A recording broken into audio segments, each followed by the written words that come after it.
Well, ladies and gentlemen, once again, I am back. Robert Meyer Burnett here for the Mainframe Comic Con. I have to say that this interview that I'm about to do is something I've been eagerly awaiting. The man that we're about to talk to is, if there is such a thing as an auteur, as far as illustration, comics is concerned, this is the man. Somebody whose work that I have been reading and admiring for decades, who actually got me into reading comic books when I picked up American Flag #8, and has continues up even to this day to amaze me with his work. I mean, The Divided States of Hysteria, or Hey Kids Comics, which is some of his latest work, continues to astound. Of all the artists and all the people that I've followed for decades in my life, he is someone who has never let me down. And I've never spoken to him for any length of time. I only spoke to him once in my life at a shrine convention once back in the 90s. So this to me is just a great thrill. And let me introduce a man who, I don't know, I'm kind of scared to talk to him, but Mr. Howard Chaykin, who to me is an American original and somebody who I just can't wait to hear. I hang on his every word. Go watch any interview that he's ever done that's on YouTube. My God. So please give a great Mainframe welcome to Mr. Howard Chaykin. Hey, Robert. Hello. How are you? Wait a minute. That shrine convention brought back memories of ghosts. Well, I have to say you weren't in a very good mood that day. Oh no. And hey, it's a shrine. What the fuck, right? It's true. I was, in order to prepare for this, I was watching an interview you did last year with the kayfabe guys, and your encyclopedic knowledge of American illustrators and American art of the 20th century and even before that was so intimidating. I was watching it. I was like, I wanted to run away in terror, feeling that I needed to go take a college course before I spoke to you about your deep knowledge of all of the great American illustrators. And I didn't realize that about you. I didn't realize the depth of your knowledge of art. And you would whip out. You could speak French, and I was terrified.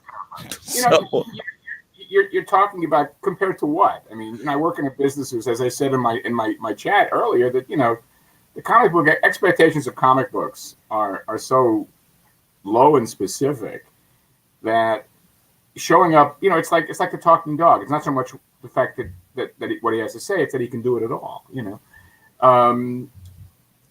My interests, my obsessions, my enthusiasms have in no way contributed to a successful experience and career in comics, because my experiences, my enthusiasms are not matched by those of the enthusiasts. Okay. To a great extent, what amount the two primary realms of success in mainstream comics are identifying yourself with a popular character and reinventing him in some large or small way to appeal to an aspect of the audience and generate attention, or to share the enthusiasm of that audience so profoundly that there's a linkage made between the readership and the talent.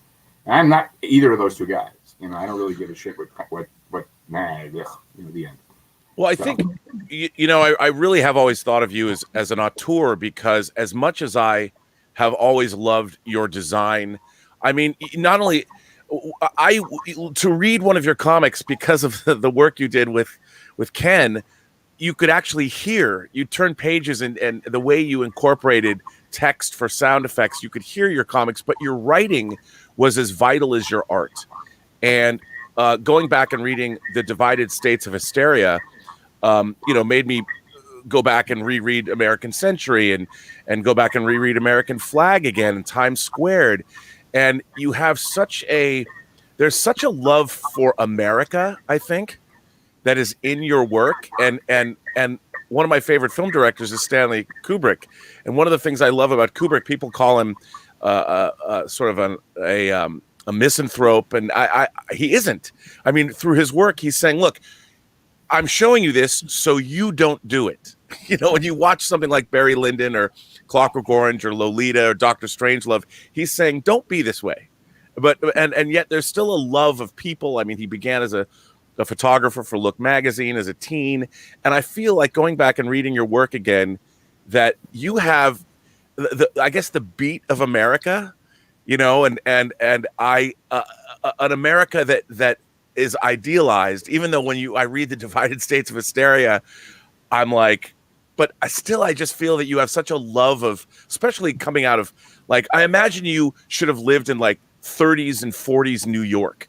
Oh, I'm grateful not to have. Oh, the food has to have sucked, and and frankly, there was enough Jew hate going on when I was a kid. I didn't need to see it in the 30s and 40s. But I mean, wouldn't you have liked to?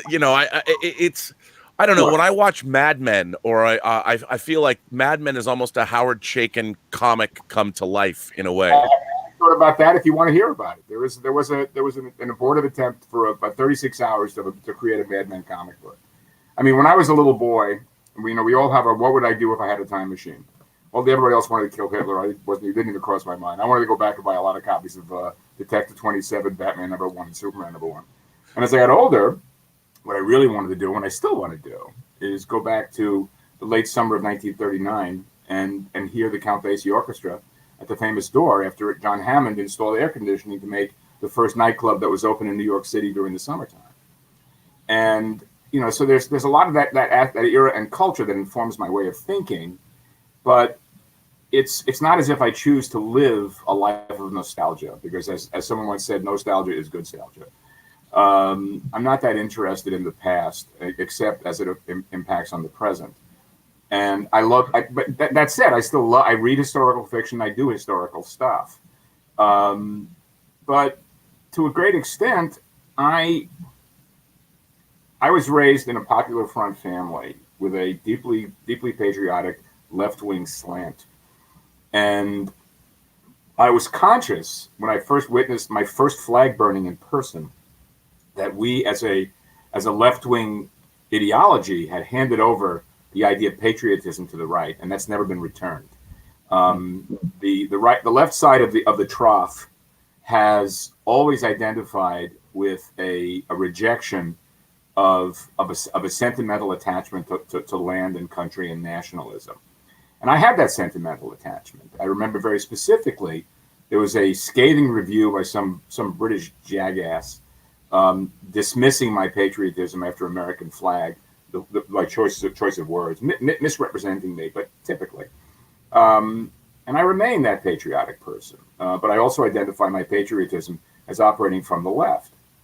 And the left and the contemporary left continues to dismiss love of country as a fatuous means to an end, as opposed to a genuine sensibility. I mean, we are trained as a culture to dismiss sentimentality as suspect and fake, and I'm deeply sentimental. Well, it's in your work. Yeah, well, I'm a big crybaby. I cry at everything. I mean, last night, my wife, who has never seen a movie in her life, it's amazing. She's never the joke in our house. Oh, you haven't seen this? Nothing. Okay. And we watched Tony Richardson's Tom Jones from 1963, which I hadn't seen since I was 20, and I cried at the end. It's not a weepy movie, for Christ's sake. It's a slapstick comedy take on a Henry Fielding novel, or is Henry Fielding or Daniel Defoe? I forget. I think it's Fielding. And I'm like, oh, he's happy. He got his legacy. That's me, and I'm that guy. So I'm a romantic realist. I'm a skeptic. I'm not a cynic. I'm not a nihilist. And that there are days when I wish, from a fortune-based perspective, that I were more cynical, that I were more capable of keeping my mouth shut and my opinions to myself, so I could basically generate work in the service of an audience that doesn't interest me, but so many of my colleagues seem capable of doing, which I find really impressive. The idea of a vast community of comic book talent making money hand over fist from an audience that they wouldn't eat with is just kind of staggering to me.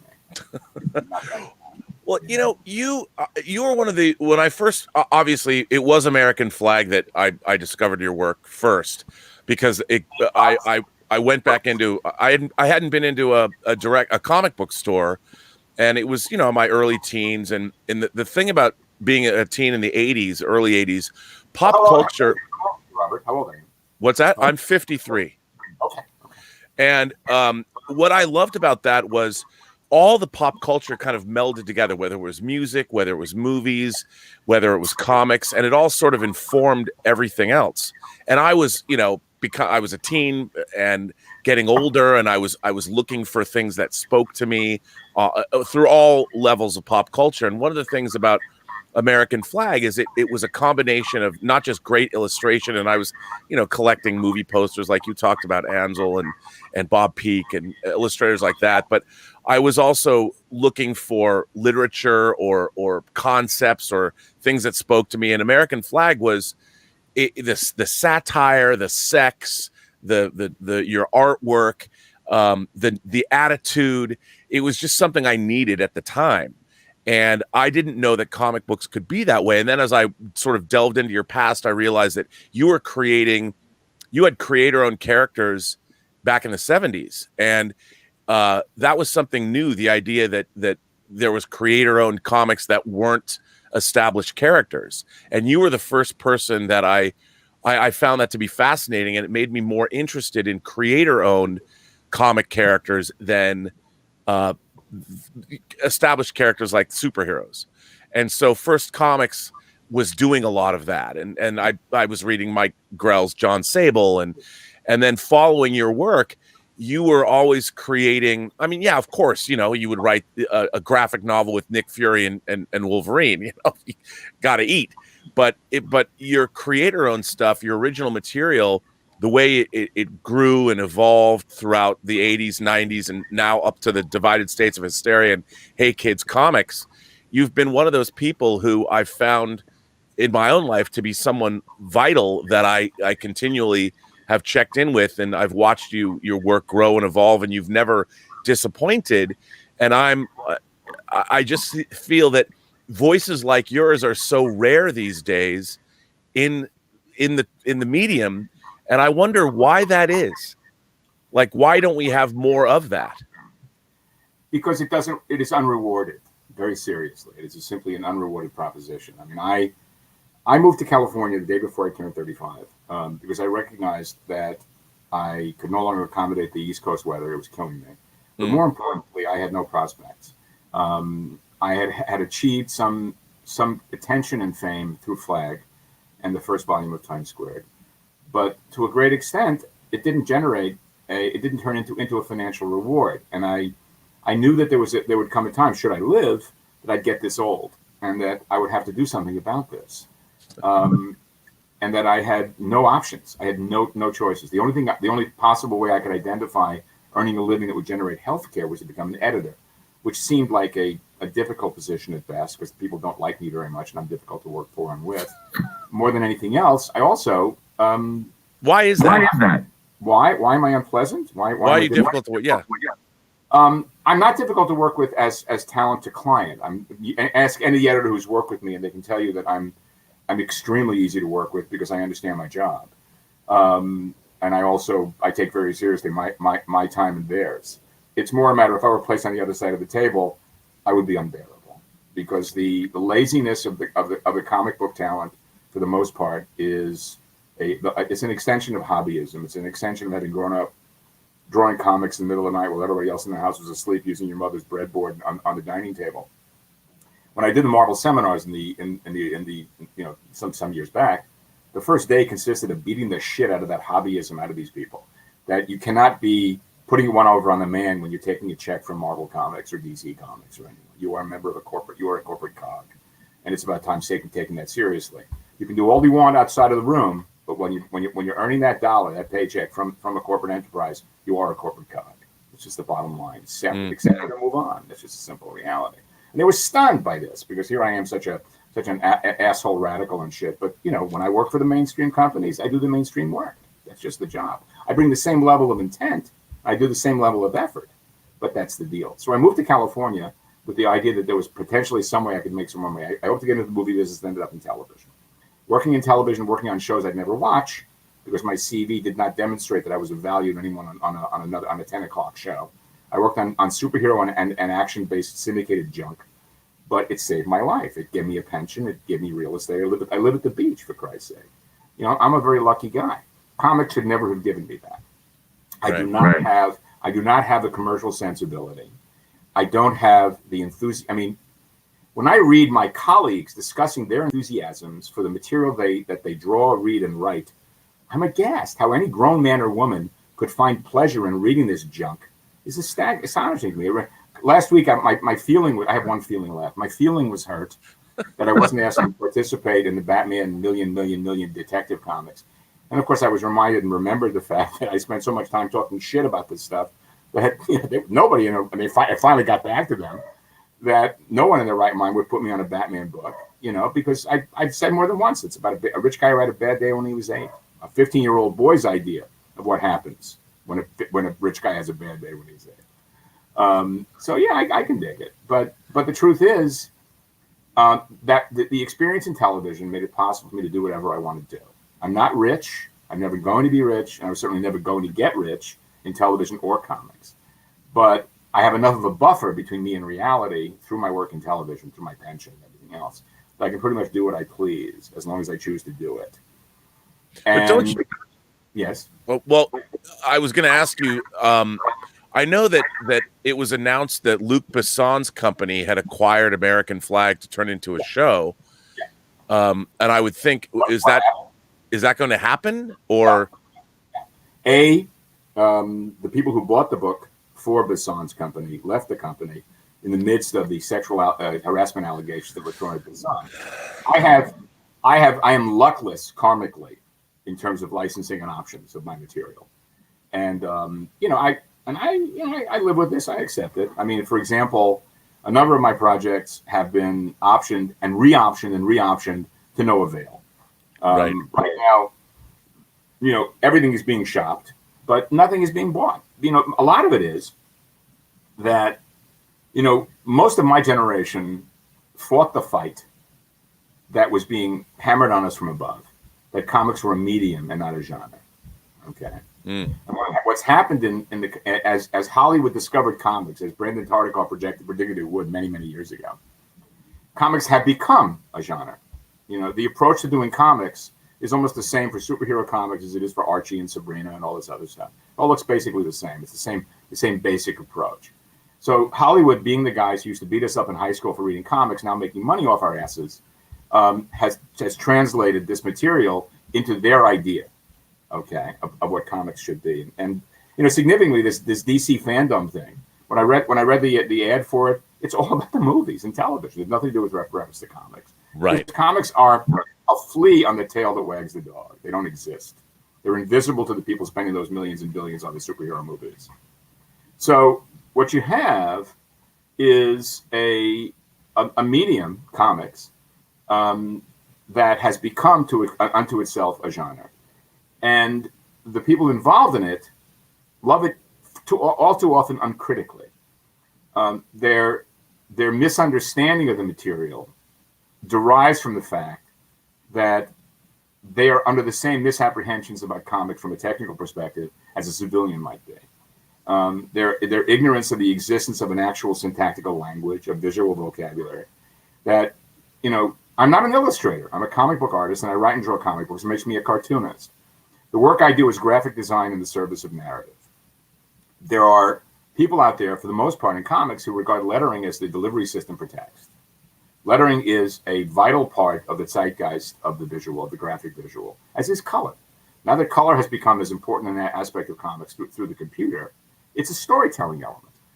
And my job, as I see it, is to create narrative with pictures with narrative value, that have storytelling value, that work in tandem with text. Okay. I also spend a great deal of time overestimating my audience, because I assume, and mistakenly frequently, that they've read the same things I have, that they listen to the same things I do, that they've seen the same things I have. I make casual references to things that people don't pick up for 10, 20 years later, which I find stunning. I'm a journeyman guy. I'm not a college educated guy. I dropped out of college after 4 months because I was too high to attend class, and I am a complete autodidact. And everything I know, I learned by teaching myself. I have a curiosity. Look, as I say, I'm going to be 70 in October. And yeah, I look good, but this is what 70 looks like now. So fuck it, right? Whatever. And to a great extent, I continue to have that curiosity because I'm competing on a battlefield with guys. It used to be a half my age, now it's a third my age. And I continue to do work that interests me. If I can find an audience for it, fine. But for the most part, the audience has been infantilized by the Comics Code, which happened, 4 years after I was born, and have been led to believe that the slather of gravitas on a guy running around in the mask beating the shit out of people he doesn't know is an acceptable form of entertainment. Not me. Sorry. Well, bear in mind, I'm an audience. I go to the superhero movies occasionally. I do. I enjoy them. Sure. But that's a once a year experience. It's not. I can't imagine spending any time reading this stuff. Well, one of the things that upset me, I think, is what happened with Divided States of Hysteria over the cover, and then accusations that were thrown your way by, let's call it the far left, I guess, which I thought was ridiculous. And cancel culture came for you, and I'm like, has anyone ever read your work? And it was shocking to me that you have 50 years of work people can go delve into to find out how wrong they were making accusations. And I think it's such a strange time that we live in. What was that like for you to suddenly be on the receiving end of the ire of, let's just say, maybe less informed people? Dipshits, as they are known in my house. I think, to a profound extent, what you're dealing with is a culture that identifies through its own scrim and perspective what it judges as intent, and that this culture credits itself with an awareness and knowledge that verges on the psychic, and it further misidentifies selfishness as sensitivity. And the idea that the depiction of an act is a justification of the act or an encouragement of the act is absurd.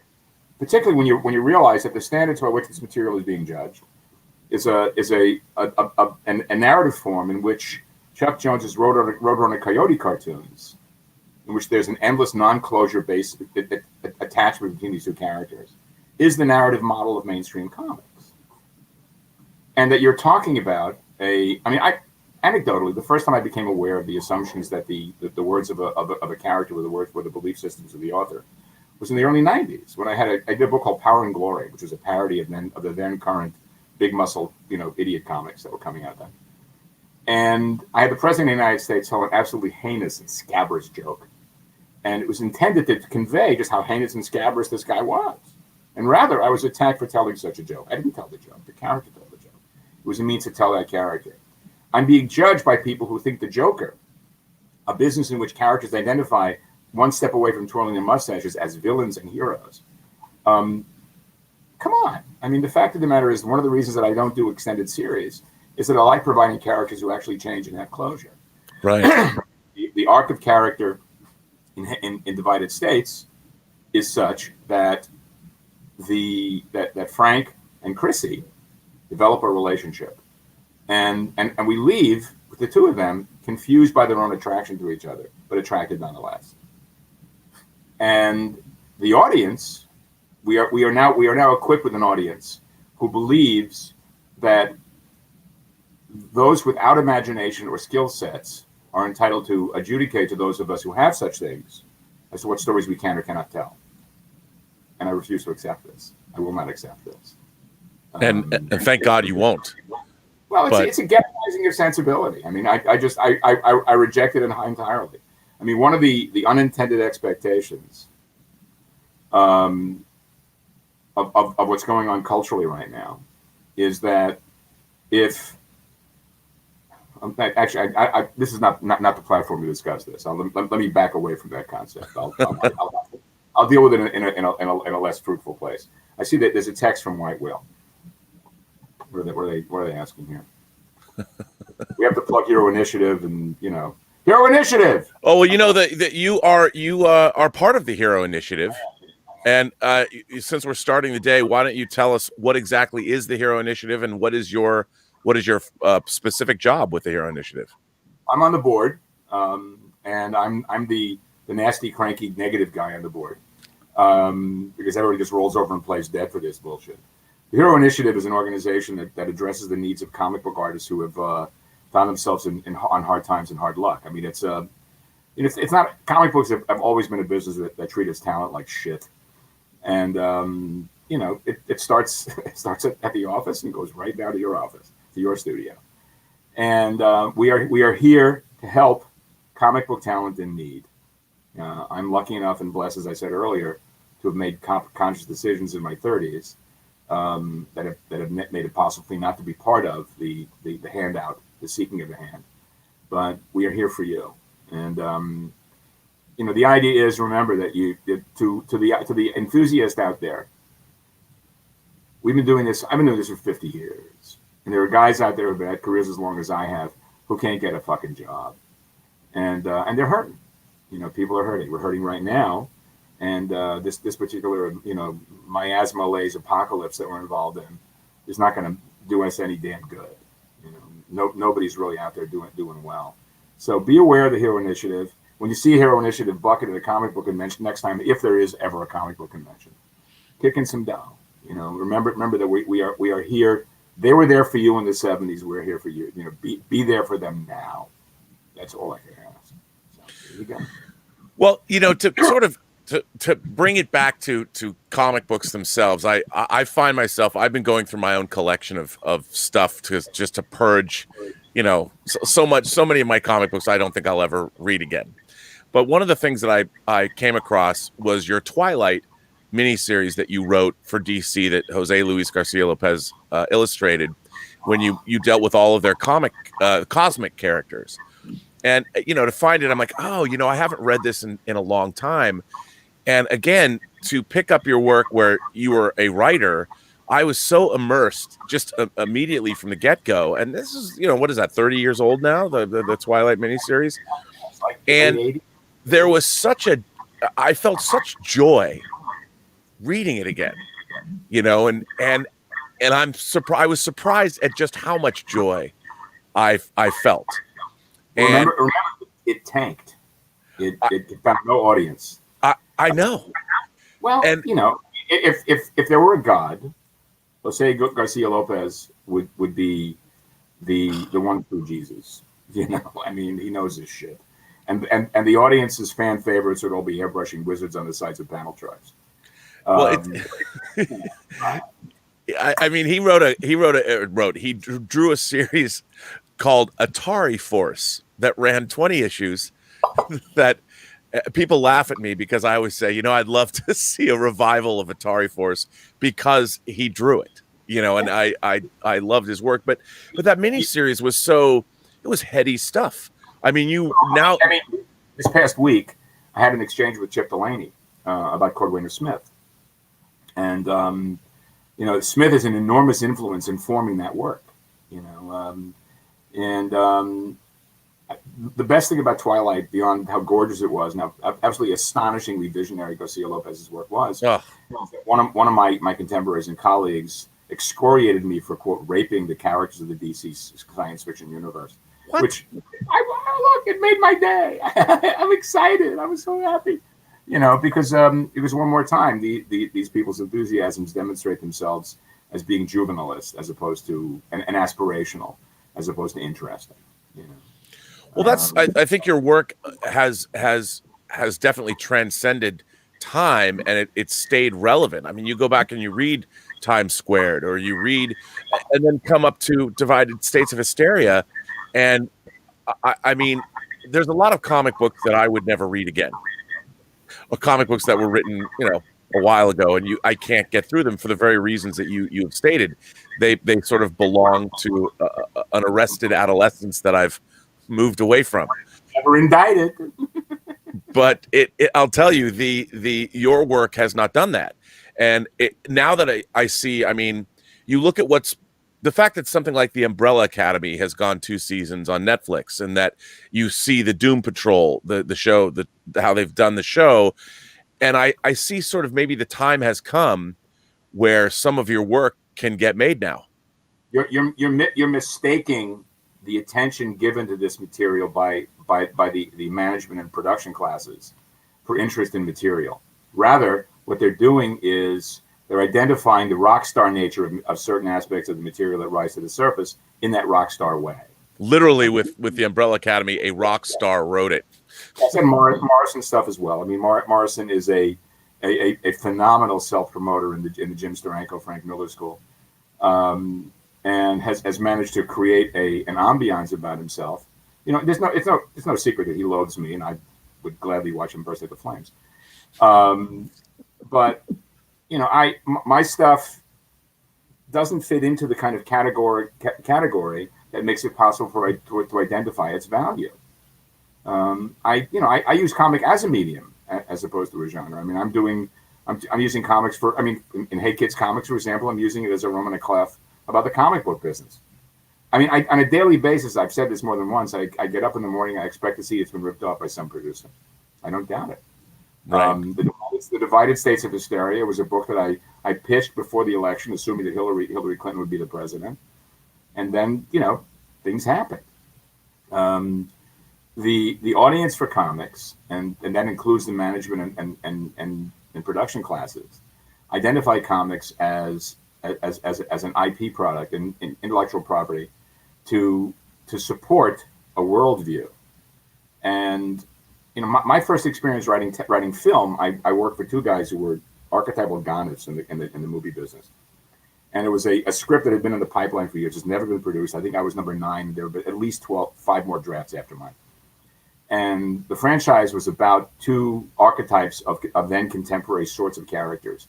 And in both cases, the notes from these two guys, unsolicited from each other, unshared, they both asked, is there any way the characters can be themselves more altruistic?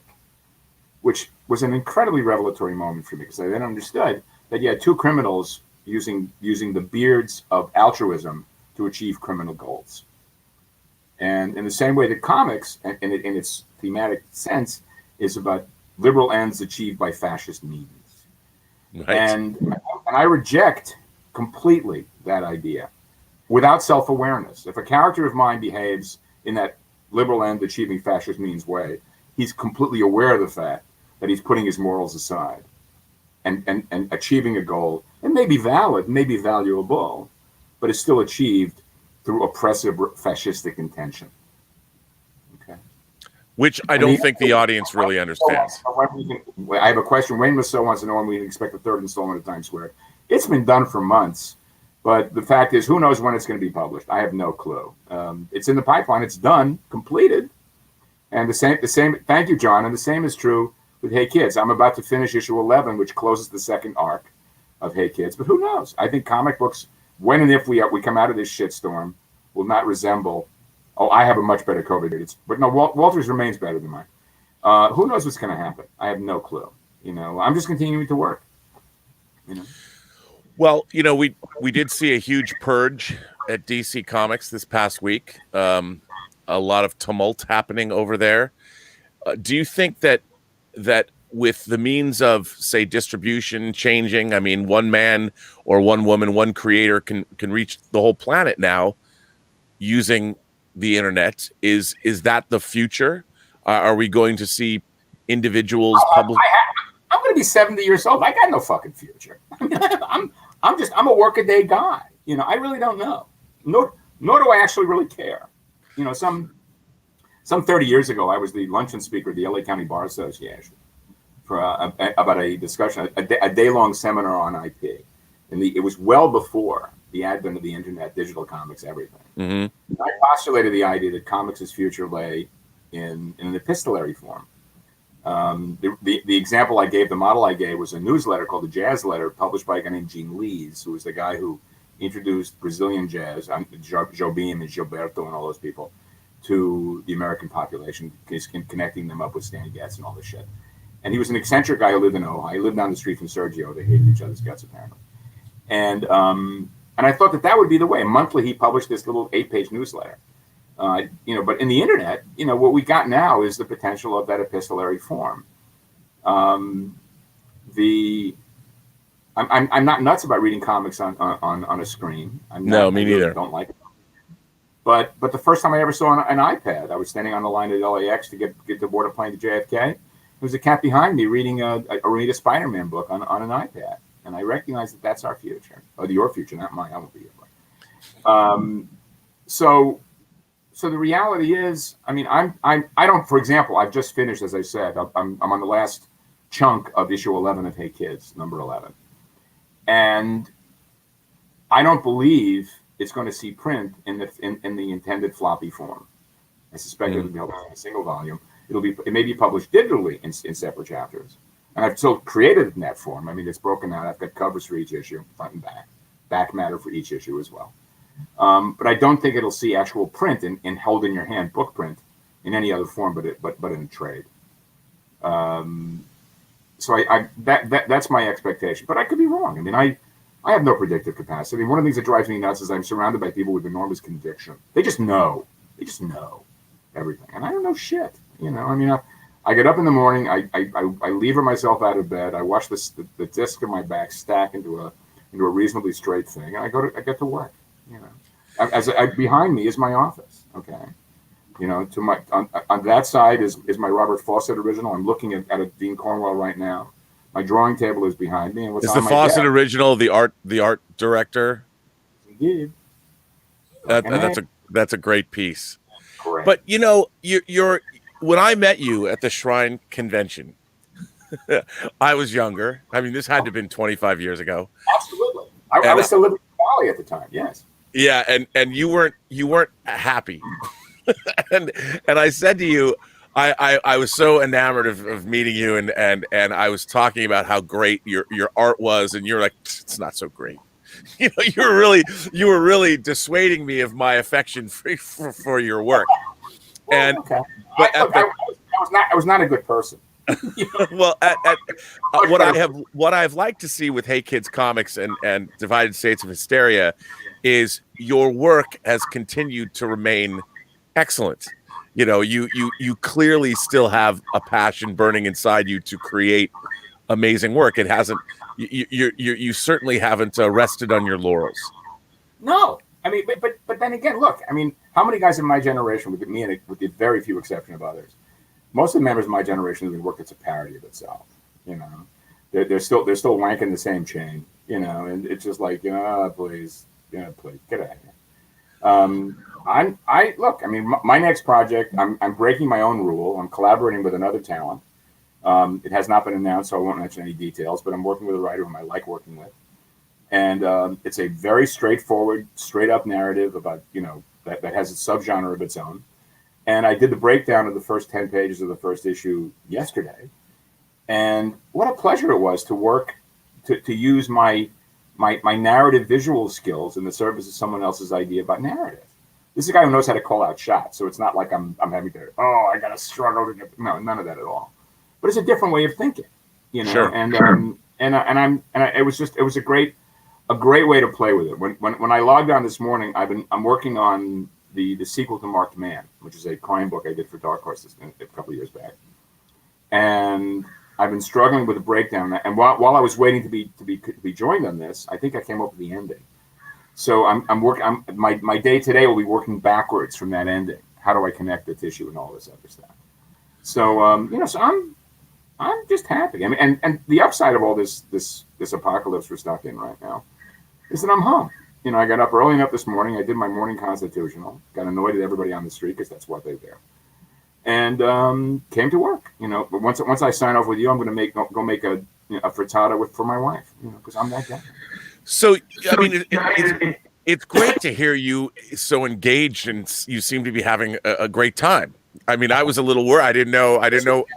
I mean, Christ, we're fucked. I mean, we are socially, politically, and literally fucked by reality. But what can we do about it? All I can do is remember to vote, complain about it daily, stand by my intentions, make my intentions into actions, as opposed to piss and moan about my intentions and hope everybody's gonna think I'm really good because of my good intentions.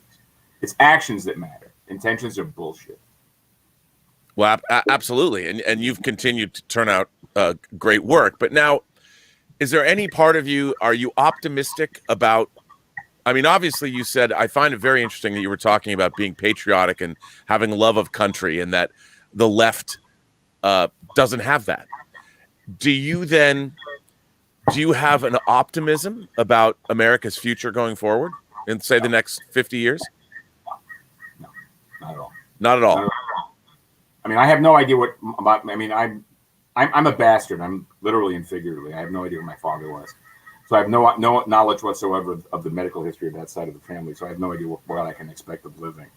I take reasonably good care of myself. I'm fat and fit. You know, I got a gut and shit. You know, I'm not happy with that. But the truth is, I have no idea how long it's going to be and how long I'm going to be vertical. And I've got grandchildren about whom I worry. But no, I have no optimism whatsoever. You know, we've had a culture and a polity that's been educated into stupidity. And we've nurtured a culture of dumbassitude for the past 50 years. And the people who have been paying for that nurturing and that miseducation are profiting from it right now. And they've got a horde of willing serfs who are willing to do this. You know, we're in the process right now of watching the criminal underclass and the kleptocracy that runs this country continuing to fuck us. And meanwhile, you know, while all this shit is taking place, you've got people on the left complaining about Kindergarten Cop the movie. You know, I mean, get your fucking priorities together. We need what happened in the late 1930s, early 1940s. That, you know, we need a popular front. We need a united front against this kleptocracy, and I don't see that united front evolving, because the culture has been bred into a level of narcissism and self-belief and self-regard that, again, mistakes itself for sensitivity that is not going to defend ourselves against the kleptocratic onslaught who is better organized. I describe what we have right now as one side, the right side of the trough is a team, and the left side is a league. And the league is a bunch of teams, each fighting for power and control. And the oxymoron, of course, is that these various sliver-sized ideologies are each seeking to be identified both as acceptable to the norm, but separate from the norm and only identifiable by itself. That oxymoron will keep a popular front, the united front, unavailable. So we're fucked. You know.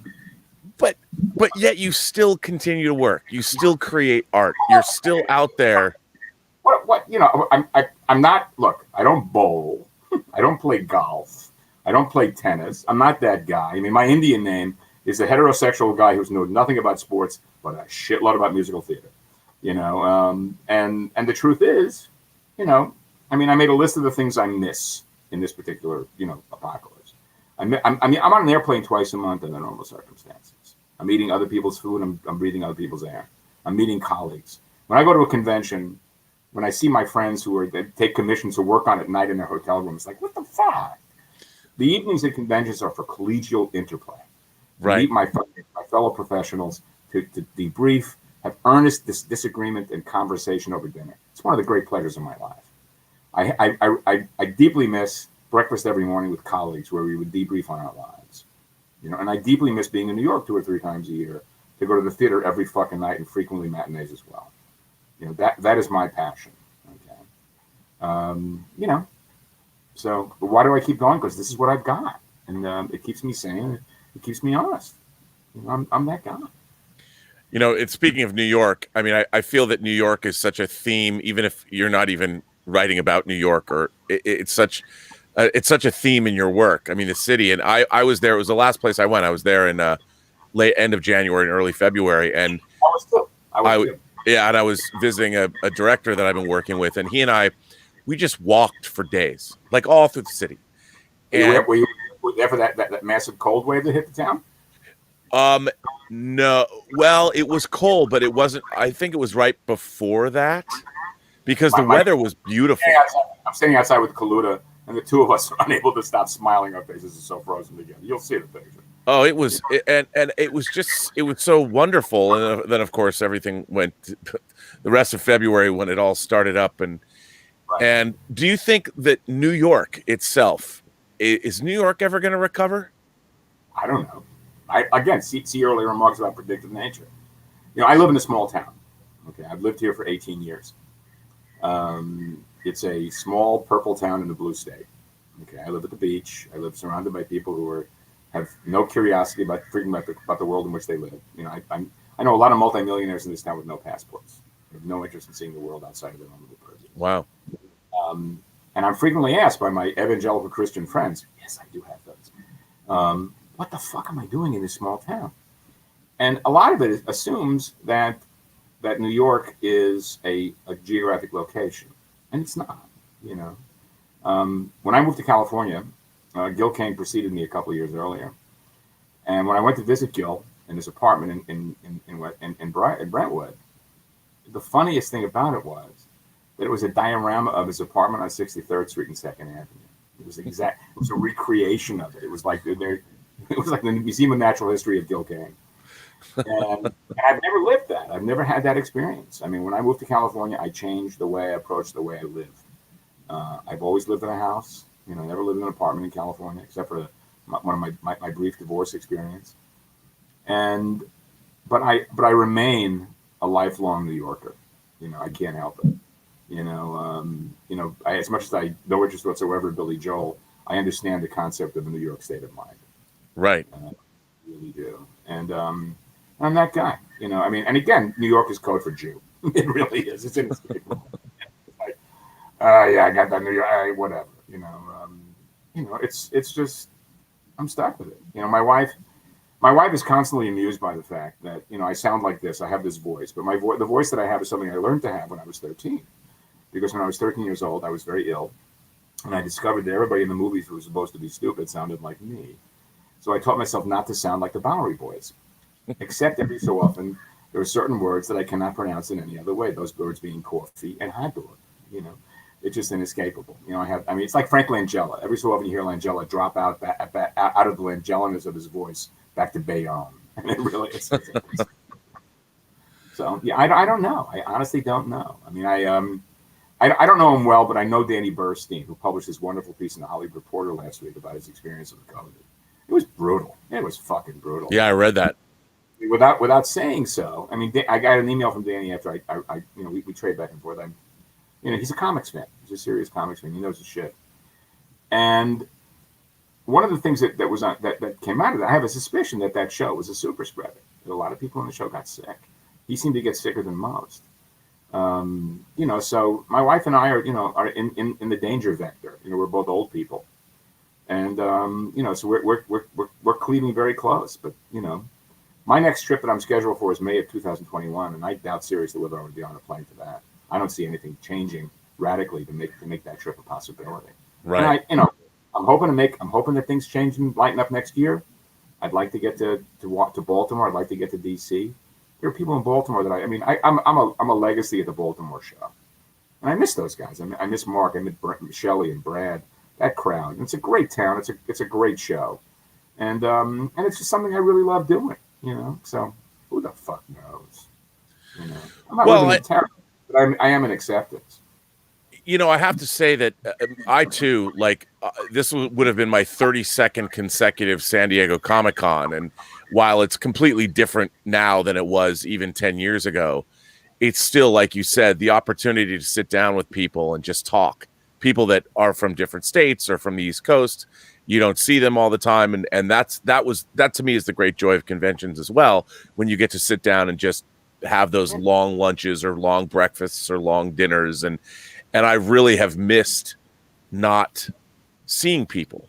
And the flip side is, like, the guys who did this, who started out, they contacted me to do interviews with people, and this is their third Mainframe Comic-Con that they're, you know, raising money for the Hero Initiative, and it's been tremendous in the sense that they've been able to put together great guests. I've been able to talk, obviously, to people like yourself, and I think that there's a lot of people that never had the convention experience, never went to a convention, who have, for the very first time, been getting glimpses of what it's like to sit down with creators. And especially with the Mainframe Comic-Con, it's not there's been a lot of comic creators here, which has been terrific. It's not just media, but actual comic creators, working professionals that are creating comics. And I think that in a way, look, while we might not be going to conventions, I think there's some exposure happening here that has never happened before, that I think is pretty terrific. You really think that's true? I do.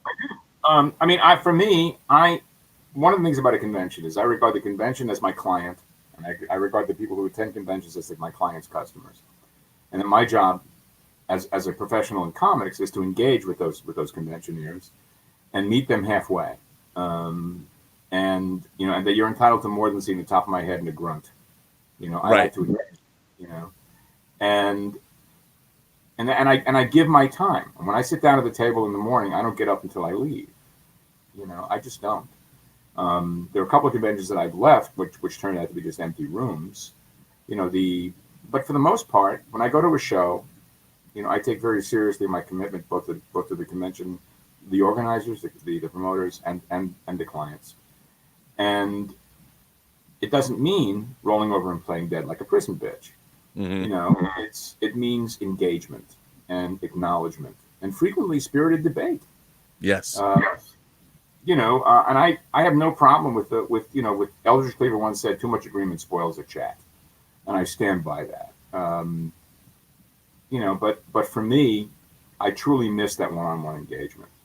And the idea of anyone whose first convention experience is this is shattering to me. It really is. Well, I mean, look, that I can't disagree with you. You're absolutely correct. But I think that there's a lot of people, I've heard from a lot of people that they've never been able to go. Whether it's geographically hard to do. I can dig it. I can understand this. And I think for what's great about these, I mean, everybody's doing Zoom calls and there's engagement happening in ways that haven't before. But I think that there's a lot of people are getting their first taste of their favorite creators, and whether it's the most ideal situation, it's still a beginning. It's still happening, and the idea that we can have these kinds of conversations is better than not having them at all. Turning lemons into lemonade.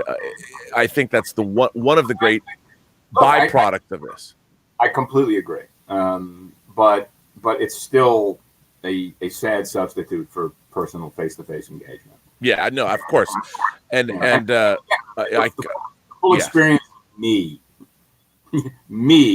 requires a face-to-face. Yes, because I'm the Archbishop of Fun, as I've said.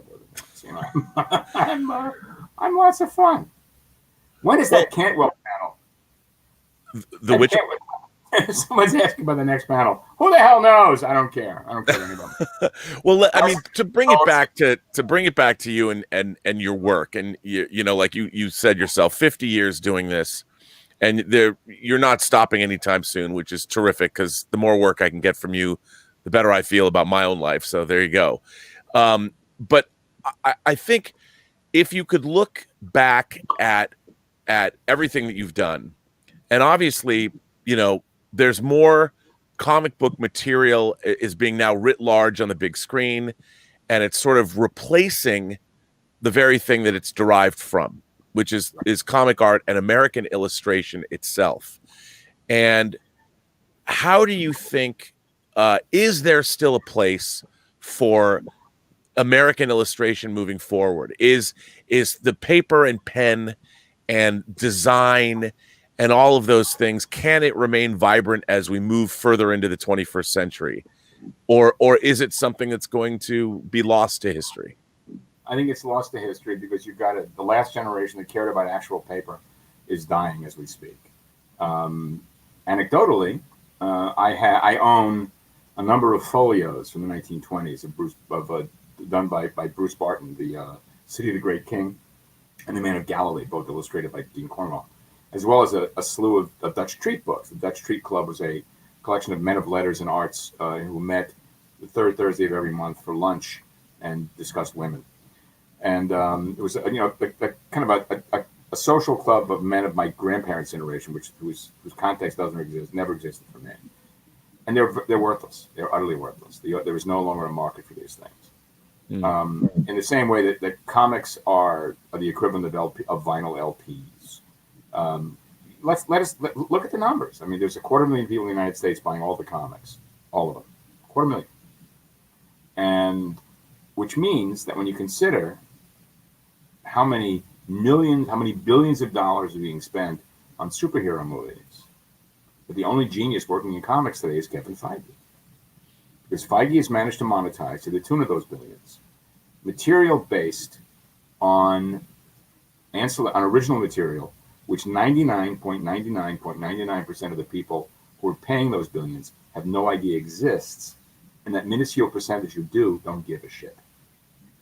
So it points to the utter worthlessness of the love of this material that's expressed in massive shows like the New York Comic Con or the San Diego Comic Con. Because ultimately, the material is now part of the social fabric and the cultural fabric, extant and separate from its comic book origins. When you now go to a comic book convention, when you used to go to a comic book convention, certainly the past couple of years, an enormous new presence at these conventions was mom, dad, and a stroller looking for a physical souvenir to commemorate their movie-going experience, having no idea beyond, Punkos, those little statues and shit. Yeah. Bearing as much weight and value as a comic book. You're dealing with a non-reading culture in the first place. And the people who do read are frequently grown men and women reading children's books. You're on an airplane and there's a guy next to you reading Mockingjay, and you realize that the future is non-existent. Come on. I mean, let's be serious here. But don't you think that guy could read Mockingjay and then turn around and read something else? You're an optimist, aren't you? I find that well, only because I using myself as an example. I mean, I have a pretty healthy interest in all kinds of things, and I'll read a pop culture phenom or whatever just to stay aware of what's going on. But yeah, I mean, I think you're right. It's pages of Dan Brown that you have to read to realize that this guy was ridiculous. Well, to be honest, I only read the first Hunger Games book, but because then I got it. Then I'm like, okay, I get it. Right there, but in the kayfabe interview, there were names I mentioned that you had no idea what I was talking about. Well, I'll tell you, I watched that interview, and you are among the very few who are curious enough to follow up on interest. Well, what I loved about that interview, let out of the culture. Yeah. Well, watching it with Google, every time you mentioned something and you were talking about, I was sitting there Googling and seeing the images that you were talking about because you were dropping names fast and furious. And I actually get the idea or the opinion that people don't use even Google. I talk to people are always asking me, like, how do you know I'm like, you can find out anything. These people are perfectly delighted with the limitations of their own belief systems. Okay. I mean, we have the greatest communications technology we've ever had. We can find out anything in a second. It's amazing. But it's a choir that preaches to you. That's really the deal. When I moved, we got to close any minute, but when I moved to California, I moved from a guy who bought everything off a newsstand to a guy who had to subscribe to everything because there were no newsstands and I wasn't traveling and walking up to a newsstand. So I subscribed to everything across the board. So I was on mailing lists of crypto-fascist organizations in the 1980s because I subscribed to right-wing publications as much as they subscribed to left. Reading The Nation and that slew of crypto-Nazi monthlies that were coming out of Washington D.C. back in the 80s was a real trip. And I winnowed it down dramatically, but I am cursed and blessed with a genuine curiosity. If someone says something to me that intrigues me, I'm going to follow up. I'm always looking for new shit. I always am. I'm looking to be confused and confounded and disagreed with. And that is I'm recognizing a dying impulse. See, to me, that's the impulse of life. That's what makes things so interesting. But pal. That is not the norm. The norm is one of smug self-satisfaction and a belief in a psychic understanding of others' intent. That's it. Well, listen, I know we have to end this talk. I have to the whole time. I have to say that it was just so much fun to talk to you, and I've been such a fan of yours for so long, and I do not give up hope that one day we're going to see a very expensive American flag series or a Times Square series. One day it's going to happen. I'll have my grave pissed on first, but I don't think so. I don't think so. But I also want to thank you. I mean, the Hero Initiative and all the work that you've done and the fact that you would appear at this convention. I can't thank you enough for your time, getting up on a Sunday and I look forward to more of your work. And I encourage everybody to go look into Mr. Chaikin's work, because if you have any interest at all in design, in graphic literature, in amazing artwork, you have to look up Howard's work, because something it's other than essential. Batman, I recommend looking elsewhere. And by the way, I'll be back here later this afternoon for the Neotex panel, so stick around, have some fun. And Robert, one more time, thanks so much for your attention. And Mainframe guys, have a great day. Set an example, because I have no intention of doing anything like that. Have a great day. Thanks, man. How do I get out of here? I can leave.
Hello, everyone. I'm Jason Inman, and welcome to the Spotlight panel on Christopher Cantwell. Now, before we bring in the excellent writer, Chris, because I know you guys are excited to talk to him about Dr. Doom, you're excited to talk to him about Halt and Catch Fire, and all the excellent things he's written, I want to remind you to don't forget to go over to mainframecomiccon.com and hit that donate button to help out the Hero Initiative. And also, at any time in the comments, feel free to ask questions. We'll bring them up on screen. You can see your name. If you don't know, I'm Jason Inman, the host of the Geek History Lesson podcast. But you did not come here to talk to me. You came here to talk to Christopher Cantwell. He is the co-creator of Halt and Catch Fire, the writer of She Could Fly, and he's Eisner nominated as the writer of Dr. Doom and the upcoming writer of Iron Man. Let's bring him in here, Mr. Christopher Cantwell. Hey, how are you guys? Sir. How's your Sunday morning so far? Good. I got my math wrong on Pacific versus Eastern. I always do that where it's like we're always the last people to do anything here on the West Coast. So it's like, what's happening? But I did the same thing. I mean, like, but you kind of have to look at it as sort of like what privilege we have as West Coasters that we're like, hey, why isn't everything in our time frame? What? No, come to our time zone. Stretch like, oh, what time is it? I'm gonna just mosey on over to Mainframe.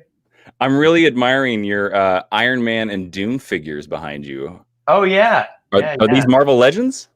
This one is this isn't the new Legends. This is like the old retro one, and then this is the 112, the like Mezco one.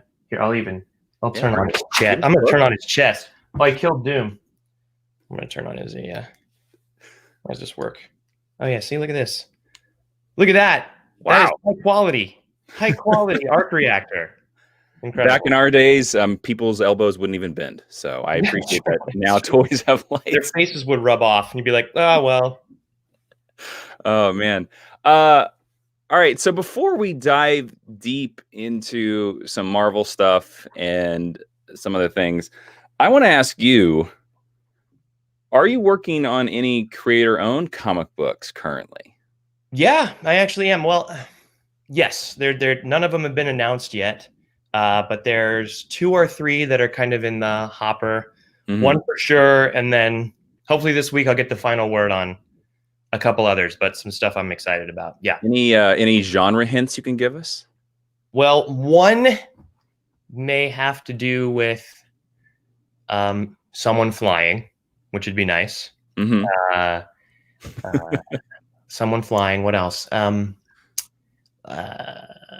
A weird, I don't know, the stuff I do is like kind of genreless. There's one that's super dark, one that's kind of nice, and one that's in the middle. I don't know. I'll phrase it like that. All right. Good enough. Yeah. I wanted to make sure, like, because you know, I'm a big fan of She Could Fly. Oh, so yeah. Well, there should be some final word on if we get to wrap that story up or not, but I'm excited. We'll see. I'm hoping. Fingers crossed. Nice. All right. So I want to dive into Dr. Doom here. And I want to talk about this because, by the way, congratulations on the Eisner nomination. That's pretty impressive. Thank you very much. No, that was really cool. And, for Salva and I to get nominated and I don't know, I think it caught me off guard. I had no idea. I got an email from Tom and it was like, what? So that was, and Salva was funny because I'm obviously moving on to Iron Man, and he reminded me that he did win an Eisner for Iron Man. So, all right, I won an Eisner for that one. So, don't screw it up, buddy. Yeah, that's basically what the message was from Salva. I was like, I'll try not to. So, yeah. When you were given the opportunity to pitch for Dr. Doom, where did you start? Because Victor Von Doom is very complex. He's a very difficult character, but also it'd be very easy to make him one note, just constantly have him be like, curse you, Richards, like in every issue. Yeah, you can. I feel like in today's time, you kind of wear that out pretty quickly. Yeah. But the first thing that happened was Will Moss reached out, and out of the blue, I kind of had an introductory email with him months before. Hey, I'm Chris. I'm working with Karen Berger. Karen had kind of introduced us over email, and then he reaches out to me one day. This must have been I guess it was last year. Yeah. Mhm. And he said, we're doing an anthology series called War Scrolls for War of the Realms. And we're just showing little vignettes of what's happening with other characters in the universe that aren't heavily featured in the story of War of the Realms. Mhm. Would you be interested in doing a 10-page story? And I was like, yes. And I had not written for Marvel. I was doing my own independent stuff, but you know, it was like a childhood dream come true. And he didn't even know what the character was yet. He was like, give me a couple days. I need to make sure the character's available. I'll reach back out to you. And so I had these like several days of, you know, wondering who it was going to be, Mhm. you know, and there was no one really on my list that I would have been sad about, you know, it was, Yeah. I think I when he came back with Doctor Doom, I was blown away. I was like, yes. And the first thing I did is I didn't want to mess it up. Right. I think you get an opportunity like that. You don't want to mess it up. So what I did immediately was I went back and read like everything I could. I mean, I went back to the 60s. I did the arcs in the 70s, the 80s. You know, I read the books of Doom. I read Triumph and Torment. I just went back and refreshed on everything I could to figure out what the story was going to be. And there's a 3-panel piece of Triumph and Torment that Mike Mignola drew that I really love, where it does break out of the one note you're talking about, which is it's when Doom and Strange return for a moment to Latveria. And in one panel, a young child hands him a flower. And you can see like they love him, and then he takes the flower and you can see that he loves them. And that to me cracked open the character, where it wasn't just evil. I mean, that's definitely there, but it was there is a love there of a totalitarian dictator for his people. And then there's the other storyline that kind of goes in tandem with that blew my mind, which was, you know, famously he was deposed and then the rightful ruler came in, right? And then he was out of it for a while, and then he comes back to the Fantastic Four and he's like, help me be the head of Latveria again. And they're like, what? And he says, let me show you. And he takes them to Latveria, and it's like a hellhole. It's like terrible. This guy has blown it, and he's gotten more nervous and anxious. He's developed his own secret police, and in a way he's like worse than Doom ever was. And so it's this weird kind of story that is like American nation building, where the Fantastic Four are like, we're just going to put this dictator back over here, and then everything will be fine.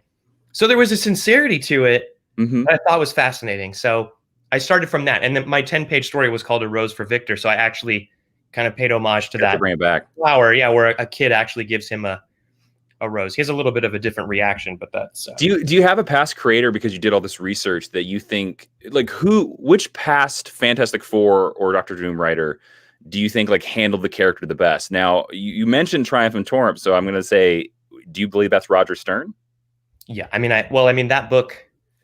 That is by far, in a way, my favorite. I have a little office 5 minutes from the house because I live in a small town in California, and I keep that one on my desk next to like the Marvel Handbook and other stuff, because it's great to go back and just reference. It's so contained. It's so perfect. Again, it's a story about Doom is not trying to conquer the world. He's trying to save his mother's soul, right? So the thing I always believe about Doom is that he can love and yet has trouble being loved. I think that if there was a flaw in the guy, obviously, then the other bigger things, I think that little source wound is important. And it's that story is so great. And also that story focuses on the magic and mysticism of Doom more than the, you know, Stan Lee stories of the science and technology and finger guns and time machines and all that stuff. I think it's amazing to talk about his intellect. And I think like the relationship between him and Richards is fascinating, right? And in the Doom book, and I'm so glad we're coming back next month, because it's not about Richards and Victor, but I'm gonna touch on their relationship. And I think it's always interesting to kind of poke at if Richards kind of knows what he's doing. Like I feel like if there could ever be an intellectual bully that could also deny being an intellectual bully, it could be Reed Richards. Yeah, I'd be curious to talk about that a little bit, because I know, obviously, I assume you sort of have to coordinate your book a little bit with Dan Slott and Fantastic Four, because the Victorious like showed up in your first arc, and that's a Dan Slott character. Have you, in your first arc, were they like, okay, you can't use Reed Richards until like the second or the third arc because we need him to be over here, but we'll give him to you later.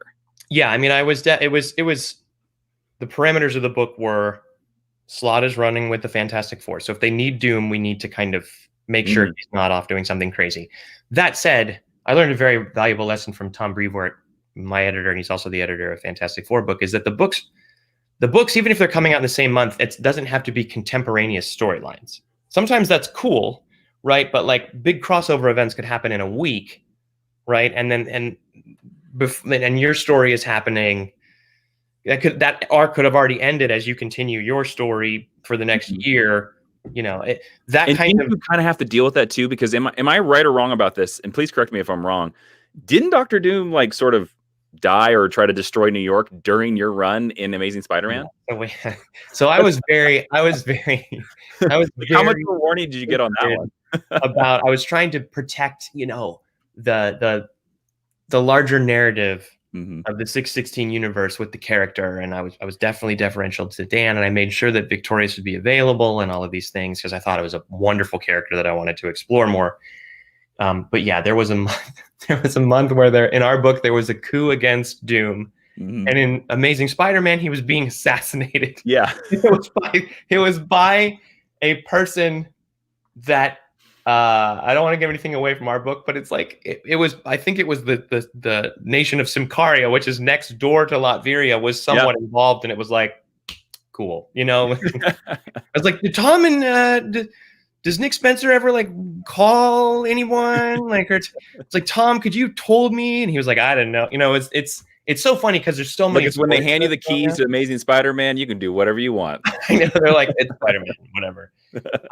But yeah, it was a little crazy. But since then, I think I've just tried to protect what we're doing over here. And I think with Richards, what I think is interesting in books like Doom and even in upcoming Iron Man is how do you break these guys out of their comfort zone? And if you are going to reboot, you're going to do yet another #1 and all of that stuff. What can you give people that's new without sacrificing what they love, right? And so I think the character is malleable and also kind of this like statuesque kind of impenetrable legacy, right? Which is kind of interesting. There's a duality there where Doom is Doom and you can't really mess up Doom.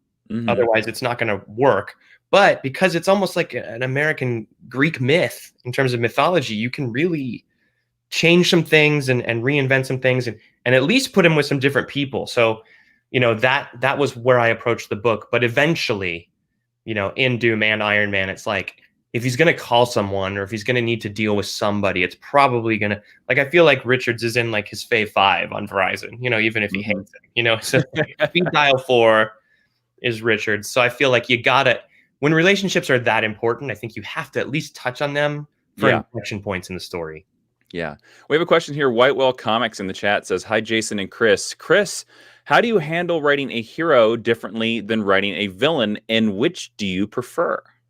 Oh boy. I mean, I think with Tony, it's been, I will say, more challenging because Doom, a villain, has a larger spectrum of actions that they can take, right? I think their bag of tricks is deeper. They're not going to be so concerned with hurting someone emotionally or physically or having a lot of collateral damage, or there's less of a code there. I think that the best heroes have a code, but it's definitely a different code or a more kind of undefined code than a hero, right? Like a hero is, and unless you're going to fully dismantle a hero, they're confined by their own moral compass in terms of what they can and can't do. And that's not writerly. I feel like if you're writing the hero, them psychologically, they're boxing themselves in, which I think is interesting because you can play a lot of the frustration of what a hero can and can't do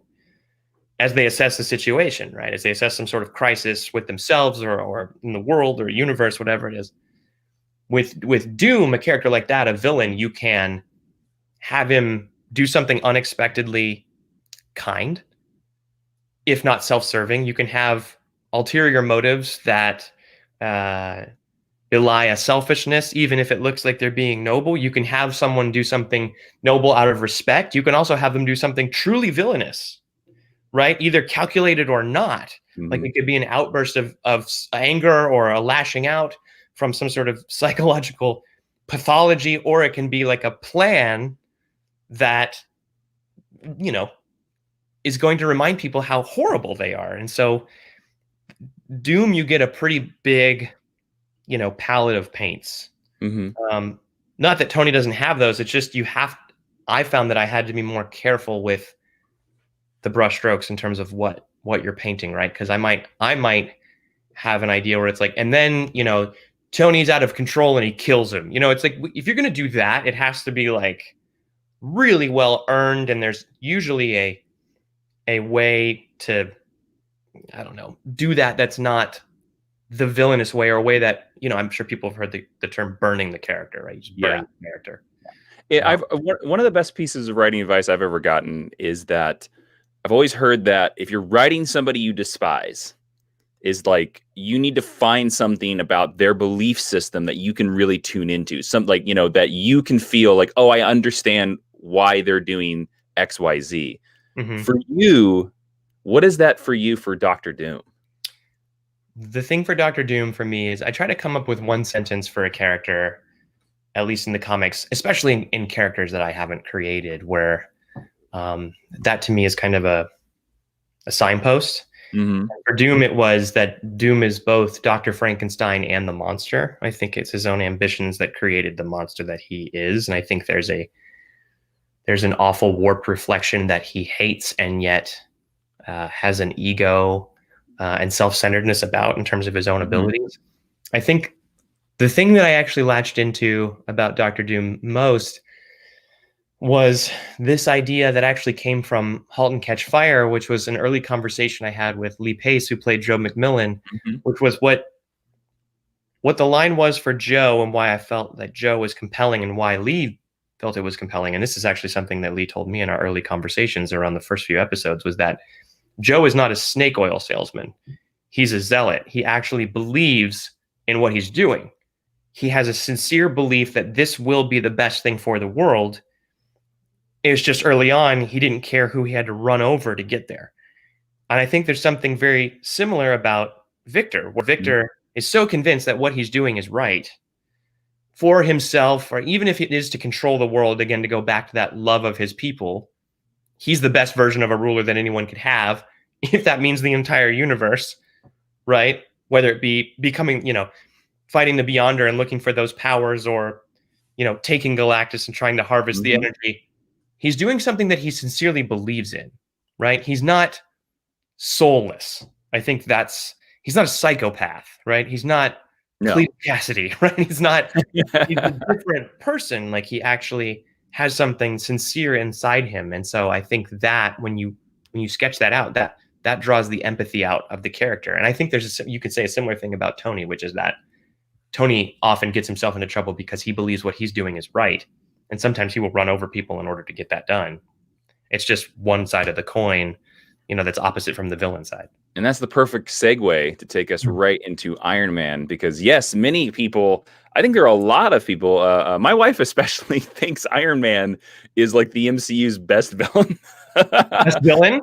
Yeah. Yeah. I mean, Well, there's a point to be made. Yeah. Yeah. She's a Cap girl. And so as soon as she saw Civil War, she's like, that's the worst villain in the MCU, Iron Man. He can be. I think he can be. Yeah. He really can be. So I really want to ask you, because Iron Man is a character that has so many great runs. And so many runs with different feels. Like, Iron Man has so many runs that do not feel the same. Yes. So for you, what are some of your favorite Iron Man runs of the past? Or even, do you have any Iron Man runs that you're taking inspiration from? Yeah, I mean, I think the answer to all those things is yes. I mean, I think that, you know, when I got to the opportunity to pitch on Iron Man, it was a heavy research, but also I think that came a little later, to be honest. And it's not that I was flippant about the character. It's that that character has so much legacy. Right, as one of these kind of vanguard characters of the Marvel Universe, I had to kind of go in with a completely clear head and go, okay, what am I going to do here that is the most interesting to me? And I think that subsequently I drew a bunch of inspiration, but I had to kind of build a cornerstone of that my version of that guy in my head first. So it was like I had to clean slate it a little bit more than Doom. I think I wanted to come in and have something to say about him, and then try to back that up with a bunch of different inspirational materials that I'd pulled from the past.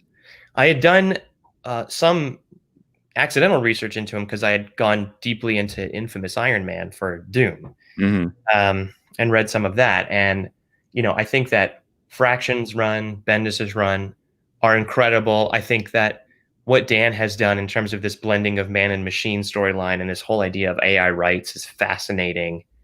It's like very kind of like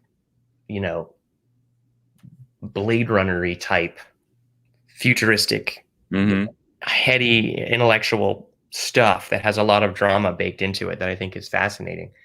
I think I wanted, since we were going to do another #1, I wanted a bigger pivot away from that. So even for like Fraction and Bendis, like I wanted to move away from the hyper sophisticated nanites, extremists, all of that stuff. I wanted to try to do something different. I thought that story was so well cataloged and told all the way through Dan, this idea of blending man and machine, that I wanted to go a different direction. And I wanted to see if there were a different direction that I could find. And for me, that was to go back to this idea of classics with him, not in a nostalgia sense, but in a, again, to go back to Halt and Catch Fire, right? You have the hyper sophisticated software programmer, right? You have the Steve Jobs of it all. You have the Steve Wozniak of it all. But even talking about Wozniak, you look at the other character, Gordon Clark and Halt. And my favorite stuff was when they were literally pulling stuff apart and they were soldering stuff and they were,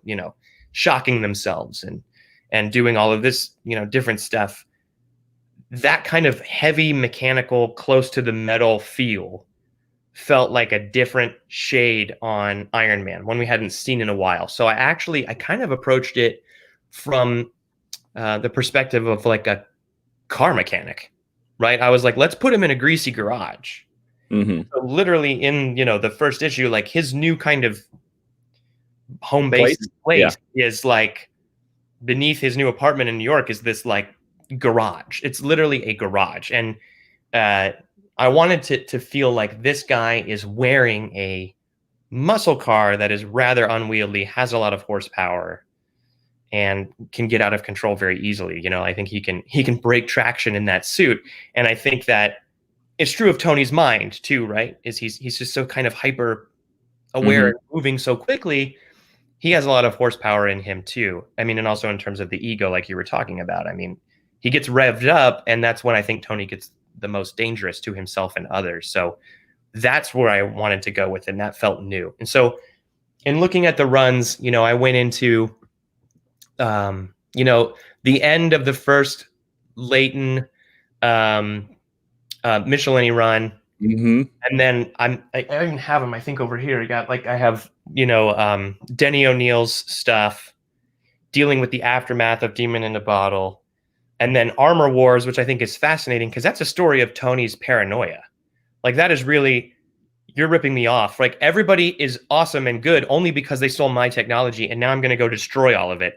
That's fascinating to me. Like that's a very selfish motivation that's underneath the mask of the hero, right? And then, all the way through, Burn and stuff like that. Like that kind of fillet of the Iron Man legacy was really where I'm trying to pull from, because that I feel was where he was most emotional, most basic and simple, and not wrapped up in being a living computer. A living computer, right? Because that's an amazing story, and we've taken him all the way there through Iron Man 2020. I mean, it's happening.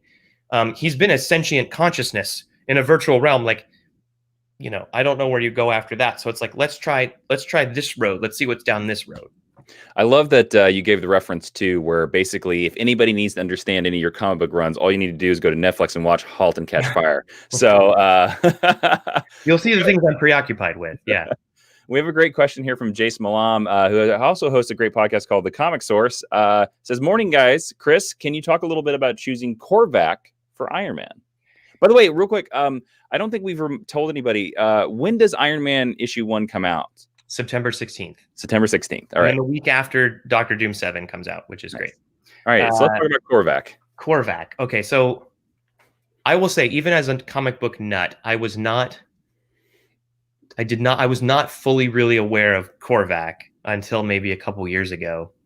I was working on, or no, this must have been last year when I was pitching on Doom, but I was having dinner with Dinesh Samadasandi, who used to run Valiant. Mhm. He started a production company, so we were talking about a project that we're doing together, and he's a comic book freak. And we were talking about Galactus and Thanos, and he was like, who cares about those guys? He's like, the most powerful villain in Marvel history is Korvac. And we started talking about it, and he was telling me the story, and I went back and read the saga. And this was before Iron Man. I was like, oh my God, like, Yeah. well, this is an incredible, the Korvac saga is like, what crazy kind of story was this that they did back then? And I was even flirting with, I was like, is there a way to get him in towards the end of the arc of Doom? Like, we got to do something with this guy. And then Al Ewing in Marvel Comics 1000 did a one-page story about Korvac being brought online by the Enclave. You could see that they built some sort of android, and they have him all hooked up to cables, and they're turning him on, and they say Korvac is online.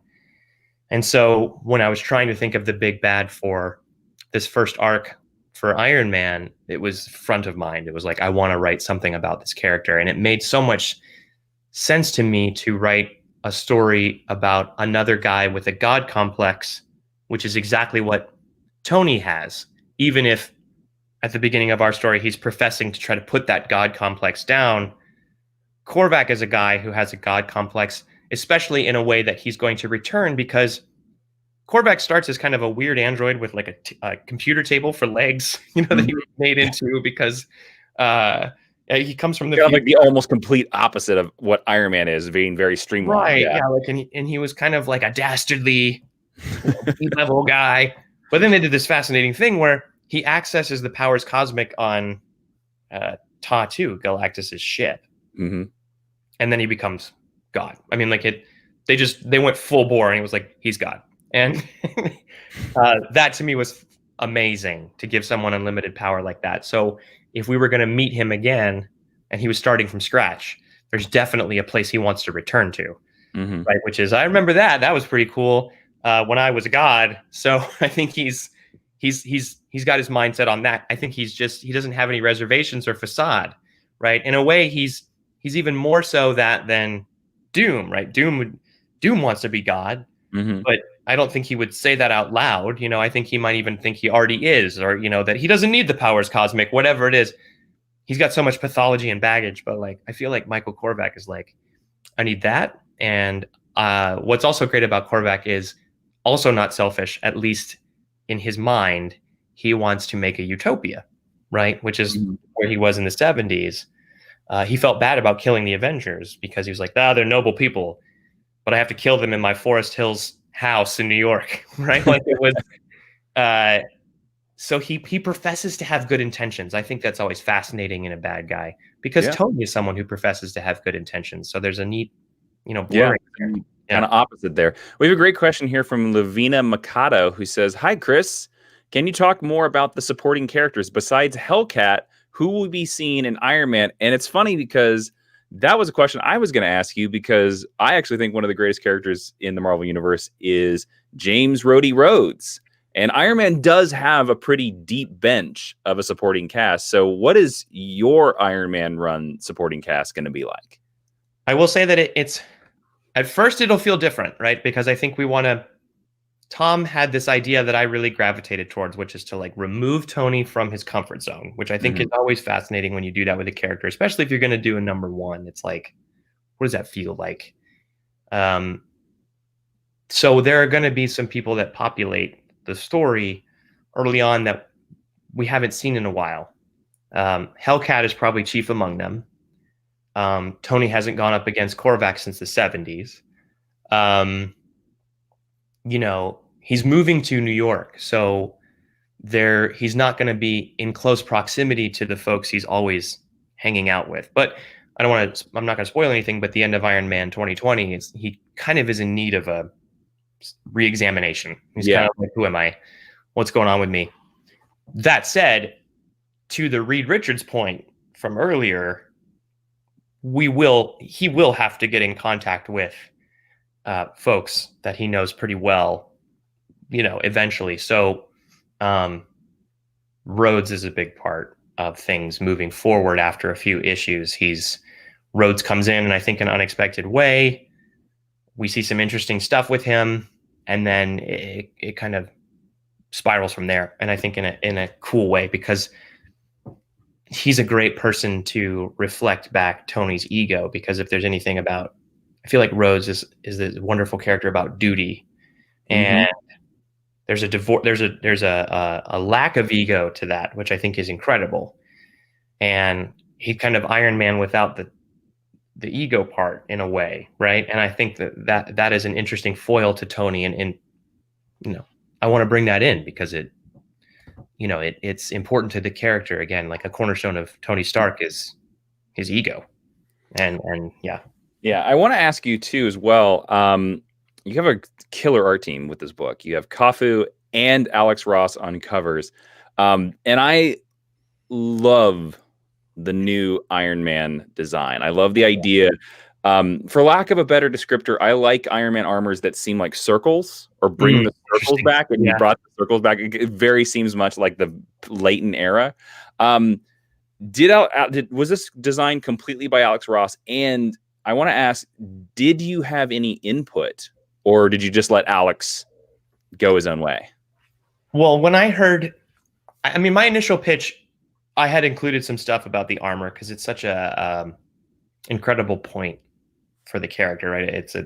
You can't divorce the character from the armor. I think even in the last issue of Empire, or the one before last, he said something to Reed Richards like, I think in armor, or something like that. Like he's designing armor to fight, the alien race in Empire. So that to me is fascinating. So I feel like if you're going to have a guy who's trying to turn over a new leaf, that should be reflected in what he's doing with his armor. And for me, if this story was going to be more about the nuts and bolts and the humanity and the greasy garage mechanic aspects of Iron Man, my big thing in my pitch, which is probably the only piece of input I really had in the character, was I wanted to see his eyes again in the helmet. I wanted to see his eyes again. And again, to your point of the living computer, I wanted to see Tony's eyes because I think that's fascinating. We're not going to go so far as to, when the mask used to emote in the 70s and 80s, where you would get mad.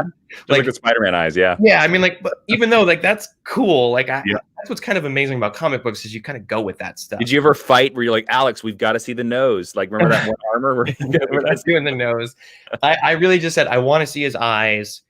And I want to feel, I think Tom and I talked about this, like I want it to feel like pieces that he puts on. And there's the famous Leighton Romita cover, right, where he's literally strapping it on. And Kafu did that in the first issue, right? Like that he puts the armor on, and you see him pushing buttons so that it connects to the thigh and the boot and and he carries it in the briefcase like he used to do, which I'm very. Bringing the briefcase back. Oh yeah, no, he opens up the briefcase. And it's in the briefcase. In your mind, as the official writer of Iron Man, I've always wanted to ask an Iron Man writer this: how heavy is that briefcase? Because logically, that briefcase should be like 500 pounds. Doesn't make any sense. Well, that's the thing, right? I always think of the scene in Iron Man 1 when he tests out the armor, and then he turns it off, and he's like a foot and a half from the floor, and he goes through the floor of the garage because the armor is so. That insinuates that it's incredibly heavy. Yeah. Again, doing my nerdy research on this guy has got. Oh boy. I read that Tony weighs something like 225, I guess, because he's 6 feet and strong. And that with the armor he weighs anywhere from 425 to 625. So that's like 200 to 400 pounds of armor on his body. Yeah. And he can keep it in a briefcase. This is get into the minutia of this, but like I think I kind of try to touch on the fact that he relies on a lot of internal systems to help move that are wed to his actual physiology. And that if it's completely dead weight, I think that's probably a problem for him. Yeah. That's something I was reading in some of the older runs too. Is like when the thing turns off, it's like I can't do it. That to me is fascinating. The briefcase, I don't know. Like, Well, that's why we want do channels like this, man, is to get in on that. Yeah, we have a question he here. took his helmet off and stuff in this. So, but then Alex and Kafu just went and like built something incredible. When I saw it, I was like, I mean, it's gorgeous. No, it's great design. Ubermall has a question here, taking us down a different track. Hey guys, big Halt and Catch Fire fan. What a special show. Chris, did you end up keeping anything from the set? Like, is the Cardiff Electric Giant in your basement or something? All right, so yes, let's let the lawyers know what you stole of their property. Yes, I did. I mean, at that point, like that stuff goes into storage. Oh, I know, but come get me, AMC. Yeah, it's like I think Jerry Seinfeld kept the Superman. From, oh, did he? Yeah, that makes sense. Mm-hmm. I mean, I think we all pilfered the set. I had the mutiny sign that John Bosworth had in his office in season 3. He had a sign from Mutiny with the logo, and it was all signed by the coders. And the idea behind that, it was never a story point, was that when he was going to stay in Texas and they were all going to go to California without him, they all made a goodbye thing for him. Mm-hmm. And then he ended up going with them, so he brought it with, and it's in his office still. And like Mackenzie actually signed it as Cameron, and Carrie signed it as Donna. And I had it. I kind of took it, or maybe I think someone sent it to me from the set, and I had the thing. And all the coders actually signed it, and I didn't have anywhere to put it. I wasn't going to put it up in my house. I mean, it's cool, but I don't have a big house, and my wife would be like, okay, like I don't even put a shrine to you. Yeah. Yeah, I was like, okay. And so I had it, and I kept it in my garage. And during the pandemic, there was that really wonderful auction thing that Sam Humphries put together with a couple other folks, and I auctioned it off. And someone who's a huge fan of the show got it and was very happy, and fixed it up. And what was the shipping like on that? The what? What was the shipping like on that? It was intense, but it's for a good cause. But yeah, it was a lot. The only other thing I kept really was I kept Gordon's original Altair 8800, which we got off of eBay, and it's a real one. I think it's functioning, but again, it's in my garage. It's on top of, I build a lot of small models and crafts and stuff. So it's in my garage, but it's an original Altair 8800, which is crazy. It's from Gordon's house or apartment in the 70s where he lived with Donna. That's nice. That's nice. We have a great comment here. Evening says, Halt and Catch Fire was close to perfection. Feel lucky now that it got to finish properly after so many good shows getting binned after season 2 these days. Yeah, I know. I think we can tell Evening is from across the pond. Hello, United Kingdom, because you said binned. Yeah, binned. Yeah, it's a bummer that they're doing that now, where they kind of just trash it after 2 seasons because they've got the content. I know that happened to Mindhunter, and yeah, that's a heartbreaker because I thought season 1 was brilliant. Season 2 was really heavy, but I also thought incredible. So since you're connected to like what I would call it's a very fan favorite series, it's a luminary series. What's a lesson, since you got to complete your story, you got to complete your show in your terms, basically, what's a lesson that you're taking into your next show? Like, what is the Halt and Catch Fire lesson that you learned that you're taking into your next show? Which I know you are working on another show. You have been announced as working on another show. We're not going to ask you any questions about it, but can we say it on here? Yeah, of course. Yeah, it's the Amazing Paper Girls. Yeah, man, that's awesome. Yes, it's very cool. You're the co-showrunner of that, correct? Yes, with Chris Rogers, who I created Halt with, and then Steph Folsom, who sold the original pitch of the series with Brian. And she wrote Toy Story 4, co-wrote it, and co-wrote Thor 3, and comes out of that incredible Wonderland. I feel very fortunate to be on that with Chris. I think it's interesting because, we came on after the fact because they decided they needed, showrunners with seasons of television under their belt. I think it made sense for us because we had written some really, in my opinion, at least, solid, good female lead characters of our show that I'm still very proud of. And it's Steph sold this pitch, but the 3 of us are coming in, and I know that Chris's and my fingerprints will be on it, and that'll be great creatively. But we had a showrunner come in on the first 2 seasons of Halt, a guy named Jonathan Lisco, and we couldn't have asked for a better mentor or person to teach us the ropes. And it's not really that we're doing that with Steph, because I think she could do all this herself, but we're coming in with television experience, and the best thing we can do is impart that on somebody else, and also say, like, what is the best version of this show? Let's make sure that happens, and not let any ego or anything like that get in the way. You know, I think I just coincidentally happened to have a nascent comic background when that thing materialized. You know, it was a series that Chris Rogers had happened to read. He's not as big of a comic book person as I am, but he knew of it. I think just because it's one of those series that transcends its medium in terms of, you know, it being known out there. So it's a very exciting show. Again, it's a female ensemble. You know, we are the only two, you know, white guys in the room. That was important to us. Nice.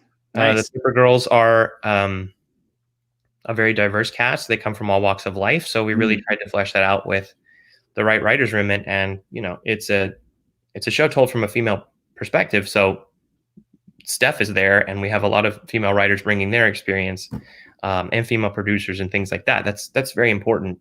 I'm not going to walk into the Paper Girls room and be like, here's what I think you should do when you're 12 and a woman. You know, like, it's not what I have all this experience. Yeah, I'm there to write stuff on the board, like, good idea. You know, like, I think that, but again, that show is being made by such a great group. I think Chris and I always run a very friendly room. It's kind of best ideas wins room. No one has a title when they walk in the room. You just do it, and you break it down to the beats of the scene, man. And like, that's how we did it on Halt, and that just works for us. So we're doing that on Paper Girls. Yeah. Nice. Well, I want to ask you real quick, just because, you know, I love asking these questions to television writers, and working in television myself. What do you prefer as your writer room hours? Where do you guys find, what's your peak productivity time for the rooms you run? I think we're very humane in our hours. I think that obviously when we were meeting in person, which is not happening anymore now, you know, we wouldn't get started until 10:30, 11. I also live outside of LA, so I take the train in, and then the subway. So I'm doing that, and then like an assistant's picking me up and going, like, hopefully 4 minutes away. So we're starting around 10:30, 11, depending on what conversations the showrunners have to have before you get in the room. And it's a law of diminishing returns. I mean, you go past 5. Oh yeah, you're done. It's like, I want to die. Like, no, nothing good. I'm not thinking of anything good. You know, I'm like, I want to see my sons for dinner. I like to go watch some TV with my wife. You know, like, it just staying all hours of the night is until we get this. That's all about the person running the show, in my opinion, and it has nothing to do with the content of the show. Sometimes there's very few days where it's like, we just need to get this fully carded up on the board, where we all know the beats. We just want to interrogate them enough and get it up so we can say, episode 5 is broken. You go write the outline. Let's go. Right. But even then it's like, oh man, 6:15, you know, like we don't go crazy. Yeah. We have a couple great questions here that we're going to take to wrap up here. Bilal Elian, I hope I said your name correctly. I just read Kaminsky's run on Iron Man. I found it fascinating how Tony tried to run Stark Enterprises. Many times it felt like a legal drama. Will we see more of Tony the businessman? Well, first, if someone can find me on Twitter and point me to a place where I can get Kaminsky's run in hardcover, that would be great, because it is one I've read pieces of it, but I want to just like get it all at once, because it's like this fascinating, like Dark Horse run of, not Dark Horse Comics, but Dark Horse run of Iron Man that I really want to get my hands on, because I think he did something really fascinating with the character. Tony as a businessman, I mean, I'll be honest with you. Yeah. I didn't think so. You've been like a lot of interviews, Back to Basics and Garage. I was like, no. It's kind of just the dude. You know what I mean? He's like, he's separating himself even more so from Stark Unlimited at the beginning of the first issue, just because I wanted to just pull him all the way into just the guy in the suit. So he's not batting it around with Dr. Shapiro and all these crazy people. You know, at work. Last question here we'll take is from White Whale Comics. How has production differed from an original project like Halt and Catch Fire and an adapted project like Paper Girls? And how much did you try to keep the look of the comic in the show? I guess a great little follow-up on that is how much is Brian K. Vaughan involved in the current production? I mean, the long and short of it is Brian is involved as much as he wants to be because he's a genius. He's also one of the nicest people I've met. He's been very supportive of us. He knows that the story has to change because the original comic book it takes place over 2 days, even though there are so many issues of the comic book. I think it's a 48-hour story. Well, it's not gonna be that for TV, right? Because actors age and all this stuff. So it's very different. Brian reads everything that we generate. He comes into the room when we really want to just pick his brain. Cliff is another important part of the show. We haven't gotten to Cliff yet, just because we're still in the writing phase. We're still putting this thing together, and the most important thing that's happening is on the page. So when that's right, obviously you start to build everything else. Cliff, I'm sure, will be integral to those conversations. Both him and Brian are executive producers on the show. I think that is important. Those are decisions that are not made by me; they're made by Amazon and Legendary. But I'm very happy that that's the level of clout they both have, because they created this incredibly original thing. Halt and Catch Fire, the showrunners have a lot of input and the creators have a lot of input on what the look's going to be. But then you're really having a lot of conversations with the production designer. You're having conversations with the pilot director, which is always a very important choice when you're starting the show. Is who's the pilot director going to be? And that person comes in and they bring a very cinematic eye to what you're talking about for your story. And we had Juan Campanella, who had won an Oscar for his film Secret in Their Eyes, and he came in and really helped establish the look of Halt and Catch Fire. A lot of the look of the show is owed to Juan. So even as a director moves on and other directors come in, they're adhering to the look of the show. And the DP, right, the director of photography, is the one who is kind of the gatekeeper of the show's look. So if a director comes in and is like, I want to do a crash zoom onto Joe McMillan, the DP's like, we don't do that on the show. And the DP needs to be empowered enough to do that. Now, sometimes a director will be like, well, I want to do a crash zoom, and then you do a crash zoom, and then you have to figure out how to cut around it. And sometimes it works, sometimes it doesn't. And some people are like, why'd you do a crash zoom in that episode? And I'd be like, well, because this asshole came in and directed the show and he's not coming back, like that kind of thing. Yeah.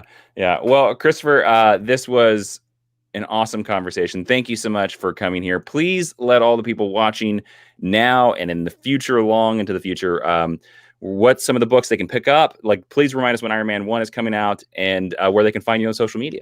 Yes. So Iron Man #1 comes out September 16th. I'm very excited. Dr. Doom returns the week after. I don't have the date in my head, but just add 7, I guess, to 16. I guess it'll be the 23rd. There you go. Dr. Doom comes back. My book, Everything, which was my second Burger Books book, its second arc got pushed way back because of the pandemic. But it is coming out straight to trade early next year, and that is the conclusion of that story. And I think it's great sci-fi fun that's coming back with that. And yeah, and then hopefully I'll have some announcements, over the next few months, online. You can find me online at If You Can't Well on Twitter. Twitter.com, I believe is what it's called. Yeah. Well, thank you so much for talking to me on a Sunday morning about Iron Man and all kinds of stuff. Everyone out there, you can find me on Twitter and Instagram at Jawin, Jawiin, and you can find my podcast, Geek History Lesson, all over where you can listen to podcasts. You can put podcasts in your ear holes. I got to have Chris on here to talk about Dr. Doom or Iron Man soon. That would be a lot of fun. Yeah. Yeah, I've got a podcast coming out, actually. Oh, please talk about it. This is brand new, and we haven't really talked about it. A podcast coming out with my wife, who is a poet and a crazy PhD doctor, and it's called Spores, Molds, and Fungus, if anybody gets that reference. But it's all about obsessive topics. It's what we're obsessing about that week, and it's it's some fun married banter, but you got to do something while you're doing a pandemic. I love how you called a person with a PhD the crazy one. Yeah, it kind of is. Wait till you hear the podcast. It's pretty fun. Spores, Molds, and Fungus, which I think will be out in a couple weeks. We've got a couple episodes banked. Awesome. Looking forward to that.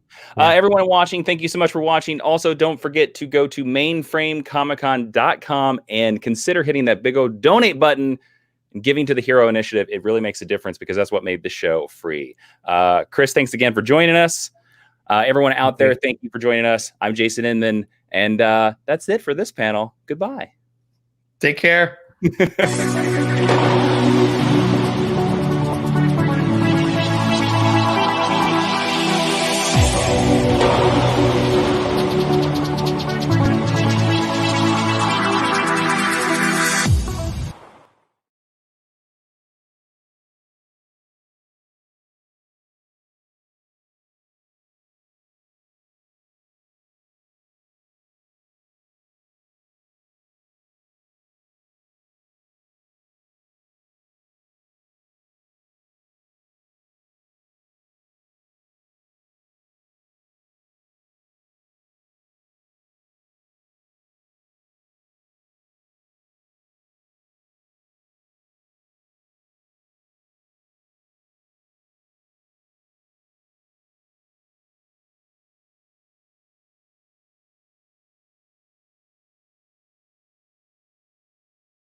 What's up, Mainframe Comic Con? Troy Jeffrey Allen here with PreviewsWorld.com, and I want to welcome you all to the AWA panel. We're going to give you a look behind the scenes and a look into the future of AWA. So let me just go ahead and introduce our panel so we can get started. First up, we have, well, you know him from Ecstatics. I love his Britannia series, and today he's going to talk about American Ronin.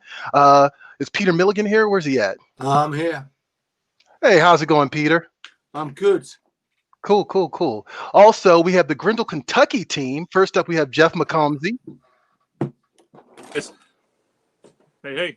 Hey, what's up, Jeff? Good to see you as always. Good to see you. And also his artist, Tommy Lee Edwards. Hey, I'm Tommy. Hey, what's up, Tommy? How's it going, man? Can you hear me? Yep, we can hear you great.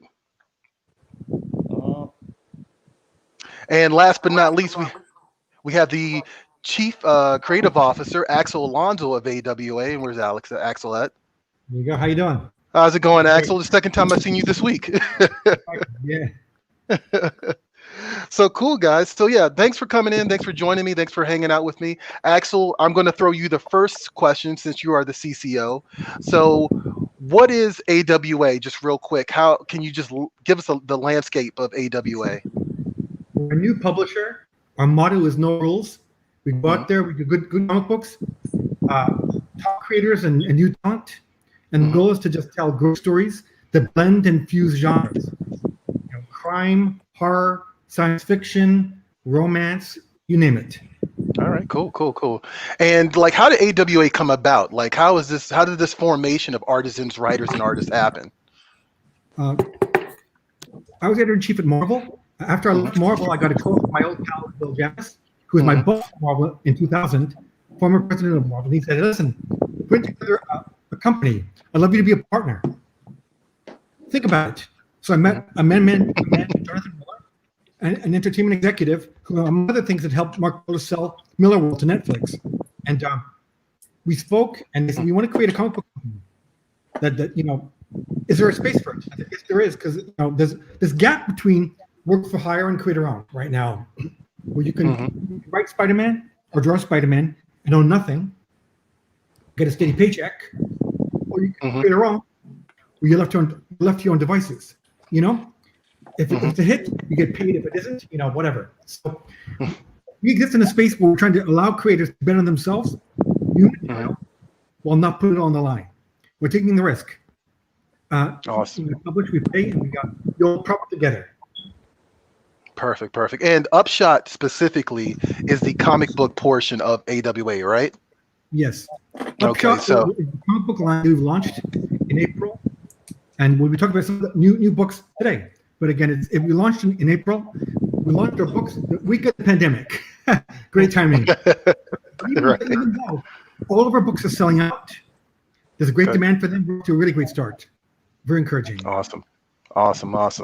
So Peter, one of the titles that is coming out of AWA is American Ronin that you're doing with ACO. Can you tell us a little bit about that and how you got involved with that project? Yeah, first of all, I'm British, so I'm going to be drinking while I talk, if you don't mind. That's okay. Actually, I encourage that. Good. Yeah, well, first off, well, Axel got in touch with me. We talked about the kind of story that we might do. The more I've been in this business a little while, and I've found that what's really important is working with people you trust. And I know that when I work with an idea with Axel, that we trust each other. I've always really loved those stories about agents that fly around the world in different locations and different situations. So American Ronin's got all that kind of stuff I liked. But on a deeper level, I've been noticing in the last 10, 15 years how when real emergencies happen, it could be the financial crash of 10, 15 years ago. It could be COVID now. That national boundaries, democracies, whatever they may seem to be on the surface, actually, when push comes to shove, have very little power. The real power lies in multinational companies, hedge funds, monies. In the American Ronin, we take that, but we just push it a bit further. We just make it a bit more extreme. Multinationals right now are employing security armies and security forces. So in our stories, it's a little clique that our multinationals employ genetically or surgically enhanced agents, they can fight amongst themselves. And American Ronin follows the story of one such Ronin, as they're called, American Ronin. And what I love about him is, in this world where it's very depersonalized, it's very dehumanized, our Ronin's only power, in this comic book world of laser beams and death rays, his power is very soft. He has the very human power of empathy. This guy can get under your skin. This guy can really know what you're thinking and what you're feeling. And that is his, if you like, power, to feel what you're feeling. And I thought that was a really interesting way of getting under characters' skins and understanding how one character relates to another character. He's So the ultimate that's the profiler. The macro ultimate and the profiler, right, Pete? micro. Again? Pete, he's the ultimate profiler. Well, he really is. I mean, but he's from a very, I mean, that almost sounds cold, you know. Yes, he is. I mean, what's interesting about Ronin, not only does he have empathy with you, he might also kill you. And it's very interesting if you have deep empathy for your target, so you can understand what that target's thinking, so you can understand how best to kill that target. Well, if you have this empathy for him, well, how are you going to feel when you do kill that target? You're going to feel as if you've killed a little bit of yourself. And as a writer who's always been really interested in character and in identity, and in those interesting areas between me and you, between this character and that character, the idea of someone feeling the pain when they kill someone, I thought was really interesting, particularly in a medium or in a genre where there's a lot of death, there's a lot of death rays, and there's a lot of big stuff that happens that almost doesn't get noticed. All these villains get killed, and it's pretty much, okay, let's move on to the next one. When American Ronin, it hurts. That's awesome. Actually, yeah, I like the effects of collateral damage. That's interesting, actually. The What effects on about yourself? Absolutely. What about you, Jeff? What about you, Tommy? You guys are doing Grindle, Kentucky. How did you two get involved with AWA?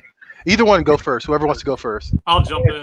Originally, I'm also friends with Bill Jemis, and I guess when they were putting all this together, I was one of the writers that he had recommended, and I got to pitch something. And the first pitch that I think got some traction was Grendel, Kentucky. I didn't know at the time, but Axel is a big fan of Grendel, Beowulf, you know. So from there, after we sort of got the high sign from it, I started to script a little bit, and that's the point when we brought Tommy in, and I got super excited. I knew this was going to be the guy. He absolutely gets it. I mean, he has a knack for, you know, for reference, for the right kind of reference to really make a something like the town of Grendel just kind of come to life. You know, as a writer, I'm always sort of worried about, did I put enough in there to sort of flesh out the town and make it feel like it really exists? And then I get Tommy's pages back, and immediately it feels lived in. So Tommy came on board, I think, pretty early on.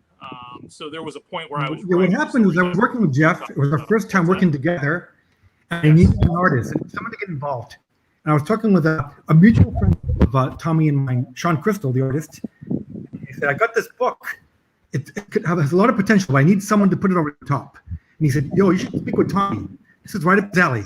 So I told Tommy, whose work I was a great admirer of, and I said, "Hey, listen, I got the company, and I've got this book. Can I send you the pitch?" He read it, and he said he really liked it. But the thing is, you know, Tommy brought so much. Tommy doesn't just draw the script. He came in with notes, ideas, to elaborate on it, to build it, and the book became four-dimensional at that point. Awesome. And Tommy, what has been your experience with AWA so far? Like, tell us a little bit about your experience on Grindle, Kentucky. Well, it's been great because I wanted to work with Axel, especially after we got to spend a little time hanging out together, you know. And it's sort of like what Peter was saying. You want to work with people that you trust and that you know you like, you know. So so it kind of started with that, and I love the idea of, like, Gerard Way and I created this character called Mechanic in DC, and it was sort of like, oh, cool, we get to create this character and play in this world, but when it came down to it, we still had to follow all the same rules, all the continuity stuff, all the, it's, and it was getting frustrating not being able to really feel like you could own something and push it in a direction you really wanted to go. So I've been wanting to do more stuff where you had more say on the story and the characters and the project, and so it's been nice to do that, and it's totally my kind of genre. It's my kind of yeah, and like Axel said, Sean Crystal was right. It was right up my alley. It was all the stuff I like to read and draw and play with anyway. So it's kind of a perfect fit for me.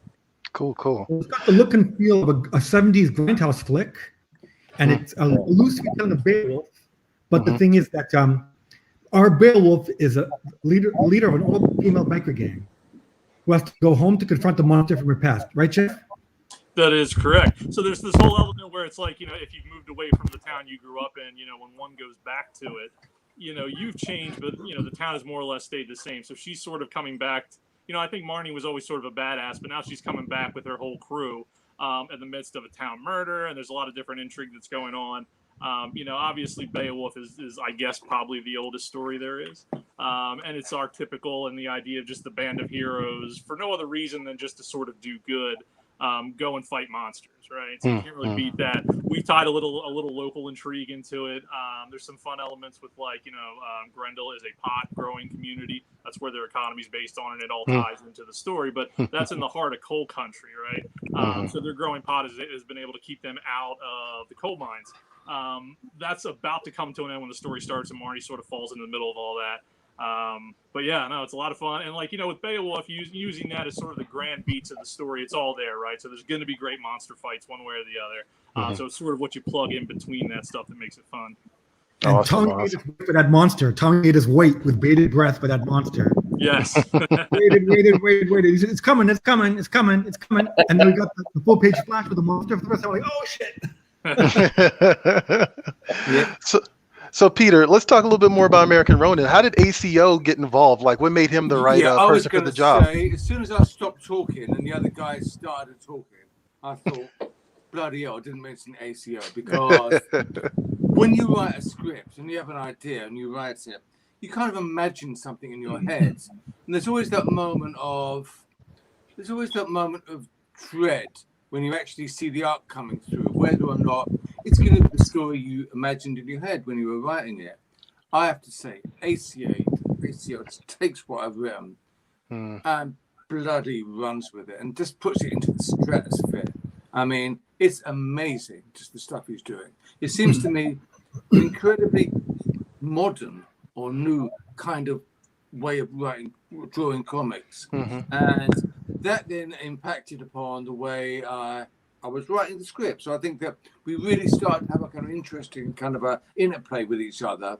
And what's come out at the end is this very new and fresh kind of way of telling a story that isn't just for its own sake, but his kind of way of storytelling perfectly suits this kind of fractured life of this hero, whose life is very in pieces because he's got his own life. He's got his secrets, but he's also infected, if you like, by the people with whom he's had deep empathy with. And that kind of fractured life or fractured psychology, ACO just perfectly visualizes in a way that's really exciting and fresh and new. That's very true of both these projects. Both these projects are highly collaborative. For the writer and the artist really work as a team, where it's a formation of both their ideas blending. I work with Peter on many occasions, and he's a very collaborative writer. Whether he was working with the late Edvin Vikovich on Human Target at Vertigo, or Mike Allred on the Ecstatic Six-Source book, he really excels. He puts down a script, and the artist can run free with it. Also, I love working with Peter. Adhering to the script, to the beats of the script, never changing the story, but always understanding the story. The thing about it is, I love working with Pete on books when he works on a very simple commercial concept on the surface, like a big action flick, summer blockbuster, and you realize as you're watching the summer blockbuster, it's really the heart and soul of it is an indie flick. Buried in the middle of it is something much different. Yeah, absolutely. I love that. And I'm actually looking forward to American Ronin because like I'm a big fan of both of you guys. So that's really awesome. Axel, you're like part of like you're kind of the connective tissue here as the chief creative officer. Like, can you explain more about your role and how that works in regards to Upshot and AWA? Well, I reach out to people, say, you want to work together? They say yes or no. We begin there. We talk about ideas, we pitch. I try and only get in people's way when I'm helping and get out of the way when I'm hurting. And then the good thing is I like to give people the opportunity to come in and do more than just, be a cog in a wheel, where you have, whether you're a writer or an artist, I want you to be invested in what you do. Understand, I'm talking to you because I like your work. I want you to bring your heart and soul, because instead of taking a character that already exists, you're creating something from scratch. It's a blank canvas you're working from. Blank canvas. You run with it. Yeah, absolutely. That's my role. Awesome. So, hey, Jeff, like, why Beowulf? Like, you said Axel introduced the idea to you, but like, is there what makes this character necessary for the Grendel Kentucky, besides the fact that Grendel's in the title, the Grendel Kentucky story itself? Right. Well, I mean, I think telling the story. I mean, initially it was our Beowulf, and I love the idea of a female Beowulf. Who's sort of, she's a badass, but as we read the book, she's obviously got a little more compassion and empathy to her. And ultimately, we find out that's because she was raised in an in an unusual household, but it was still a very compassionate household. She's a decent person. I just like the idea of, and again, I mean, it just comes back to this whole. We're always talking about motivations for characters, why they do this, why they do that. And again, Beowulf, just this idea that like, there was a time and place where people would just, go do good deeds simply to build their reputation, just literally for the sake of it, right? And they had a following that followed them because, hey, he seems like he knows what he's doing, and I want to get in on this. So I feel like Marnie being in charge of an outlaw biker gang, a female outlaw biker gang, who must have all had sort of their own little stories that drove them to form a gang of their own. I just like the idea that she's a badass and she's sort of pulled back in, sort of against her will, unexpectedly, back into this lifestyle that she thought that she'd basically shut the door on. What about you, Tommy Lee? Like, how's the experience been? Do you prefer drawing the monster side of it or the human element of Grendel Kentucky here? I'm always more interested in the human element, even though, it's kind of that way with everything that I do. Like, even if I do a Star Wars thing or whatever, I'm always enjoying, the acting and the emotions and the costumes and, and putting as much character into the drawing as possible. How much can we learn about a character in one panel, depending on what we put in the background, what's on their shelves, what's hanging on the wall, what are they wearing, what kind of weapons do they have, what kind of books do they read, that kind of stuff. So that's definitely the most interesting. It's sort of like, I'm a huge fan of monster films, and I'm not in my studio right now because the internet's not so great, but my studio is all Godzilla stuff, and I love Godzilla movies, but they're only really as good as the humans. They're only as good as the people it's like a zombie movie. Any sort of disaster kind of thing, they're really only as good as the people that you care about when you're reading it. Think of like 28 Days Later or something, or the original, Night of the Living Dead or something. I mean, it's always about the people, So the monsters and stuff are really fun, and it's great fun to draw that kind of stuff. But what holds it together is the human side. Oh, awesome! I actually just watched Dawn of the Dead this morning, so I'm right there with you, man. So, Axel, what is the strategy here? Are these all limited series, and like, is that your focus at AWA? Is like limited series trade? What we do is we do full stories in a limited series that can function as a first season of an ongoing story. On other occasions, like Old Homes, for instance, is 5 issues, it's over. That story's done. But a story like American Ronin is built to last. You watch American Ronin's adventure, issues 1 through 5. But if Peter and ACO want to return to the character, we can do that. Now, Grendel is kind of built to end. Who knows? You never know. But the thing is, our strategy is that I want to be able to launch books that tell a full story, like a full season of TV, a full movie. You know, you enjoy it, and then if you enjoy the experience, you want to come more, see more, we could find some more for you. Perfect. Already, So, way that are already the sequels are being written. okay. We have 2 series already where the sequels are written, or season 2 is already written and being drawn. Okay, awesome. And actually, we didn't even establish this, but there is a idea for an expanded type of universe here at AWA, and so actually, I'm gonna pitch this over to Peter, Tommy Lee, and Jeff. Do these stories play in that larger universe, or would you be open to playing in that larger universe? Is there room for that at all? I'll start with Peter. Thank you. American Ronin, no, it doesn't play in that universe. It wasn't designed for that universe. Could it fit in that universe? Probably not. I don't think it. I think a story should be in that universe if it helps to be in that universe, and if the story is somehow, if being in that universe is somehow essential to the telling of that story. With American Ronin, I think Exeter would agree with me that it isn't necessary, and it's its own kind of world, and it creates its own world, and I think therefore it probably won't be part of the AWA universe. Okay, cool. What about you, Jeff?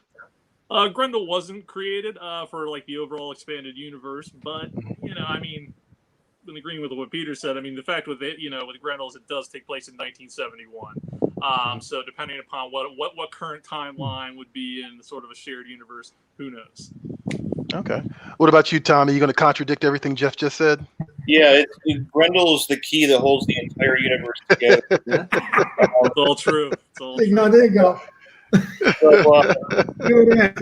So yeah, you have to read all of them to understand all four issues. Yeah. To be able That is a veteran move. That is a veteran move. Tommy Lee knows how the game is played. I appreciate it. I mean, if you try and get into any sort of other book without, even if it's not even an AWA book, you have to read the book to understand it. Sort of the key to the medium at the moment. Yeah. Any more? So would you go back to the original Beowulf? Yeah, and suggest that somehow, way back then, I don't know, whatever kind of century that was, it was actually part of the AWA universe. Yeah. Somehow in some kind of the expanded universe. Yeah. Just pull on all forms of literature. It doesn't matter what it is. Why not? We haven't started talking about Jesus Christ yet. It's part of the universe. So actually, Peter, I was going to ask you, like you said, like there's this looming, it sounds like a military-industrial complex, but also corporate mentality that's the big evil here. But is there another big evil inside American Ronin that people should know more about? Do you need a bigger evil than multinational companies? To me, that's quite big enough evil enough. I don't want any more evil than that. That's quite, but actually, no, because then, if you like, the personal expression of this evil is both the humanized huge companies, but also they all have their own Ronins. They all have their own agents. And it's pretty much like the Cold War, where you might have, I don't know, James Bond is the obvious one, but more interestingly, you might have Smiley in the John le Carré novels. See, but then you'd have the Russians or these Germans, the Chinese agents, who might be super agents. But in our story, way beyond the Cold War, it's multinational. It's money and it's business. Business is war and war is business. And they would have their agents. They would have their operatives. And they are, if you like, the manifestation or the expression of this evil. With the Ronin, his, in inverted commas, power is empathy. And what I love is that it's a soft power. You know, it's very, very cerebral, but it's very, very effective. Other agents will have a different kind of power. For example, one agent might be the power to get inside your nightmares. and to really understand what really scares you, what really wakes you up in the middle of the night screaming. If you can find out that about a person, you've got a big hold on that person. And when these kind of guys start to fight, it's I mean, what really works about the series is that the Ronin's power is his ability to get an incredible psychological edge over his quarry. An incredible psychological edge. But he still has to accomplish the mission with his hands and his fists. Yeah, well, I like the whole, excuse me, I like the whole mechanics of it. He doesn't just look at you and get the empathy. If he wants to get this deep empathy, he has to get some of your DNA. So maybe he has to follow you into the Chinese restaurant where you've just been eating and get the chopsticks that you've used and get a sample. So without giving away too much, the Ronin does have the Ronin does have an antagonist, a very formidable antagonist in this. Yeah, in this story, he does have a very formidable antagonist, as Axel said. And he's, if you like, the flip side of Ronin. He's another agent. This guy called Incubus, and he works for one of the. He works for the same company as Ronin used to. And his power, if you like, is nightmare. Ronin has some secrets. Ronin has some things that he wants to keep separate from this world. It's the only thing that keeps him, if you like, sane or whole, as a whole human being. And this guy, through finding out Ronin's nightmares, can get close to that kernel of who he really is and potentially destroy him through him. Oh, awesome. What about you, Jeff? Like, I read some of the preview pages. This goes to both you and Tommy Lee, of course. I read some of the preview pages, and it looks like there's a brother-sister combo that kind of kicks the story off. And you mentioned the biker gang. I'm assuming that's the sister who's involved in that. But why do you follow these particular characters? What makes them integral to this particular story? Well, I think with the two characters, Marnie and Denny, they are, I mean, they're not blood related, but they did grow up together sort of as brother and sister, more or less how they behave. Marnie was the older, Denny's the younger. And again, to go back to sort of that metaphor about leaving home, Marnie left at, I think when she was a teenager, 17 or something like that. Denny stayed, and Denny sort of took over this role that was sort of for Marnie. So, right off the bat, there isn't really a lot of tension between them, and I think it's because they got along really well. But Denny is also sort of the guy who's still juiced in. He knows everybody around everywhere, even though Marnie's been gone for a little while. He knows the current state of affairs in Grendel, Kentucky. Okay, perfect. Awesome. So, Axel, let's talk a little bit about the future. Let's jump ahead now. Like, what's coming forward for AWA? What can people look forward to? Well, I mean, you can look forward to plenty of more sequels to some of the books you've already read, already underway. Already that Peter Midland has already scripted another series for me as well. Oh, nice. Not American Ronin? I can't say. You can't say? Okay. All right. Because, but can I say, this is going to be amazing. And it's really going to be amazing. And I think everyone's going to get really excited. And it's perfect. Okay. Very excited about it, yeah. I've got plenty of good stuff. I've got Fight Girls from Frank Cho. Oh, okay. That's right, yeah. We've got Hunger Games and The Bachelor. And smushed them together. Got the Fight Girls. Essentially, it's 10 incredibly fit women from around the galaxy are put in a contest where they all fight. They're all transported to hostile terrain where they have to navigate an obstacle course and each other. At the end of the obstacle course, only one can live. You have to outlast your opponents, literally to death. So the one winner becomes the queen of the galaxy. The other 9 are dead. Okay. So that's some nightclubs I went to when I was younger. But the twist is that one of the contestants in the contest has an eye on a bigger prize than the prize. She has another motive for being there. So there's a mystery and a twist in the middle of this action epic. Okay. We've got great stuff coming from Garth Ennis, a book I'm very excited about. Crazy book from Garth Ennis we'll be announcing soon. Okay. We've got Curry Andrews' Erratic, which is a shared universe book that spins directly out of the pages of Resistance. And the concept there, you can find a preview of this in Free Comic Book Day, our Free Comic Book Day offering. the idea is you got a 15-year-old kid, and he's given superpowers. That's super cool. But the problem is, you only work for 10 minutes a day. Then you fade out. Mhm. So if you can't get the job done in 10 minutes, he's toast. Yeah. You better get the job done.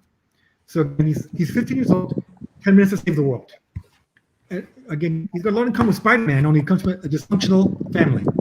Huh. You know, Okay. young kid, down in his luck, in a new town, doing his best to get by with these powers. Complicated. It's really a lot of fun. We have our first young adult offering in a bite-sized by Cullen Bunn and Nelson Blake, which is a story about sentient robots that escape from the scientists that created them. They crash land in the stockings on Christmas Eve in the stockings of a house in suburbia where they try and escape from the scientists that created them. They're immediately noticed by the dog and the kids, and then it becomes a secret of the kids and the family dog. And then one of the little robots decides to break bad, so it's up to the kid and the dog to save the world. Okay. So All right. it's like Toy Story meets Transformers. Love it. Absolutely. Again, skewing much younger. That's more for young ones. Okay. Hey, I'll still read it. I'm still down. Yeah, I'll buy it. I'm there. So one last question. This goes to the, well, actually, you know what? I have two questions here because we just had one pop up on the screen from Tom, and I'm going to pose this to the writers here. I'm going to pose this to Jeff and Peter specifically. I guess it seems like what he's asking here is what's the difference between what is a rookie mistake that a writer can make and what is what separates that from a seasoned writer, I guess. Yeah. Should I take that? Yeah, go for it. You first, Peter. Well, I don't know about a seasoned writer, but I think that when I talk to young guys and they've got or girls and they talk about ideas, I would say they often get too wrapped up in plot. This happens, this happens, this happens, and I think what's really interesting about a new story is the theme and what's the idea behind it. The plot comes later. Don't get too wrapped up. If you're giving an editor like Axel or anyone a new idea, don't get wrapped up in big stuff that happens. Talk about what it means. Talk about what the hell it's about. It seems to be that, for me, that's the most important thing when I'm approaching a new project, which is, what is this about? Absolutely. No, I actually I can tell you from personal experience, nothing worse than hearing someone go bullet point by bullet point through their comic book idea. Yeah, who cares? Who cares, right? Give me the meat and potatoes. What about you, Jeff? What separates the rookies from the veterans? You know, I think I would say that it's an attitude issue, really. You know, like comics is a collaborative medium, and at some point, you know, you have to put yourself out there to collaborate sooner or later, right? You know, you can write as many scripts as you want at home. Eventually, you're going to have to share them with a writer, an editor, someone. And I think just nobody likes it. But, I mean, you have to get used to it. It's just part of the process of getting notes on things. And in my experience, you know, 95% of the time, they're great. You know, in particular, working with Axel, this is my first time working with Axel. And just a lot of the suggestions and directions that he brought in right at the very beginning really helped shape the entire project. I think just being open to that kind of stuff right off the bat when you come in, and again, just know that it's a collaborative medium and that your idea might not always be the best. So the short answer I would say is to put yourself in a position where you're collaborating with someone. You know, hopefully you found a good collaborator and they can make you better, and you can, you know, they're giving you good suggestions, right? But always, you know, just put yourself out there and have a good attitude about hearing feedback. I mean, it's the habit we have to get into, but it is a tough one to get into at first. Absolutely. Can I add just one thing? I think I've found an experience that one thing that's really key is to make sure that you and the editor are working on the same story. That you've got the same idea of what the story should be. I know it sounds funny, but heartache lays where your idea of what this story should be is a bit different from what the editor thinks. I feel you. Oh my God. Yeah. Tommy Lee, I saw you nodding your head. Like you agree 100% on that one? Yeah, I'm not going to comment any further. Have I scraped the sore wounds there a little bit? Well, actually, you know what, Tommy Lee? I'm going to put you on the spot. Why should people pick up Grendel, Kentucky? Oh, well, if you want to read a good story. Okay, that's And a good reason. Yeah, and if you want to understand the rest of the AWA universe, no, just kidding. All right.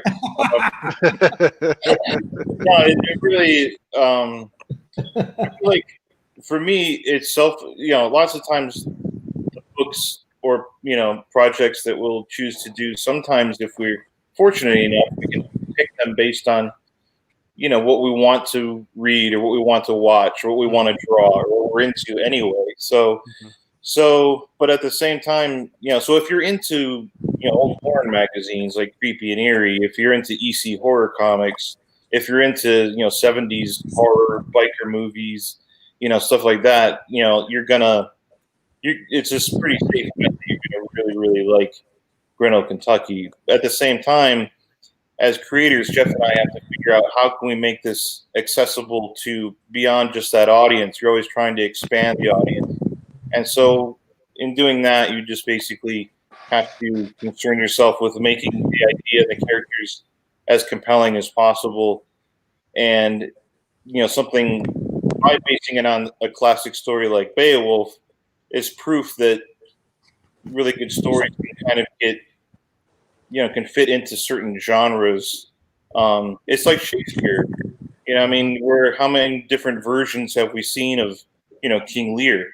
Right. Grindle right here, by the way. Only 12 copies of this got copies right now. No Yeah, shit. that's where you want to read Grindle, Kentucky. Check that out. Nice. You see that? Yeah. That's great. Also, I think it's worth mentioning that Tommy Lee did all the art for this from the beginning. I don't know if people understand how much work that really is. I mean, from he got a script and he turned in a finished full colored comic. Obviously, we got John Workman on letters, and they're gorgeous. But I mean, just doing all that stuff, it's like I've never given birth, but I'm just going to go ahead and say maybe it's like giving birth. I don't know. And he's done it a bunch. I mean, you really just don't get to see. I love the creative process of how comic art is created. But it is a rare treat when you get to see when an artist has the ability to do it.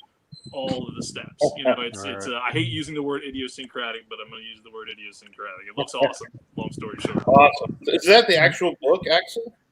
It's a boutique copy. We printed up a dozen of these only. Okay, nice. We're booking them in September. We printed up about 12 to 20 copies that went to VIP and to take a look at in advance. Awesome. So, yeah. Awesome. It looks amazing. Amazing. There you go. Cool. Amazing. Well, what about you, Peter? Can you give us like the elevator pitch for American Ronin? Like, why should people read it? Well, apart from the fact that I've written it and ACO has drawn it, I think that it's in this confusing world, American Ronin attempts to explain what's really going on, but from the point of view of a very personal level. That's really shit. It's not really the elevator pitch. No, that's good. It's actually said on the surface, it's a James Bond movie. On the surface, it's a big budget. Lots of different locations, exotic locations. It's got all the bells and whistles. But at heart, it's a really, really personal, small movie about feelings and about identity. All the stuff that I'm, I think, known for. I mean, people are looking for answers right now. And you know what? Sometimes they're in comics. American Running does give you all the answers you possibly need. Awesome. Actually, I saw one more question in here I'm going to throw at you guys. And this was for Peter, but I'm also going to give this to Axel. It was about, how does it feel to be part of the golden age of Vertigo? I guess, Peter, you would have represented the golden age. And I guess, Axel, you would have represented the silver age, maybe. But this idea that potentially AWA is the new Vertigo, or do you dismiss that entirely? Don't dismiss it. I'm not the platinum age. What I would say is that I would have been proud to publish either of these books during my tenure at Vertigo. I think I was there during peak Vertigo, and I would have probably published either of these books there. Yeah. Awesome. I can honestly say that I would have written American Ronin for Vertigo. I think that Vertigo wasn't a genre. It was more an attitude. An attitude towards bringing personal stuff or bringing stuff which was looking at the world from a different point of view. And I think that Vertigo was enabled writers to write what they were really feeling at that time. So there wasn't a particular genre It was more an attitude, and I think that American running is exactly the same attitude as a Vertigo book, perhaps Awesome. with more depth. Awesome. No, absolutely perfect. Thank you very much, guys. I appreciate it. And actually, thanks for joining me. And I'm going to remind people right now, Previews catalog, right? Oh, I got it upside down. There you go.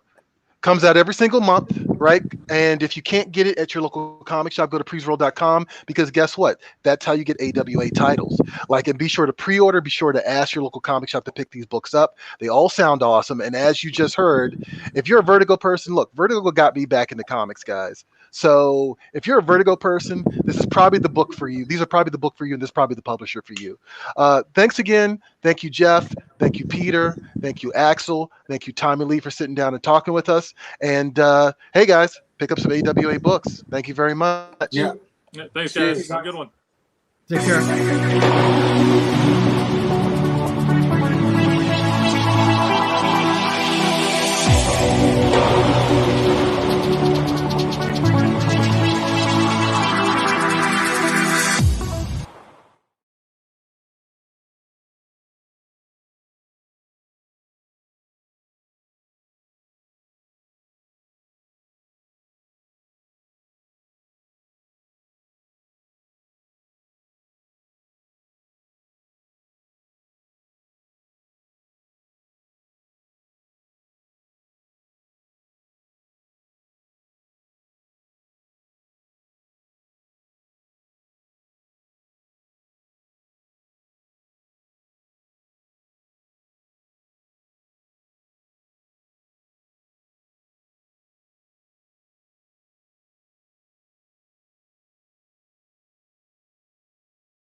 Hey, everybody. Good afternoon and welcome back to Mainframe Comic-Con. We're in the midst of Sunday, and I hope you're enjoying the panels as much as I am. And this is a great opportunity for me because I've been meaning to talk to this creator for some time.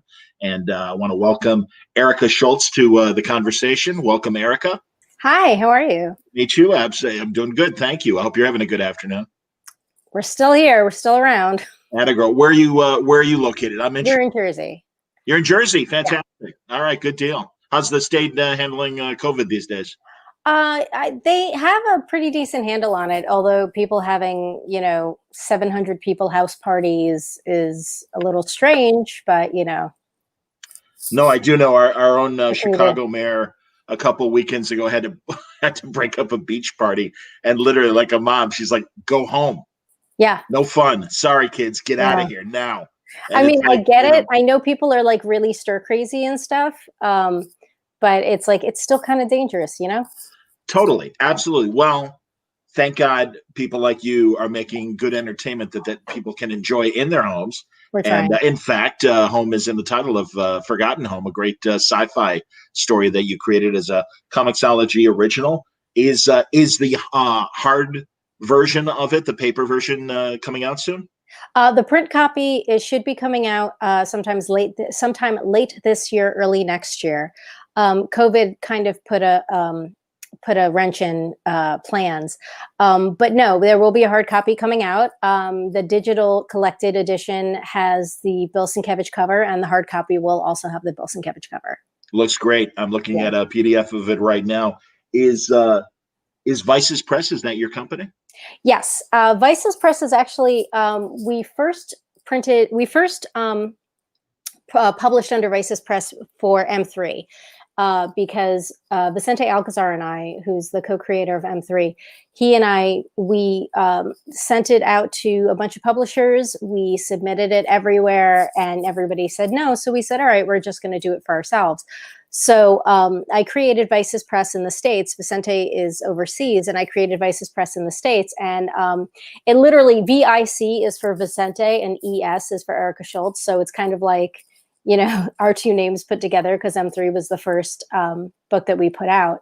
So when I had the partnership with Comixology Originals to do Forgotten Home, they said, do you have a publisher that you're putting it out through? And I was like, oh yeah, I still have Vice's Press. We'll do that. So yeah. Well, I'm glad you thought of that, and I think that's great. Oh, and you'll forgive me. Obviously, I'm reading one of these chats. It's got the Word Balloon logo on it, but that's coming from our buddy Alec, who's producing right now. And yeah, if you're watching on the Word Balloon channel, we want you to go to Mainframe Comic-Con and hit the donate button, or go to heroinitiative.org, because I'm sure Erica is aware, and I've been saying this at every panel. Hero Initiative, a lot of their fundraising happens at physical conventions. In fact, more than 80%. That has been taken away from us, unfortunately, due to COVID. Yeah. And that's one of the reasons why we're doing Mainframe, frankly. So we really want you to support Hero Initiative, a really important cause that not only takes care of freelancers when they're older, but I mean, I know of creators now that had some hospital issues and didn't have great insurance, and thankfully we were able to get to a Hero Initiative and take care of them. So that's why we're here. Hero Initiative does a lot of really important things that I think people don't even realize. Especially people don't realize being a freelancer is kind of precarious. I mean, even in the best of times, and especially in a situation with COVID where there are a lot of opportunities that either had to get shelved or had to get, even canceled. You really count on that. Basically budgeting, saying, okay, I've got X amount of projects throughout the year. Well, when COVID happened, I know a lot of people unfortunately had, projects canceled. So Hero Initiative really is there to help people out, because it's the bottom can drop out from under you, even in the best of times. So please do donate. Agreed. Did you not reflexively, but because of the status quo, did you have a pencils down situation yourself? I did not. I was very lucky in the sense that we had already completed Forgotten Home, and I was just I was working with a graphic designer putting together the collected edition with the back matter and such. But all the I guess for lack of a better term, all the principal photography was already done on it. So it was just a matter of collecting everything. I'm also an editor at Mad Cave Studios, and when we had a conversation, we had an editorial meeting, and they said, we're not going to do pencils down, we're going to keep going. That's great. So, I mean, it was great for the team that I was working with, because we said, look, you know, this is something that you can count on. We are going full 5 issues. You know, let's do this. Unfortunately, I can't announce the team just yet, but hopefully this fall we're going to be doing it. Okay. So, but we are very excited. I get to work with Mike Mochio and Steens, 2 fantastic editors, and Chris Sanchez, who's the editor-in-chief at Mad Cave. And it's a really great crew, and there's a lot of really good stuff coming out. Great to hear. And I know Mad Cave has several panels to close out today that people can watch right here at Mainframe. So that's good to hear as well. So forgive me, Erica, but give me your origin story. How'd you get into comics? Well, I always read comics as a kid, like a lot of people. Sure. I didn't start working in comics until about 2008. I had been working as an art director and copywriter at an ad agency in New York for many years. And I ended up getting laid off, like a lot of people did, especially in the 2007, 2008 around time. And I ended up getting a job as a background artist, Photoshop artist, and animator at a studio in New York City. And at the time, they were working on the Astonishing X-Men motion comic. And so I was brought on to do some of the animation and Photoshop work for that. Am I correct? That was Neil Adams was Yeah, helping that was with that, wasn't Continuity it? Studios. Yeah, Continuity Studios. So we were working on that, and that was originally going to be a freelance position. And then, So were you? And forgive me, were you at Continuity then? yeah, I was there. Okay. Yeah. All right, continue, and then I'll ask you about Continuity. Very good. Yeah, I was at Continuity Studios, and originally that was going to be just for the Astonishing X-Men project, and I ended up staying on for about almost 8 years. Wow. And I got to, I would do ink assists and color assists, you know, digital backgrounds. I did some penciling of backgrounds. I did a lot of, I did lettering, I did animation. I pretty much got my art degree pretty much through Continuity Studios. And then, and I had been working as a writer on M3, and Vicente Alcazar, who's the co-creator of M3, was actually working at the studio at the same time. So that's how we had met. And I was working as a writer. I was getting work from Marvel and DC and other publishers while I was at Continuity. And then it got to the point where it was tough to sort of do the day job and write. So I made the leap to go full-time freelance. And, you know, I still love the time that I had at Continuity. I learned an immense amount. And that's what really propelled me into going into comics as a career.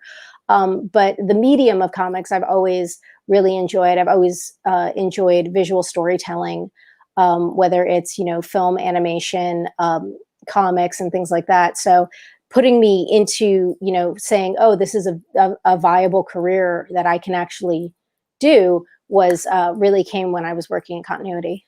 That's amazing. And, you know, I've had Neil on the show a few times, and, you know, God, it is a job, but also it is a place to learn. And I know a lot of creators that went through Continuity and stuff, you know, learned their chops working for Neil and the various people over there. That's terrific. And yeah, no, I'm not surprised to hear that. And again, it's something I didn't know about you. So that's why I'm like, wait a minute, Continuity. Let's got to talk about that for a second. That's outstanding. And hey, man, I don't know. And again, I'm only imprinting my own observations of Neil and the way he works and stuff. He's a tough boss, but I know too, what's great about that is if you can handle it and stuff, you know, he can teach from a tough point of view. But I mean, you know, at this point in his career, you know, he's kind of one who helps you get to the next level. You know, so I don't know. Yeah, tell me about it. And again, forgive me for putting my own impressions. It's okay. On what might have been your experience. Anyone who's worked at Continuity knows it's a proving ground. They really do. And you know, it's one of those like only the strong survive kind of things. Yeah. And I'm lucky. I mean, I left of my own volition, in the sense that I was lucky enough to be getting enough work that I could leave. And I felt like I was doing a disservice to both, I understand. So I wanted to do one full rather than sort of half and half. And the team there, I mean, they totally respected that and wished me the best of luck. But no, I mean, it is a tough place. There's because it's not just working on comics. You're working on comics. You're working on commercial art. You're doing advertising art, all kinds of stuff. And I had a background in advertising from working at an agency in New York. Okay. So that wasn't sort of the learning curve for me, but some of the I guess some of the behind the scenes of comic book production and such was new to me. And I learned a great deal. And, like I said, I mean, I basically got my art degree from working at Neil's studio for almost 8 years. And I got to work with some incredible creators, and and I met some really amazing people. The reason why Bill Sienkiewicz does so many of my trade paperback covers is because I actually met Bill when I was working at Continuity. He was doing some inking for Neil, and I had met him through that. And he has always been an incredible support. He's supported my work and just me personally. And had I not worked at Continuity, I would have never met Bill. That's outstanding. Now, before we get to the book and talking about Forgotten Home, I do want to talk about this earlier project that you had as well, M3. So tell us about M3. Well, M3 was the first comic project that I had ever worked on. It came to me. I had been in a car accident, and I had been. It took a bit for me to recuperate. I had some broken bones and some broken ego, and I had been just sort of writing as a way to sort of. I get it was cathartic for me. So I started writing the character of M3, and I didn't really know if there was I didn't know where she would fit. It was just sort of get this out of your head. And after working at Continuity for a while and seeing the structure of comic scripts and things like that, I felt, oh, well, maybe this could be viable as a comic miniseries. So I started working on that and working the story and pacing it more for a comic script. And then I had worked with Vicente, and I showed him the script. He really enjoyed the storyline, the characters and stuff. And we just started working together from that. And like I said, we had sent it out to multiple publishers, pitched it to multiple publishers to try and get someone to pick it up. And unfortunately, nobody would. So that's when we said, you know what, we really enjoy this story. We believe in this story. We're going to put it out ourselves. And so we did. And we ended up doing 2 story arcs, 12 issues total. So yeah, I mean, it was the first thing that I did. And there are parts that I look back and say, oh, I would have changed that. I would have changed that. There are times when it's kind of freeing, not really knowing the rules because you don't know you're breaking them. Whereas now, I feel now my work is, 10 years on, it's a lot cleaner. It's a lot more streamlined. It's a lot more refined. But I can't sort of debase the work that I originally did because there's something in like the purity of it. Do you know what I mean? I do. So, I mean, if I were to do M3 now, I would, I wouldn't completely change it, but there were definitely things that I would change to make it more streamlined, to make it feel a little more polished, I guess, for lack of a better term. Yeah. But I think as it stands, I think it stands pretty well on its own. And it's really what launched me going forward. So what is the plot behind the 2 arcs of M3? M3, the first arc is about an assassin who is being hunted by the FBI, a particular FBI agent. And the second arc, they end up teaming up to solve a crime together. So he's on the right side of the law, she's on the wrong side of the law, but they find a way to sort of work together. Interesting. Oh, that's great. And is that still available? Is it out there Yeah. digitally or in print? Or? M3 is out digitally and in print. In print, you can get it in shops, comic shops. You can also get it off my website, ericaschultzwrites.com. You can also get it. It is through Comixology. It is not a Comixology original, but it is on Comixology. And if I'm not mistaken, it is still the first trade paperback might still be on sale. I'm not sure. I know earlier this week it was on sale, but I think it might still be on sale. I'm not entirely sure. I always appreciate the difficulty in terms of promoting yourself and having to contact local shops to get them to carry your book. And Sam Humphreys is a friend and has told me about that process. Were you really, was it you like calling shop to shop and saying, please, let me tell you about my book and please carry it? Well, what we had done was we had actually gotten, and we were approached when the first story arc, was collected in a trade paperback. We were approached by Diamond at New York Comic Con to see if Diamond could carry it. So once the first trade was in Diamond, it was a matter of contacting shops just to say, hey, just so you know, this is it. One of the things that I do that it can, and I'm very privileged that I sort of budget for this, but I always have like little postcards made up with your Diamond code and things like that. And I have a list of comic shops and I just slap on the labels and slap on the stamps and throw them into the mail kind of thing. Because even though you still have an ad in Diamond, it is still tough to get traction if you're not a huge publisher. Oh my God, absolutely. Good Lord. It's like, that big. Good luck. Exactly. For being seen in a big catalog. Absolutely. Well, the other thing that someone told me that I didn't realize in the beginning was that the Diamond catalog is alphabetical. So Vice's press is all the way in the back because of V. And I'm like, oh, if I knew that, it would have been like Aardvark or something, Yeah. So yeah, I mean, we ended up, going to a lot of shops. Some shops I even showed up and said, hey, how's it going? I have this new book coming out, maybe you'd like to, if you have clientele that like sort of like cat and mouse crime thriller kind of stuff, maybe this is it. So yeah, I mean, you have to go out there and you have to push yourself and you have to push your work. And it can be uncomfortable, but I feel that if you don't believe in the work enough to do that and to sort of get over that hump of uncomfortability, then nobody else is going to believe in it. So it really is a necessary evil part of it.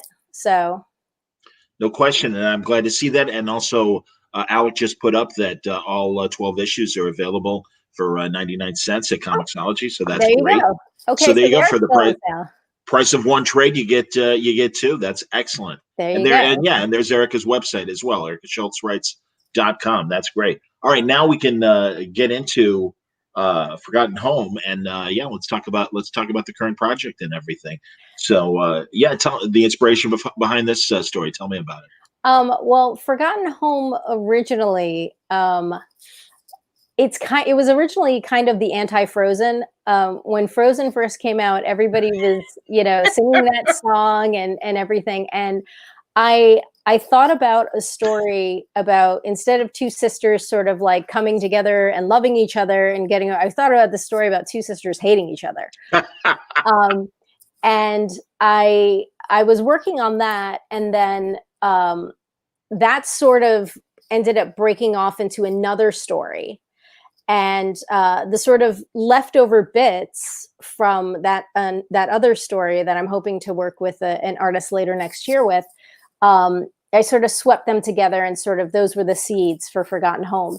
But the idea is basically there's a young woman named Lorraine Adelet who is not from around here. She's not from Earth. I won't say she's an alien, but she's just not an Earthling. And she comes from another world called Janata. And in this other world, there is this long-standing war between these two factions of people. And Lorraine ran away when she was 16, 17 years old, because as the princess, as the heir apparent, she was supposed to be the general and lead the army. And she didn't believe in the war, and she didn't want anything to do with it. So she ran away. She's now on Earth. She has a family, and she's a police officer. And there are a bunch of children that start going missing in and around the area that she lives. So she starts investigating, and she still has her magical abilities on Earth. But what happens is, as she goes and investigates these crime scenes, she realizes that there's residual magic. So she knows that she has to sort of follow the clues and go back home. And once she goes back home, there's a whole mess of things that she has to deal with. The people that she left when she, escaped, her mom, who's still the queen, the literal evil queen kind of thing. And sort of this destiny that had always been written about her being the leader of this, of the army, and, a destiny that she has pushed off for as far and as long as she could. Understood. It's very interesting because in a lot of ways there's similarities to Marvel's Empire event that's going on right now, and I haven't even started reading Empire yet. Oh, spoilers! I haven't even started reading it yet. It's on my pull list, along with, I just have this stack of comics that just keeps growing. I hear you, buddy. Yeah, no, I'm the same way. We'll get into that in a minute. Tell me about Marika Cresta, your collaborator. How'd you get together? Why, did you want her for the assignment? How did it happen? There's a fantastic editor named James Emmett, who is working with me on a few other projects. And James and I were talking, and I was saying, I'm looking for an artist, a collaborator for Forgotten Home. And he had given me a few names, and Marika was one of them. And at the time, I had seen some of the work that she had done on X-Men and Power Pack. And I was like, wow, this is rising star. And I approached her, and she was available and ready and willing. And really, to say she brought her A game is an absolute understatement. But really just fantastic work. And Matt Emmons, his colors really just made everything pop and really just work really well.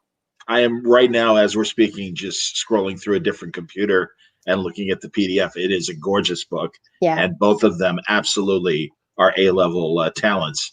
And it's great to see this kind of production come together like this. So no, I give you guys credit. And also, too, that it's a Comixology original. So was that an opportunity that was presented to you to start with them first? Yeah, I had spoken with a few of the people from Comixology, because I had already had M3 put up on Comixology for a while. And I was talking to the Comixology people, and they were explaining that they were going to be doing an originals line. And, they asked if I would be willing to pitch. And I said, oh, yeah, of course. So I pitched them Forgotten Home, and, Chip Mosher, my point person there, was like, this is great, let's do this. And a lot of the other places that we had pitched the story, they really wanted to sort of break it down to more 5 or 6 issues, whereas the original story was paced out for 8 always. And I know that was kind of a sticking point, especially with smaller publishers, because I get it, there's a price point that has to be dealt with, and people are sort of risk averse when it comes to longer arcs, and I get that. But I really give Comixology a lot of credit for letting us go the full 8, and really being able to tell the full story, because there are a lot of side characters that I'm able to give their due with 8 full issues, whereas if it was forced to be 5 or 6, these would be sort of just quick anecdotes. And there's a lot of social commentary in the story that you get to actually, develop, and relationships that you get to develop in 8 issues that, again, would have been really, cutting room floor at 5 or 6. So I really do thank Comixology and Chip very much for letting us go the full 8.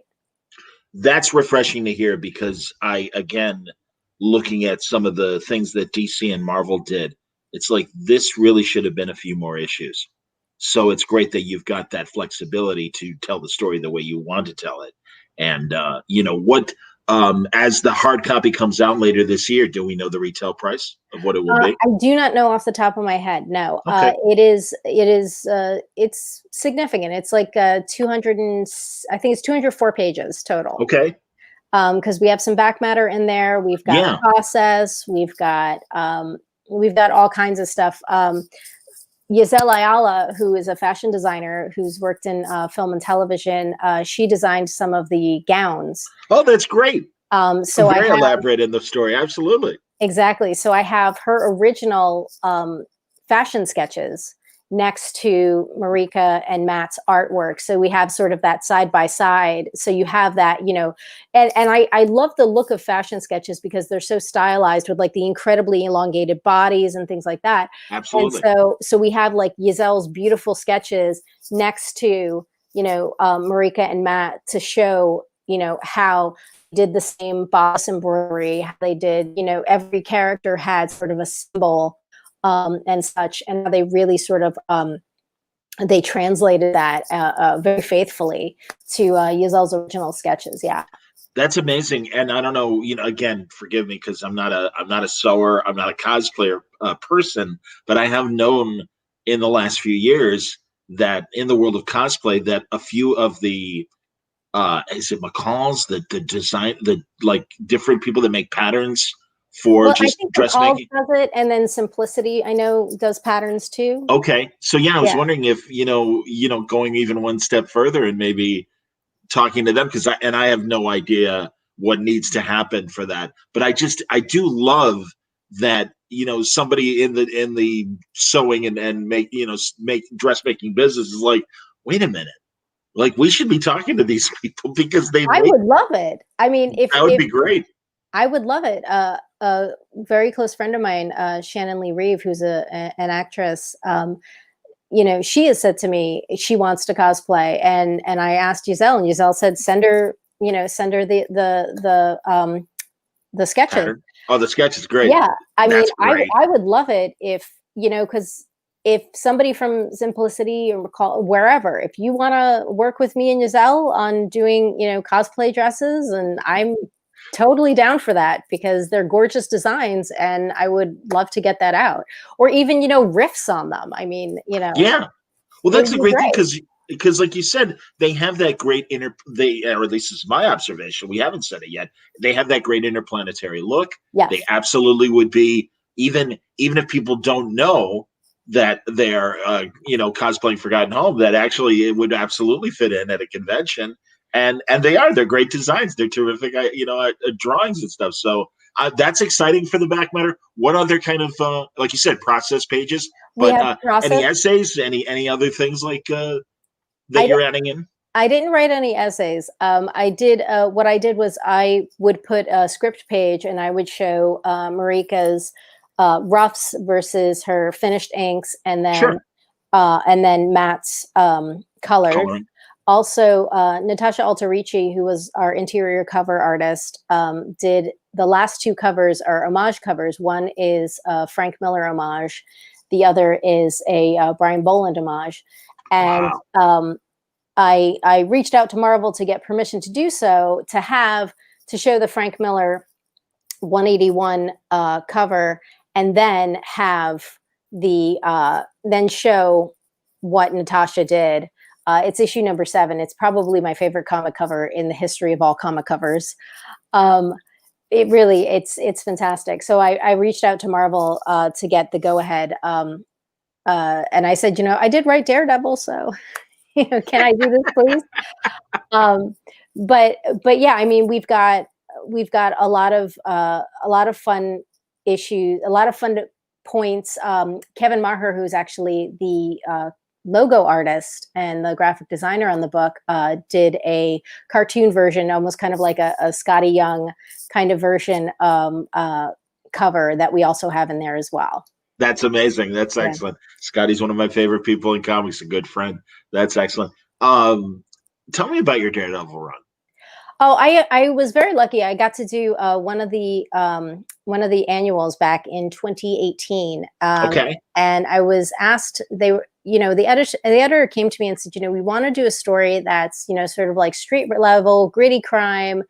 You did M3, you did 12 Devils Dancing. That was the street level, gritty crime stuff. Oh. Let's, see what you can come up with. So I was like, okay, well, it's going to be in the past. It's going to focus on Misty Knight and her partner. Colleen Wing? No, we didn't have Colleen Wing in it. I gave this is pre Bionic Arm. Wow. Okay, very cool. So That's great. This is NYPD Misty. Oh my God, Eric, Right. I got to pick up your annual. Go on. I love this. Keep So going. I basically pitched the idea of like French Connection with superheroes. Wow, that's yeah. So it's very like.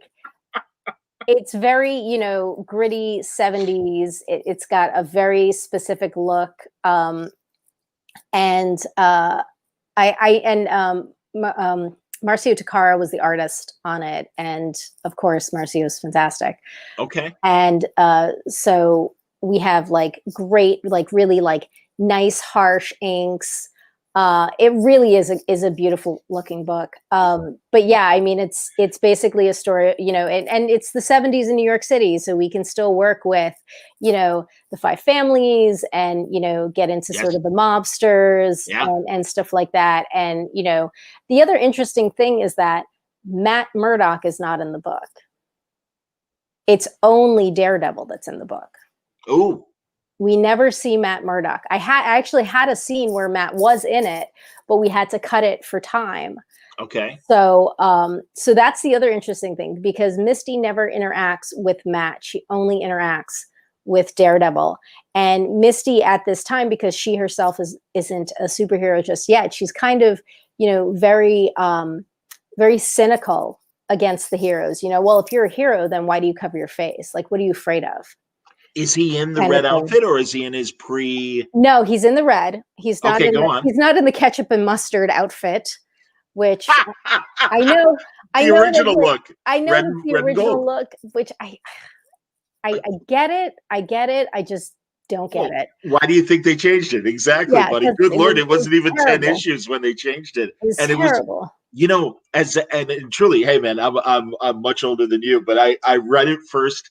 And when I first saw Daredevil, he was in the red outfit. And then I got a reprint of a Daredevil early annual or whatever they were called back in the day.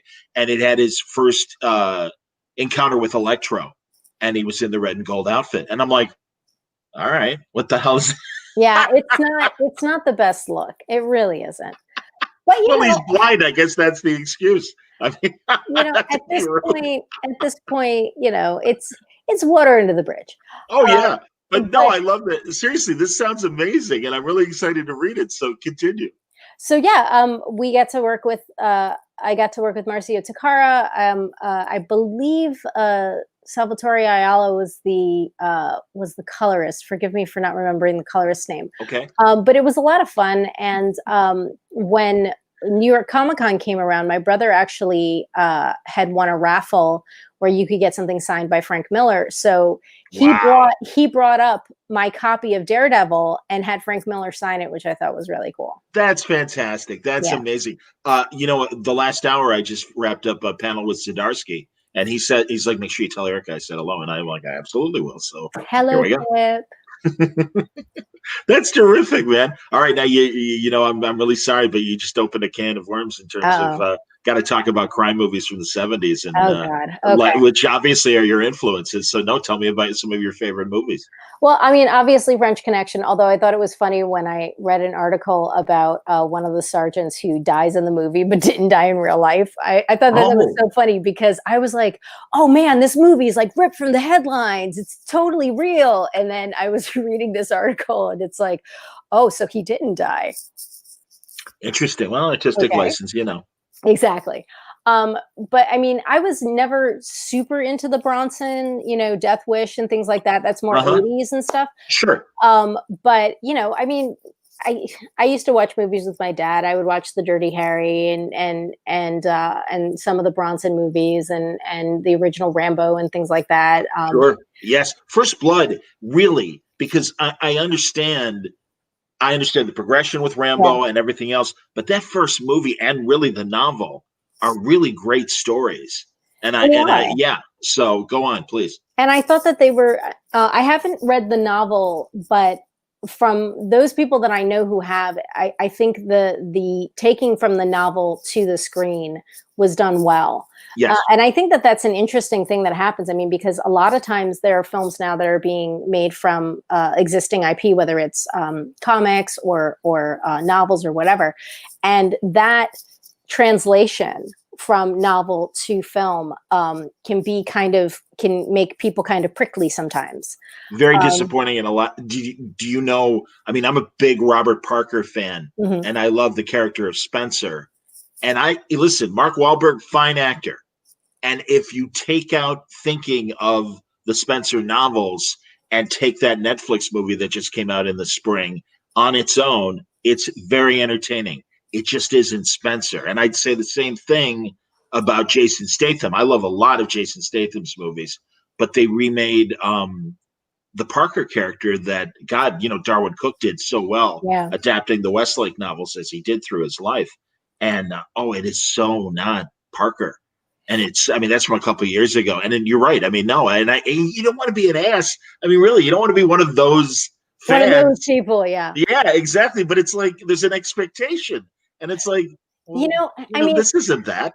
I think you can make a good story. You just don't have to call it Spencer. You don't have to call it Parker. I agree.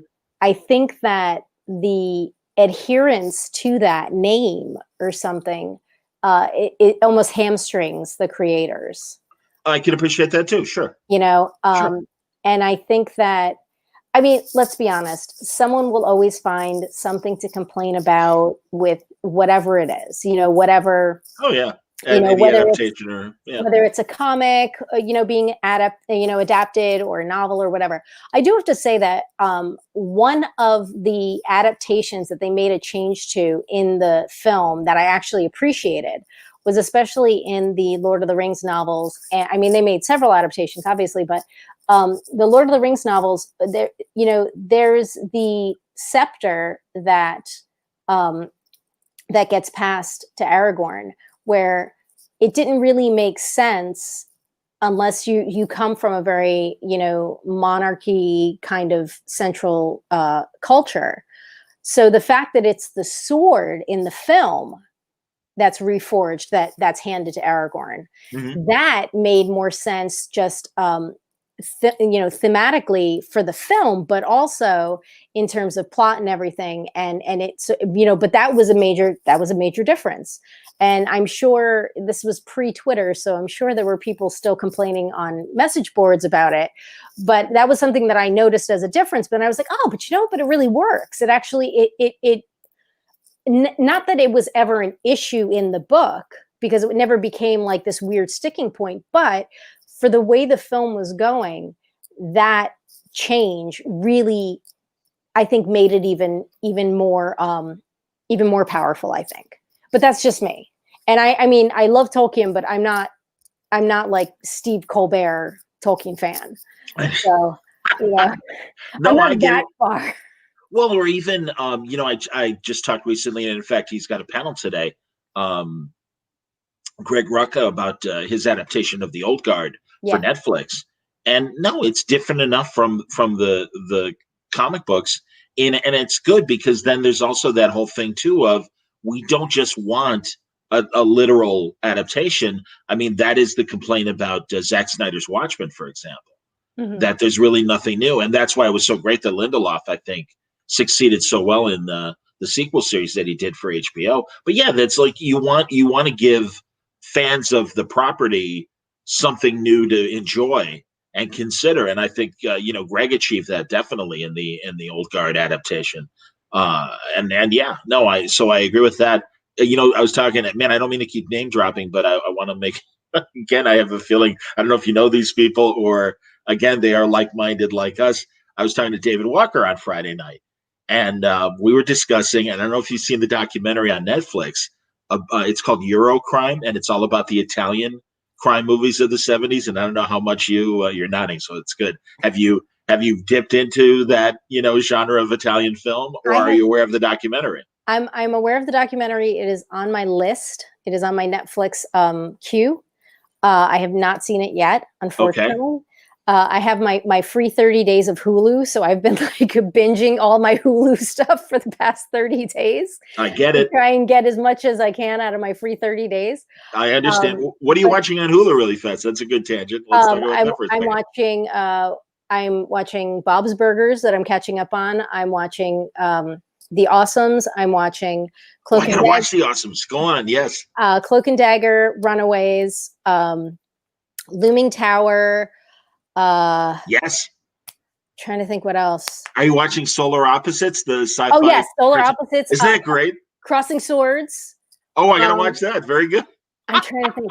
My friend Daryl Taylor, who's a podcaster. I know Daryl, absolutely. Daryl was telling me, he's like, you got to get Hulu. You got to get Hulu. And I was like, oh, fine. What would I watch on it? And he gave me like a whole list of stuff. So I'm like trying to get through all of this before my 30 days are up.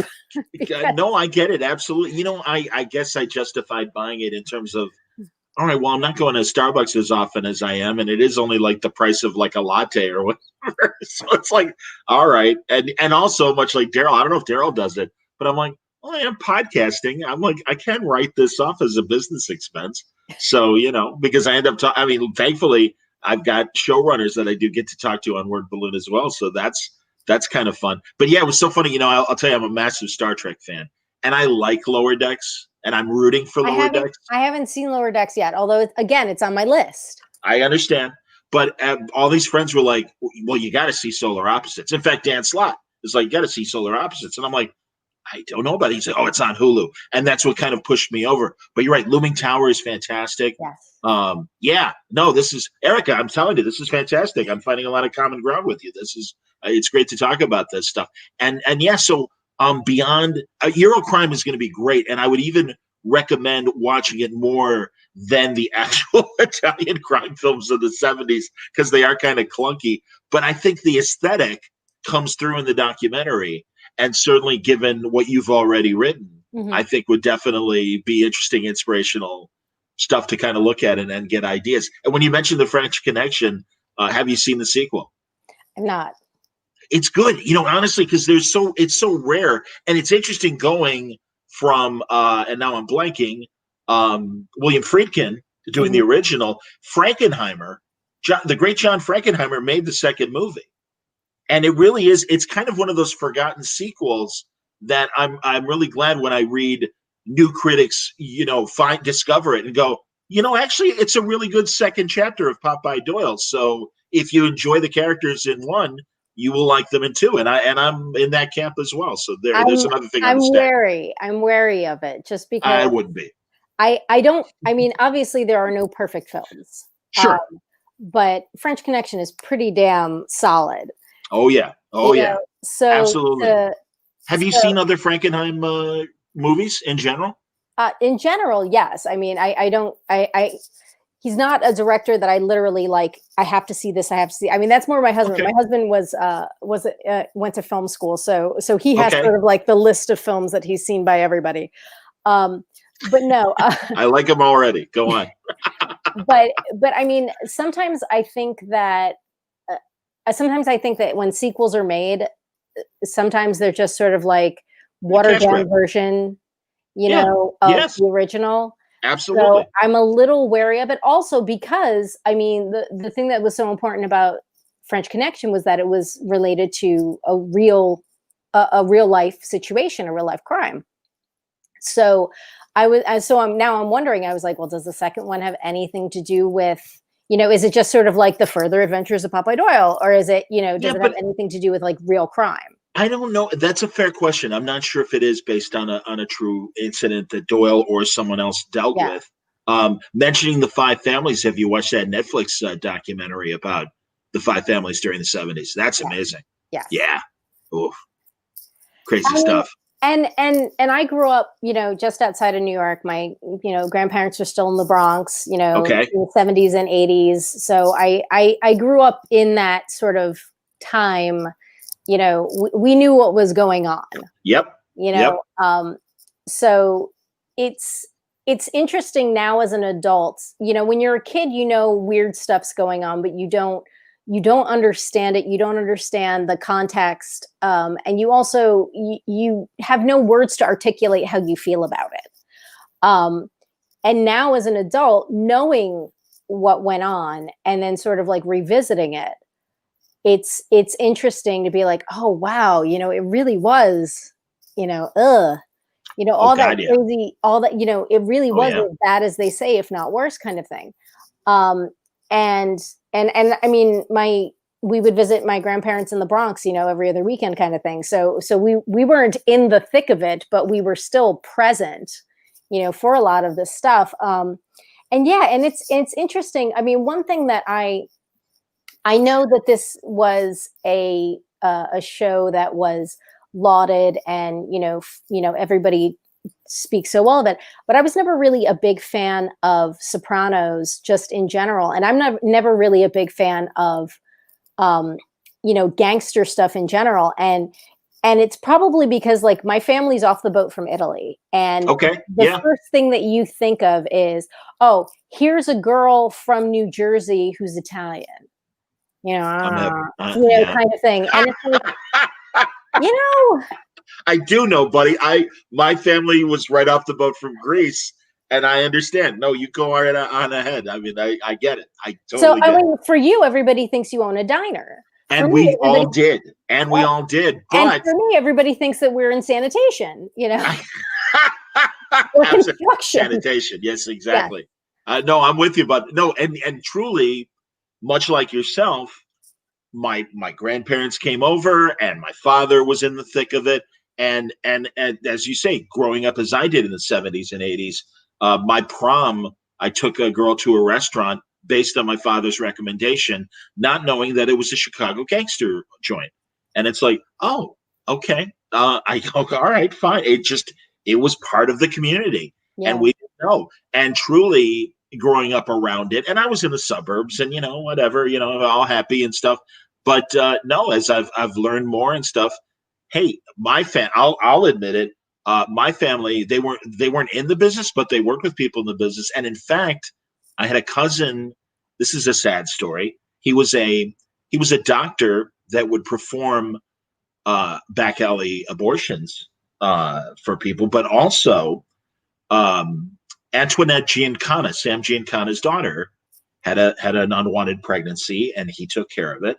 And Giancana found out and chased him out of Chicago, tracked him down to Arizona, and killed him. And so, we had these family albums of this doctor. Yeah, it's cool, Erica. It's cool. And I mean, this is. I don't know if I can curse, but holy shit! It's fine. You could totally swear. It's fine. No, and my sister and I would be at family gatherings, and they'd crack out the family photo albums, and these black and white photos from the 50s of Uncle Bill. And that's Uncle Bill. We don't talk about Uncle Bill. That's all we heard. And then in the Chicago Tribune Sunday magazine, much like the Times Sunday magazine, there were excerpts of Antoinette's autobiography. And my sister, and she's like, "Hey, remember Uncle Bill that we don't talk about?" Yeah. She's like, "Check out Sunday's paper." And we're both like, "Who knew? My God!" That's and it's insane. like, so yeah, man. No, I totally respect where you're coming from, and yeah. So I've. No, it's an interesting black chapter in the Suntress family book. So yeah, what are you gonna do? That's insane. No, I mean, unlike you, we didn't have a connection to it. All right, very good. Good for you. But right, that fear of the stereotype. I'm with you, buddy. There was always the stereotype of that, which I always felt kind of uncomfortable about.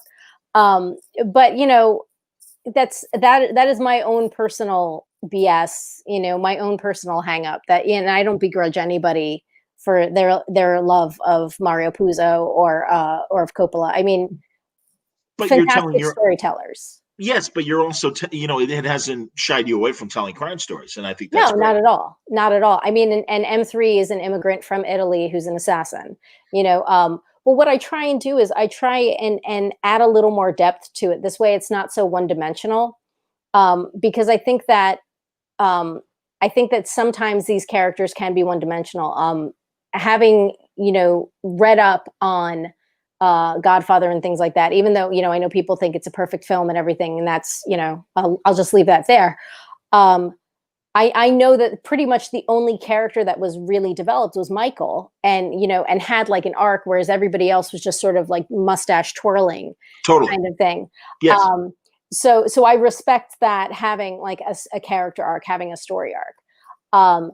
But yeah, I mean, I don't shy away from the genre. I just try and make sure that people are seen as multidimensional. It's really easy for people to just be like, they're bad, they're good. That's who you hate, that's who you root for. And that's fine. And there are plenty of stories that are very, very, quick paced and things like that. Yes. I just like adding things. I like making things a little more complicated, because I want people to think a little bit more. But there's nothing wrong with just sort of check your brain at the door entertainment. I mean, like, that's why Fast and Furious movies are like so popular, and good for them. They're making a hell of a lot of money with it. No, absolutely. And, isn't it interesting too that Godfather, Puzo's original story appeared in men's magazines that were even tighter than just a paperback novel. And, they were yes. serialized, right? They were serialized? Yes, it was. Absolutely. Yeah. And also by a publisher that also, it was Marvel's magazine division. And Puzo even tried comics for a while and just didn't feel like that was his strength and everything. But yeah, he was literally like a 60s pulp writer prior to The Godfather really hitting as big as it did. So I'm fascinated by a lot of the stuff, and I will admit this doesn't read very well by today's social mores, and I get that.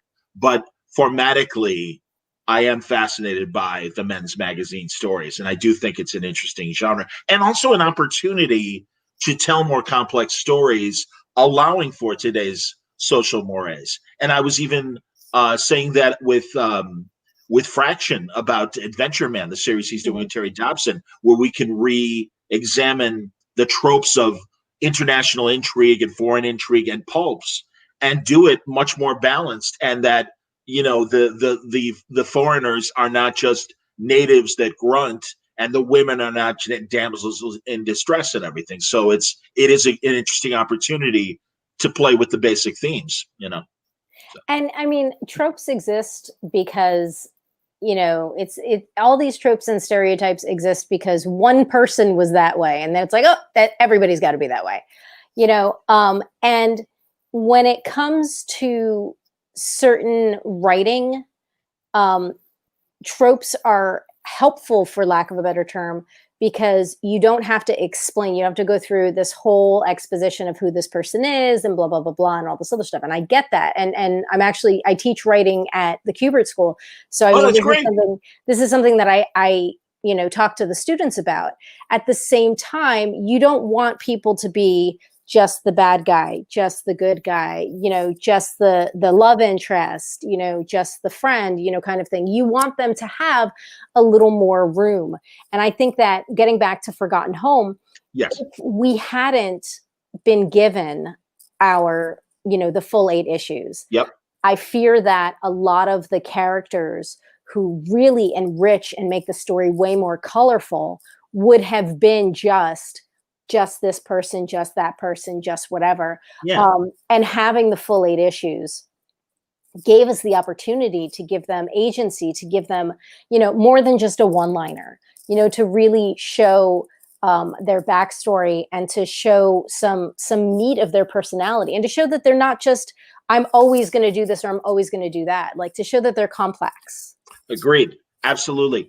So do we want people to wait for the trade, or do we want them to go to Comixology and pick up the 8 issues now? They can get the trade on Comixology. If they are digital people, you can get the collected edition, is available on Comixology. If you want to wait for print, you can wait for print. It's up to you. Unfortunately, I don't have a print date yet. No, it's cool. But is the back matter included in the digital trade? Yes. The back matter that's great to hear.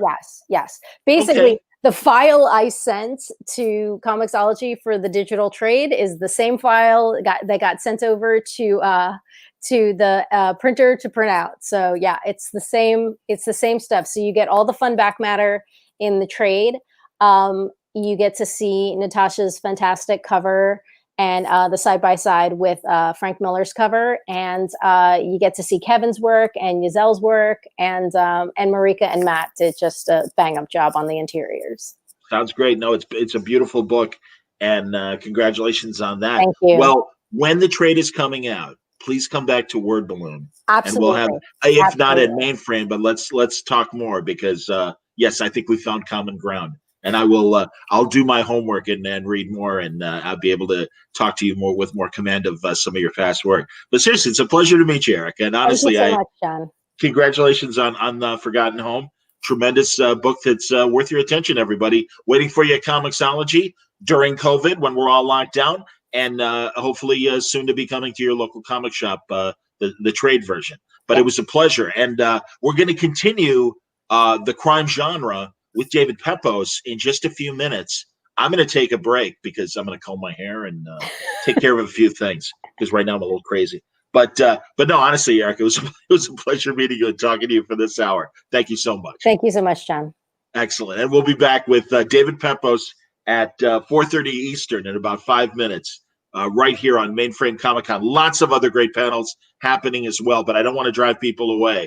We're going to have a nice crime conversation with David. So thank you very much, everyone, and we'll talk to you soon.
Hey, everybody. Welcome back. John Suntress from the Word Balloon Podcast.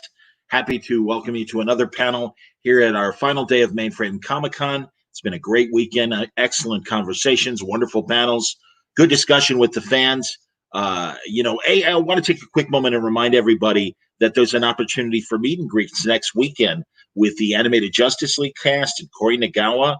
I'm not sure who else, but if you look on mainframecomiccon.com, there is a list of meet and greet opportunities for you for next weekend, and I advise you to take advantage of that. But right now, we're going to continue with another discussion of crime comics and some interesting books that our next guest has provided for us over the last couple of years. He's also a former comic journalist and a frequent guest on Word Balloon. I'm happy to welcome back David Pepos for a nice conversation. Nice to see you, David. How you been? I've been great. Thanks so much for having me, John. I appreciate you taking the time. I had missed you. I'm glad we get to catch up. Did we see each other at C2E2 or not, Dave? I'm not sure. I feel like that was the last con I ever went to. I know it's kind of a play on words. I've been calling it last con standing. Absolutely, yeah. Unfortunately. No, I'm really excited that we get to chat because I'm excited to talk about some crime comics and maybe tease a little bit of some stuff that I got coming down the pike this week.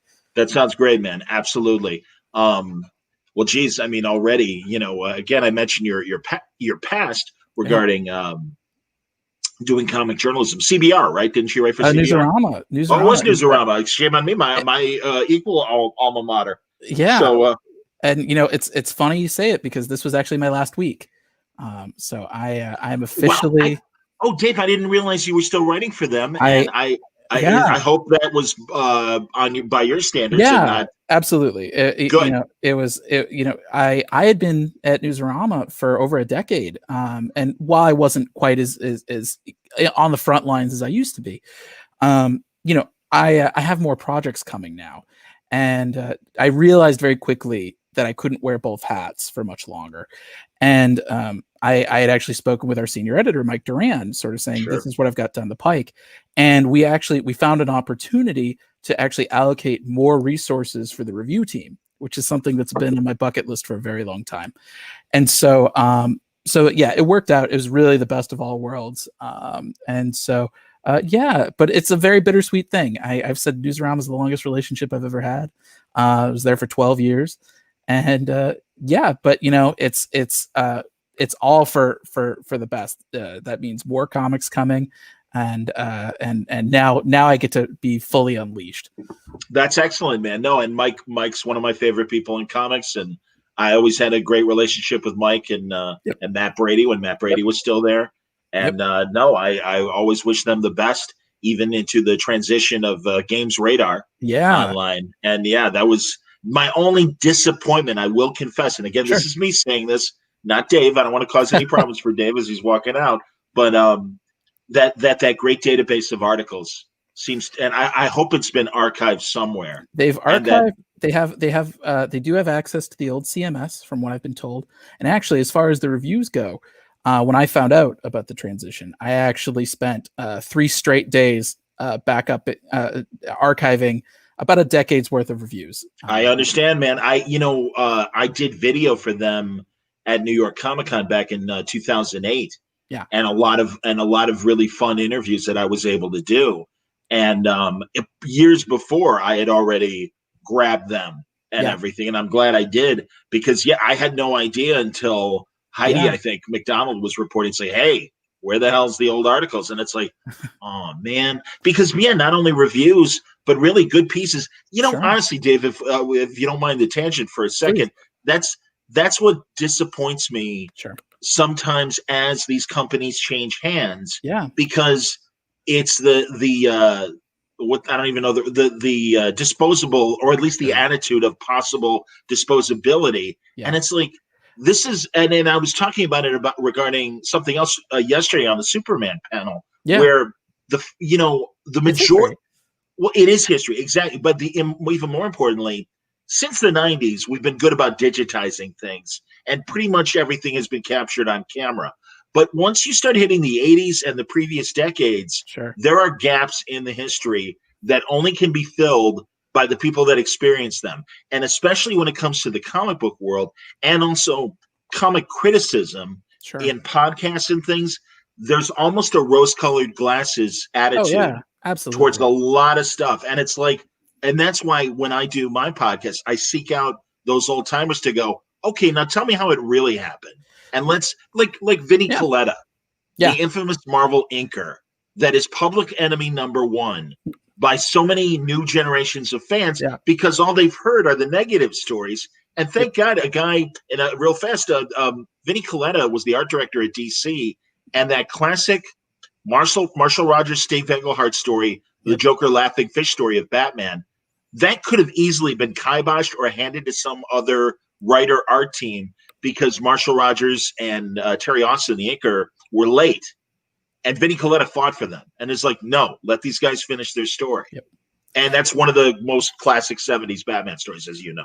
Well, that's the thing about comics is, we're an industry that's so largely built on nostalgia. And that's the thing about nostalgia is that we look at it with rose-colored glasses because it was a world that was, it's our snapshot of when the world was less complicated and a little more safe. But but also, I mean, like I've said, and again, I've been name dropping all weekend, so you forgive me. Please keep going. I remember telling Howard Chaykin, who lived through some of those same periods of the 70s and 80s as far as being in the business. And I'm like, man, you listen to some comic book podcasts and you'd think all of you guys were just Keebler elves working in the tree making cookies. And it's like, everyone's like, no, man, I want to hear about no, this editor was an asshole and we had to fight for our checks or what, or we got screwed on this thing. We were supposed to do another story. I want to know who's doing Quaaludes. So do I. You're killing me. That's fantastic. Anyway. But no, I think I agree. I think our as somebody who has been a journalist in some capacity for the last 15 years, it's our history. And I think, and sometimes, it shows some of the warts that we had back then, but I think it also shows the way that we've grown. And I know for sure I wouldn't be the writer that I am today without having those 12 years of studying comics under me. I said when the first volume of Spencer and Locke came out, I'd been writing almost a decade at that point, and I said it was just enough knowledge for me to barely get my book across the finish line.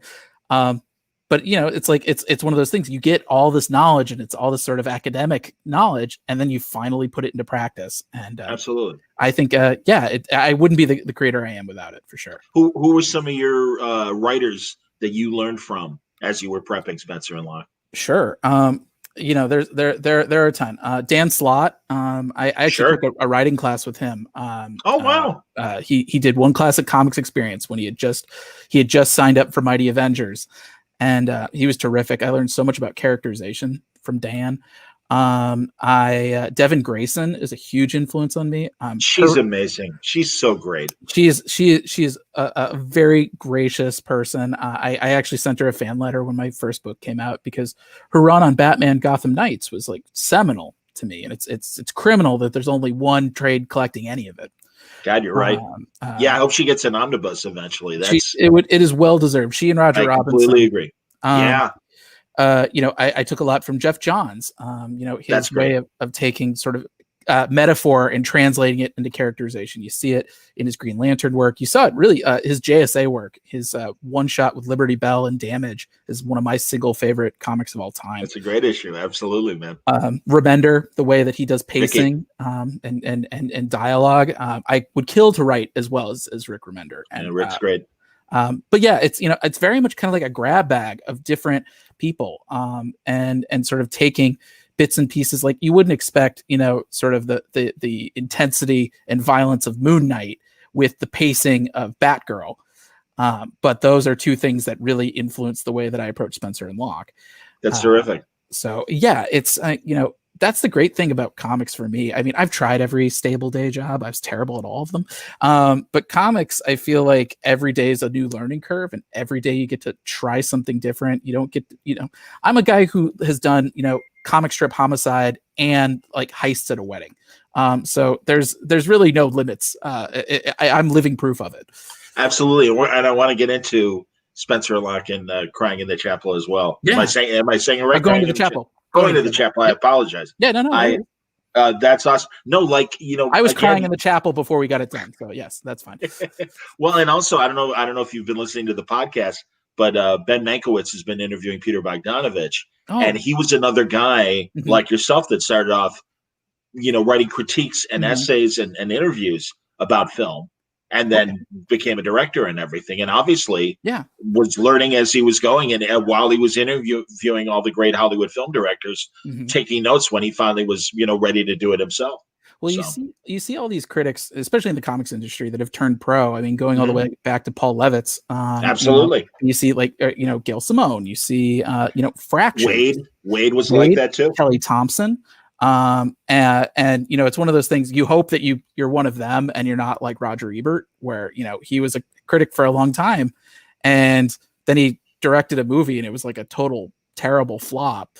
And I think I've been really fortunate that thankfully people seem to like the books that I've put out, because I can tell you, if nobody had liked Spencer and Locke, I would have never ever written another book. I was terrified when that came out. So thanks to everybody who have given me a career for this. Well, I'll tell you, man. No, you had me at hello with the premise. I think it was a great idea, and so. And I know you've done other panels this weekend as well, but if there are fresh viewers that aren't aware of Spencer and Locke, give us the elevator pitch on Spencer and Locke. The quick pitch for Spencer and Locke is, what if Calvin and Hobbes grew up in Sin City? It's about a hard-boiled detective whose partner is his childhood imaginary friend. So I say it's a little True Detective, it's a little Fight Club, and it's 100% a love letter to classic Bill Watterson strips.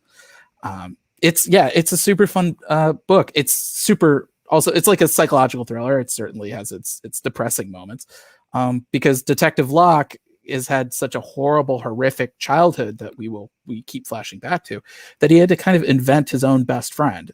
In this case, a 7-foot-tall blue panther named Spencer. And so, it was I came up with that book. Everybody says write what you know, and the problem is I was like, I don't know anything. The only thing I know is comics. And then I realized, that's actually not as limiting as I thought it would be. So I wrote that as my bucket list comic. I said, this is by comics fans, for comics fans. I certainly didn't write it with multimedia intentions in mind, which is why it kind of shocked me that when we did get optioned. It was, it was like this weird the little indie that could. I feel like people really latched on to our story about trauma and about, sort of whether or not you can overcome your past, or is your past, does it define who you are? And I couldn't be more grateful for how people respond to that book. We're actually working on the 3rd volume now. Hey, awesome. We did Calvin and Hobbes versus Beetle Bailey for our sequel. I'm aware that was a fantastic story.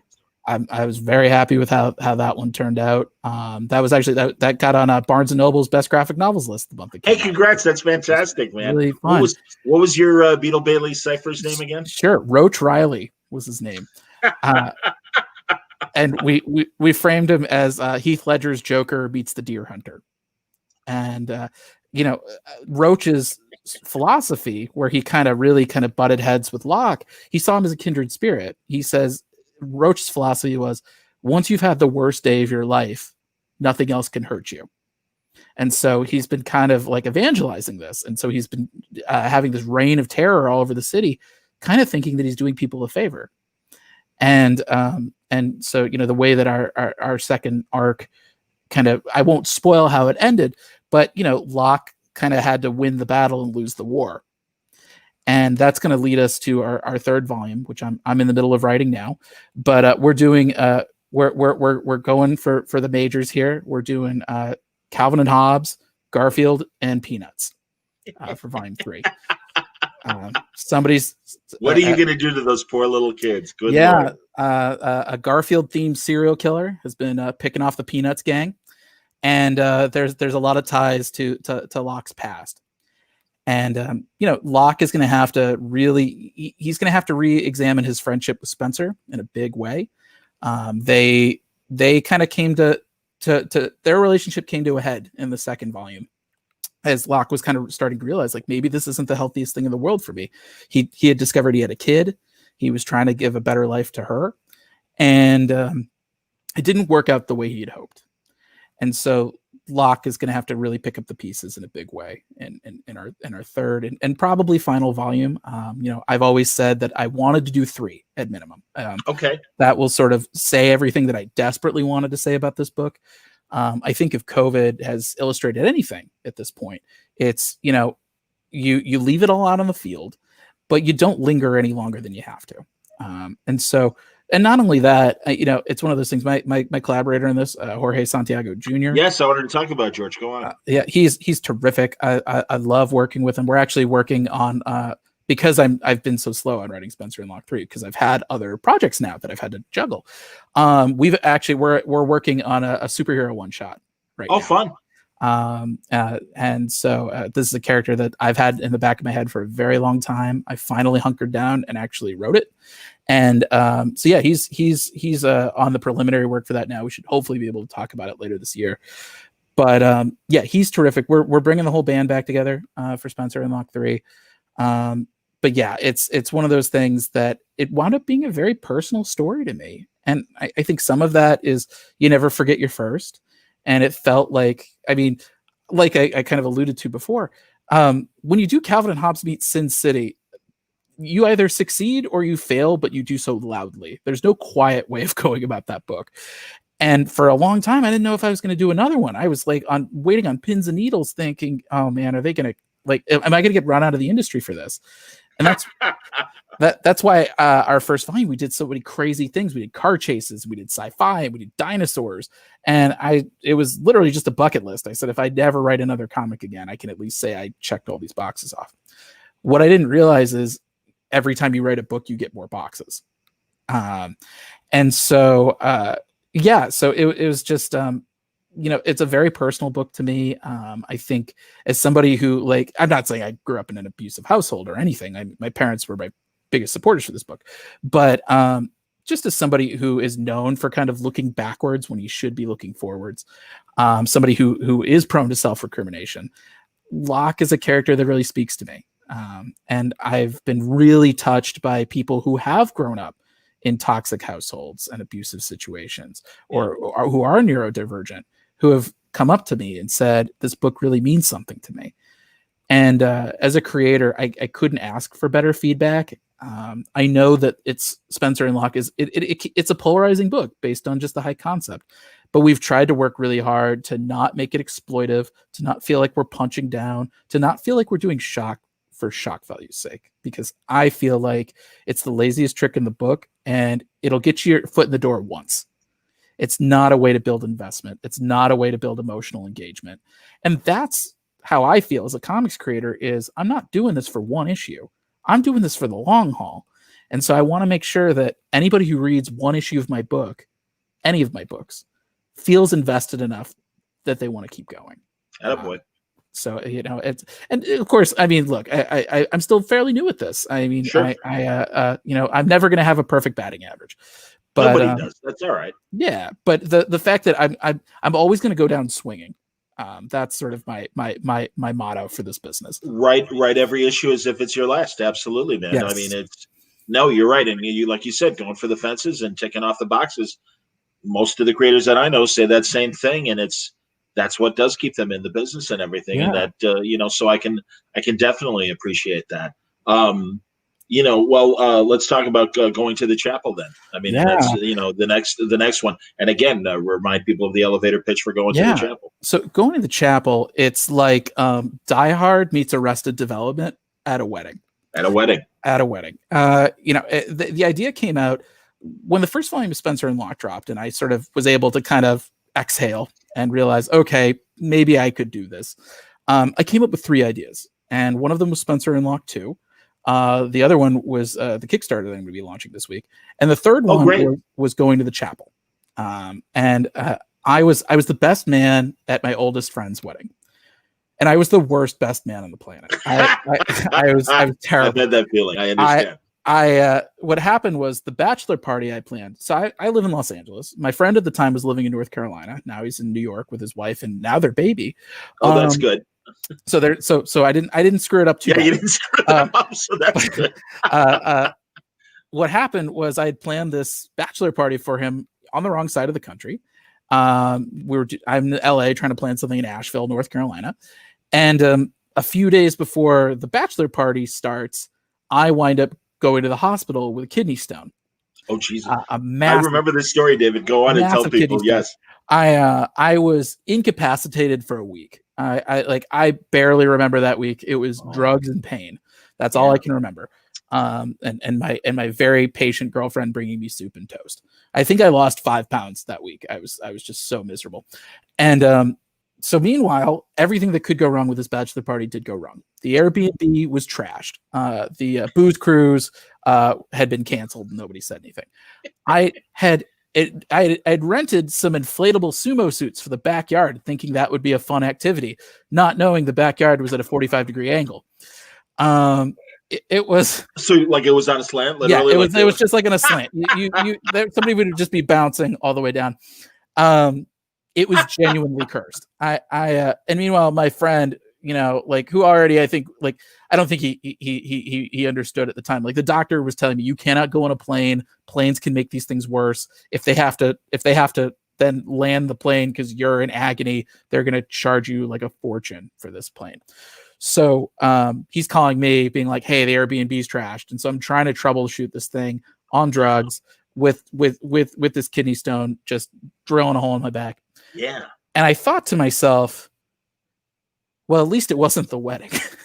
And then I thought to myself, but what if it was? And that became the genesis of going to the chapel. Going to the chapel, the quick pitch is it's about this wealthy heiress named Emily, who has cold feet on the day of her wedding. But she doesn't know that her wedding has been targeted by a gang of Elvis-themed bank robbers who are looking to steal this priceless diamond necklace that's been on loan for the event. And so the problem is the bad Elvis gang did not realize how dysfunctional Emily's family was going to be. And so the heist is completely blown from the jump. And so the police immediately are clued in. They swarm the chapel. And suddenly what's become a heist has become now this very sort of chaotic hostage situation. And Emily decides there's only one way out of this wedding, and it's with these guys. So she becomes the ringleader of her own hostage situation to get out of walking down the aisle. And that was kind of a convergence of two ideas I had. I had thought to myself, what's the worst thing that could happen in this wedding that I'm the best man at? Instead of writing my best man speech, I said, the worst thing, first idea was, if the father of the bride had hired leg breakers to tell my friend to buzz off. And then I realized, no, that's not the worst thing that could happen. The worst thing that could happen is if the bride got cold feet. And so I realized that there was a lot of dramatic potential to analyzing sort of, the sphere of commitment. And framing it from the bride's perspective instead of the groom's. And so, it was a fun way to kind of reclaim the rom-com genre. I feel like it gets a bad rap. You see, any rom-com from the 90s and you know how it's going to wind up just looking at the poster. Yeah. So having like a strong love triangle between Emily, her awkward but sweet but safe fiance Jesse, and Tom, the leader of the bad Elvis gang, who winds up being her ex-boyfriend. There's a lot of friction there, a lot of chemistry and a lot of sparks. And then having Emily's family, who is just like the most dysfunctional family this side of the Bluths. They were so fun to write. We talked about the boxes that you check off with every story. Yeah. And one of the things for me after Spencer and Locke, and again, I love that book. It's my firstborn. I will never say anything bad about it. The thing I thought to myself was I could have had a bigger cast. I would have liked to have had a bigger cast. And so I kind of went on the deep end for the next book. And suddenly I have like 16 speaking roles of people who are trapped in one location. It was a really fun experience. It was a really hard book to write. I worked with Gavin Guidry on the art for that. He's terrific. It's a good looking book, man. Absolutely. And we kind of paced that book out. We planned it like a football play. Because Gavin actually built a 3-dimensional chapel in SketchUp. So everything was consistent. You knew there was no wiggle room. There was no cheating around for the locations. And so I had to play it like a football play, where I was like, okay, in this scene, Emily is here in the foyer, Jesse's in the bathroom, and Tom is in sort of the reception hall. And, you know, the bad Elvises are underneath the bell tower, and then, you know, switching it off for every single scene. It was a taxing process to write that. It's absolutely the longest script that it's ever taken me to write. But it kept me honest, because that way, once I had that sort of ironclad plan out, then I could just kind of have fun and just riff with the dialogue and the characters. You know, Grandma Harriet was kind of a fan favorite. Grandma with a gun. You know, talking about how she hasn't felt this alive since Vietnam. And my grandma did not serve in the armed forces that I'm aware of, but that was kind of my love letter to my dear departed grandmother. Because yeah, like my grandma Helen, like she was a tough lady. I you know, as I just remember as the first grandchild, you know, you would think she would dote on the first grandchild. No, for me, it was like, you're doing homework every night, even when you don't have homework. She would make up homework for me. Wow. So yeah. So thanks, Grandma. So if I get struck by lightning in the middle of this interview, you know what happened. But yeah, you know, it was kind of fun, because, you know, we were talking about these universal qualities, and, you know, Spencer and Locke, most people know what Calvin and Hobbes is, you know, Sure. so you're able to kind of bounce off that. Yeah. Everybody's been in a wedding, and I think most people have been in love. And, you know, I mean, for the people who have like a perfect batting average where it's never gone wrong for them, I mean, you're on a different planet than I'm on. Yeah, but, exactly. like, Yeah. You know, good for you. Like, but I think there's a lot that people can relate to with that. Probably. Everybody's got a dysfunctional family, and if you don't have a dysfunctional family, you're probably the dysfunctional one. So, you know, Look in the mirror. Yeah, it was fun, and also it was a great way to kind of spin off of Spencer and Locke. We had just, when that book came out, we did Spencer and Locke 2 and Going to the Chapel back to back. And that was a deliberate choice on my part. Some of it was just based on, I already had the team together for Spencer and Locke 2. So like, we already knew each other's styles, and we were able to put the book together faster. But this kind of comes from my time in, is it Elvises or Elvi? I'm saying Elvises in this particular, as the author, but, you know, once the book's in your hands, it's the death of the author. It doesn't matter anymore. But back to when I used to work at CBS. And I used to work in publicity, and I actually wrote all of their ratings releases. So wait, go back. You worked for where again? CBS. Oh, CBS. Okay, yeah. There you go. I've also worked with CBS. Yeah. Continue. And so I used to write all their ratings releases. So I'd work with our research department, and the thing that they taught me was, there's so much that, look, the book itself, the TV show, the episode, whatever you want to metric you want to frame it in, they can be excellent. It can be the best thing ever filmed or written. Okay. However, there's all these different other forces outside of what you've put on the page or on the screen. There's the scheduling. There's what is it going up against? And for me, the idea of the lead-in. What's the lead-in? For example, they use The Big Bang Theory as a lead-in for a lot of shows, because it was the most popular comedy on TV. Sure. And so having Spencer and Locke 2 be the lead-in for Going to the Chapel, having 4 months worth of advertising for Going to the Chapel in Spencer and Locke 2, it was a way of sort of giving us the biggest push for this. That's book. a good idea. Yeah. Because, you know, Spencer and Locke, it's direct market catnip in a way. You know, it's you know, a dark psychological re-examination of Calvin and Hobbes. Rom-coms at weddings, that's counter programming. That's the sort of thing that, just the same way there were certain people who kind of looked at Spencer and Locke was like, I don't know. And I had to sort of coax them and said, no, give us a shot. I think you're really going to like it. We did the same thing with Going to the Chapel. We were able to sort of take the rom-com tropes and filter it through that Quentin Tarantino, Die Hard, Ocean's 11 kind of swagger. Yep. And the result was something, it was a little bit of a Western in a way. I know that's when I talked our colorist, Liz Kramer, who is terrific. And I feel like she deserved all the awards for that book. We talked a lot about Westerns, and sort of, she's thrown in like pinks and oranges into that sort of dusty yellow chapel. And it made the book look so unique. I don't think there was anything on the stands that looked like that book when it came out. Okay. I distinctly remember the day that came out, and it's weird that this becomes like an ongoing theme in my stories. But the day before Chapel came out, I went back to the hospital with a kidney stone, and I remember I stayed up all night. I went to the.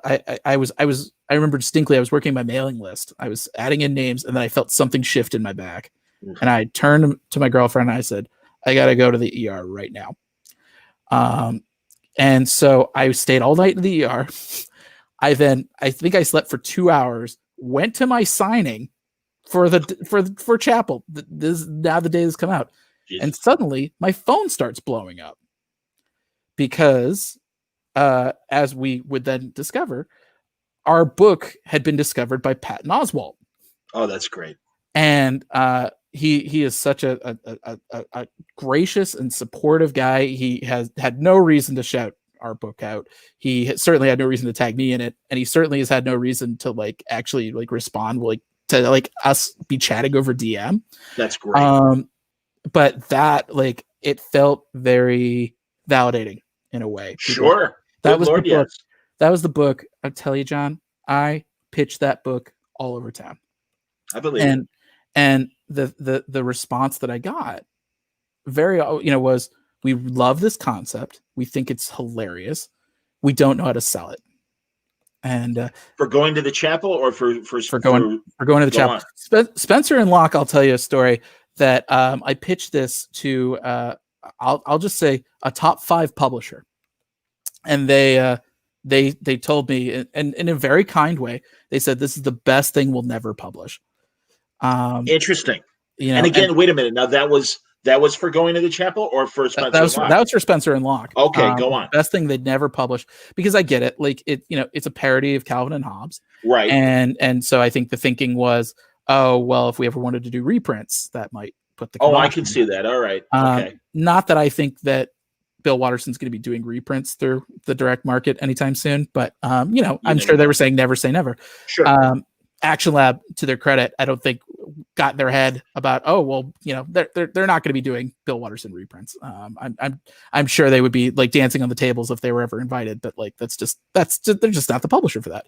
I understand. But Chapel, yeah, I pitched that all over town, and yeah, I think it was one of those books that everybody did. It couldn't possibly have succeeded until it did succeed. And I think it just goes. I think this goes to the thing that I seem to be known for with my writing, which is coming up with these like ridiculous concepts that I then make you believe in. That I'm not going to say I play it completely straight, but like I don't make fun of these people. I never want to punch down. No. Yeah. They have to believe. They have to believe in the reality that they're in. Yeah. I literally. Yeah. And what you're saying, and it's interesting, Ahoy Comics, not to interrupt your story, yeah. but Ahoy Comics, they just had their panel today, mm-hmm. and I was telling them that's what I like about their humor books is, as ridiculous as the concepts are for each book, the people in them aren't, whoa, hey, and it's like, no, they, as far as they're concerned, it's just their lives, and they're living it, and that's where the humor comes in, and that's a fine line to play, so I can appreciate that, but again, they are willing to be that publisher that is counter programming. They're great. Put it in TV terms. Yeah. So I love Ahoy. I'm desperate to try to find the right book to show them. It was one of those things. I talked with them a bit. Did you show them Going to the Chapel? Well, so Going to the Chapel was already on the tracks at Action Lab when I started talking with Ahoy. I was I'm glad Brian believed in it. That's great. I was like, it's killing me because I was like, that's the funniest book I've got on deck for a while. But yeah, they're great. I've known Sarah Litt for a really long time. And she's always been super supportive and super generous with her time. So I one day it's on my bucket list. I want to get something done. I did pitch them one idea that was so not safe for work that I think they just smiled and nodded and immediately like hit delete on the email. Interesting. Okay. What I've done with Calvin and Hobbes, I had an idea for the Transformers, and I maybe one day, I think it was sort of my nuclear option of like, well, it's Ahoy, they do comedy books, let's see how it goes. And I think they were like, we'll just keep that in the chamber for a later date. But yeah, I think it's having these characters, sort of having somebody to believe in, I think is something that's really important to me. Sure. Investment is kind of the thing. And I feel like, sympathy is a big way of eliciting that, sort of having, just saying, oh, like you're a character like Locke, who just like, his self-image is so distorted that he's grown up thinking that he's deserved all of this stuff that's happened to him. And even Emily in a certain way is cut from the same cloth, where the reason why she's so hesitant about commitment is because she was traumatized. She was literally dumped by somebody that she was so invested in. And, as we find out, Tom took the fall for her for a bank robbery. And so that's why he just vanished at the drop of a hat. But she didn't know that. She just thought somebody that she really liked just pulled the plug and ghosted on her. Sure. And so, yeah, that's always the thing that I try to think about is when I'm coming up with a character, my thing is, what's their self-deception? What's the thing that they believe about themselves that they shouldn't?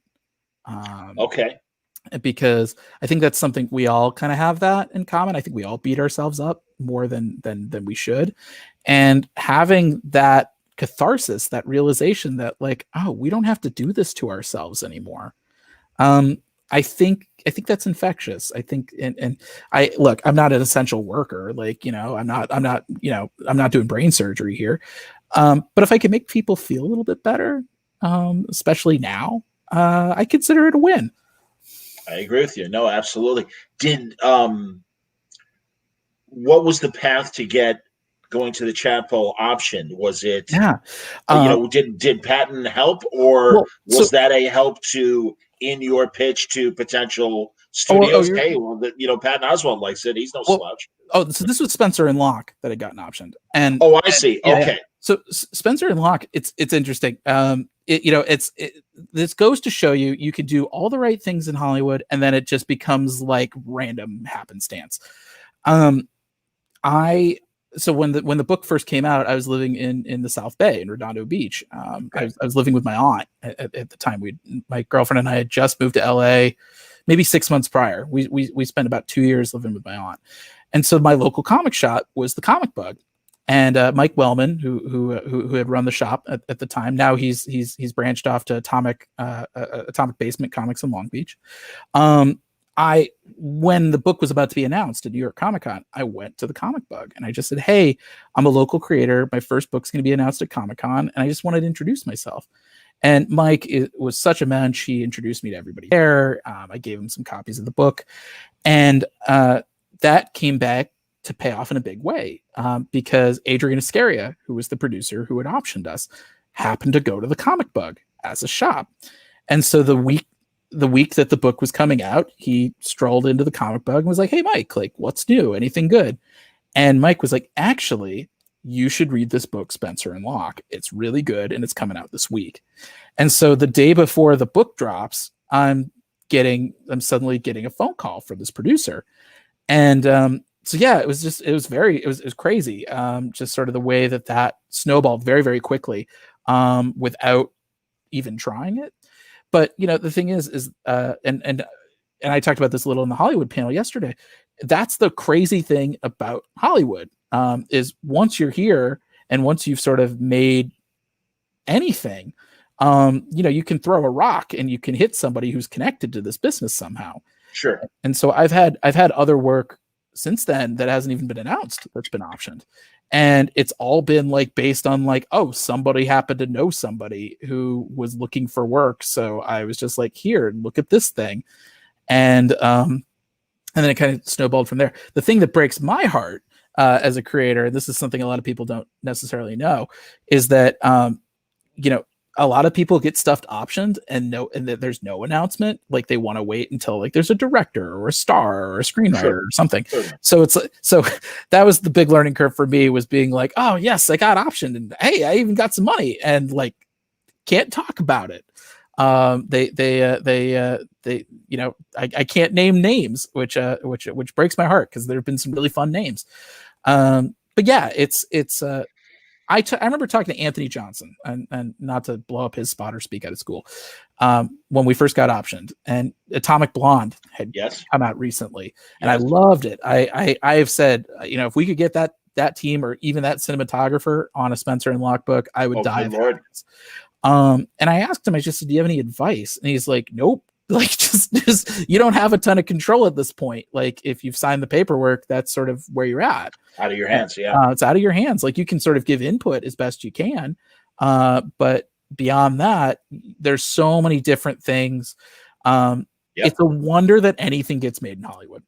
I understand. And there's the first time I've heard this. Go on. There's a whole cottage industry of people. I have friends who are working screenwriters, and when I say working screenwriters, I mean they've paid their bills, they've paid their mortgage, and none of it's ever come out. There's so many different hoops that you have to jump through, and you can get paid at every single one. Of course you do. But you know, it's like it's you have to run the minefield, and you have no idea like what could possibly explode, that you have no control over. It's way bigger than you. Even in the Hollywood panel we were talking about yesterday, you know, somebody like Justin Lin, who's like huge name, Fast and the Furious, Aquaman. Of course, yes. You know, he's walking into Netflix with 12 pitches to see if like 3 of them stick. So it's you know, it's scratcher tickets in a lot of ways. Absolutely, it is. No, Bendis had powers in the hands of Frank Oz and David Fincher, and I don't know if McFarlane connected it to Frank Oz, but I mean, so many different you know, connections before finally, and it was, here it is, here's the option, here's a nice check.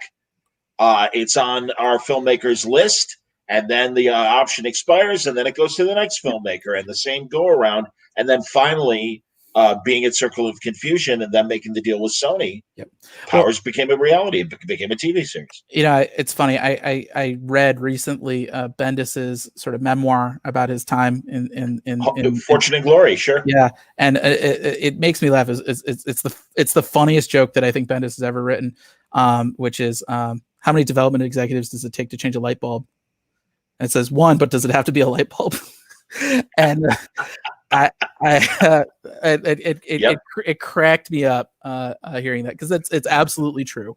Brian was in the animation meeting with MTV about that Spider-Man series where Neil Patrick Harris played Spider-Man, and literally somebody in the room said, "Does it have to be a spider?" Yeah, that sounds right. Listen, I love Hollywood. The people I've worked with have been terrific, but it is a city that is, surprisingly for a city that's based on reading, it's based on reading things in as fast and as limited a way as humanly possible. And I get it. Like, it's supposed to be sort of the widest net possible in terms of your viewership. And as somebody who grew up in the Midwest, I always kind of get a little irritated when people like try to kind of, they think the Midwest needs something to be dumbed down. You know, but yeah, I mean, I'm sitting in Chicago and I know exactly what you mean. Yeah. Flyover country. Yeah, like my parents are in St. Louis, and so yeah, it's very. I don't like being condescended to as a Midwesterner, and so, but yeah, you know, it's still the greatest job on earth. That's awesome. I love doing it, and you know, because I know our time is limited. You know, I wanted to sort of talk about a little bit. It's just I'm taking the next sort of leap with this, because to sort of piggyback off the question that we have here in the comments of saying, you know, are publishers focused on what they know will sell? And the thing is, I think COVID has really exacerbated things with the publishers. Sure. We had the temporary shutdown with Diamond. Right. They lost a quarter. You know, as far as revenue, and that really does make a big impact on an industry that really does work quarter by quarter. But go on. And you know, and you saw the layoffs at DC. Pencils down all over the place now, and the layoffs as well at DC, definitely. And it's affected the way things are being acquired, and the way things are being released. You know, I was talking with a publisher about this book that we're going to be kickstartering, and I want to talk about that in our final minutes here. But go on. And it was the conversation we had. They were very interested in it, and then they were saying, "Well, it might not come out until 2022, like end of 2022." And I was just like, "Well, we've already got I had written it initially as 6 issues, and I said, we already have the first 2 done. Why wait? And so I think this is a conversation I've been having a lot, especially over the last month as I've been preparing for this Kickstarter that starts tomorrow, is that creators, the ecosystem's changing. People are starting to realize, just like there are people who only buy comics from their comic shop, and people who only buy books from Amazon or Comixology, or people who only bought books at cons, which I don't know when the next time we're doing one of those. None of us do. Yes. There are people who buy their books primarily on Kickstarter or crowdfunding. Absolutely. There's a different community that is a Kickstarter graphic novel buying community. Exactly. No question. No question. My ethos has always been, how do we invite more people to the table? How do we build a wider consensus? And so I've been really thinking for the longest time about, how do I do a Kickstarter? What's the best way of going about doing that? And so this kind of let me solve one problem with another. Having this book, Project Saffron, as we've codenamed it, having a third of it done and wanting to do a Kickstarter, I'm like, we can make a big splash on Kickstarter by showing off our absolute best work, bringing our A game and sort of building that audience that way. Because I do think, and this is kind of a cliche in comics, and I think in most entertainment, there are creators who think I've written my script and that's it, and that's my job. And I can't tell you what a naive way of thinking that is. I don't mean that in any sort of disrespect, but it's just like that's the beginning of the job. Especially in indie comics where you're half the time you're your own editor too. Sure. There's the overseeing of the book itself, the artwork and the lettering, and making sure it's ready for print. And then there's the publicity side of it, which has been a huge learning curve for me. And Kickstarter sort of been like the final pieces of the puzzle. How do you go about printing it? How do you go about shipping and distributing it? It's been hugely empowering for me as a creator, because now I know, I already feel confident in my work, and I feel like I'm not going to put something out that if I had read it as a critic, I would hate it. I would rather have nothing out than something bad, if I can help it. Sure. And because I have that level of control, it feels in a way analogous to the image revolution. Sure, certainly. Where people are they're realizing, we've got the creativity and we've got the drive, and now we've got the ability to actually sell our work. And I think that's going to be something. My goal as a creator, because I still love working with traditional publishers. I have books coming out through traditional publishers, next year. Spencer and Locke 3 and Grand Theft Astro that we're putting the art together on now. Oh, fun. And another book that'll probably be announced in the next couple of months. But I think it's going to be this mix of doing things on Kickstarter, doing things with traditional publishers, doing things online, doing things outside of the direct market. I feel like that's sort of, by the end of next year, I want to be doing at least 3 of those 4 things. That's excellent, man. No, you're not alone. I think every creative, not only in comics and in publishing, I speak to that as a broadcaster as well, that found myself without a job at the beginning of the spring. And if anything, much like yourself and a lot of other creators that I've been talking to, it has energized us to take our destiny in our own hands. Exactly. And not wait for that next job, but create that next project. Yes. And, Dana Gould, years ago, well before COVID, he said it on my podcast and we talked about it, where and even as a comedian, instead of waiting to be hired for that next movie or TV series, make your own shit. Yeah. And get it out there, and opportunities may come of it. And I can speak from my own experience that absolutely is a possibility that nobody should deny. I think the thing that people can so easily forget is what that fear of breaking in. Because when you first break in, you've got to hustle more than you ever thought possible. Comics are is my favorite job I've ever had, but it's also the hardest job I've ever had. Sure. I when I was working at an office at CBS, I would have plenty of bandwidth mentally. I was writing and I was copy editing. Sure.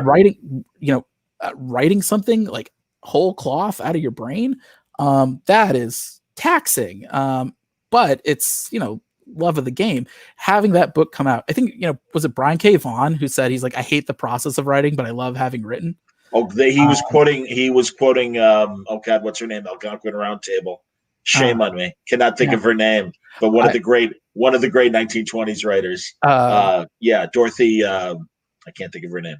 But yeah, she's the one who originally said that. Yes. Yeah, it's and it's for me, it's like the growing pains of like the story development. Like that's always the hardest part for me. But then once I'm in like the middle of scripting, I'm like, oh, that was something clever. That's cool. Like I'm feeling myself. And then, overseeing the art, then I'm back into, oh God, okay, how are we going to get all this done?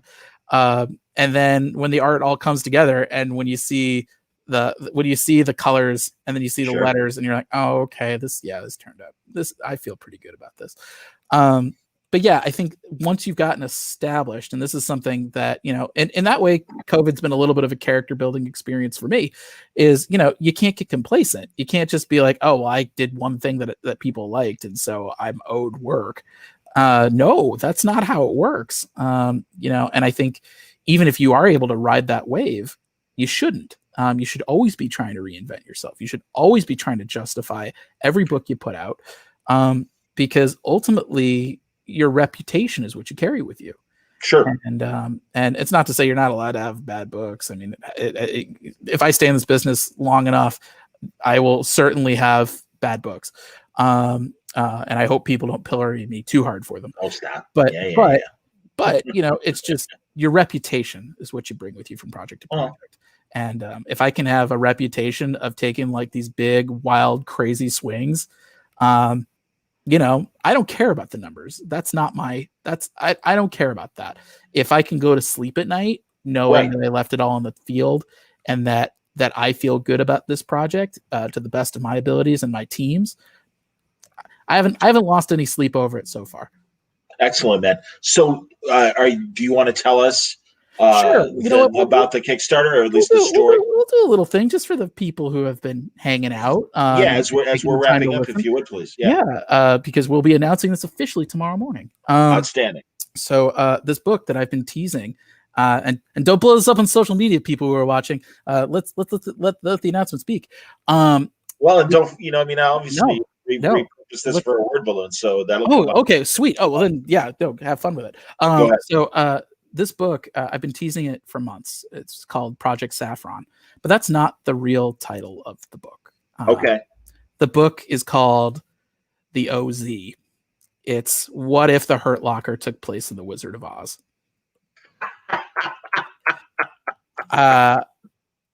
This is the first time I've said this in public, so I felt a little chill just now. But the OZ kind of reimagines Dorothy Gale's killing of the Wicked Witch as something like a botched regime change. And so when Dorothy clicks her heels together 3 times and goes back to Kansas, she doesn't realize she's left Oz in this horrible power vacuum that leads to decades of civil war. And so our story picks up a generation later. Fantastic. Dorothy's granddaughter is an Iraq war veteran, and she's trying to put the pieces of her life back together. And she's then swept up by a tornado and dropped into this magical war zone.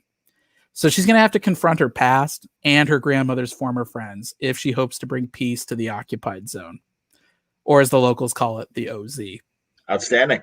That's a great idea, man. That's a fantastic idea. I'm really excited about this book. We're doing what we did for crime with Spencer and Locke. We're doing for fantasy with the OZ.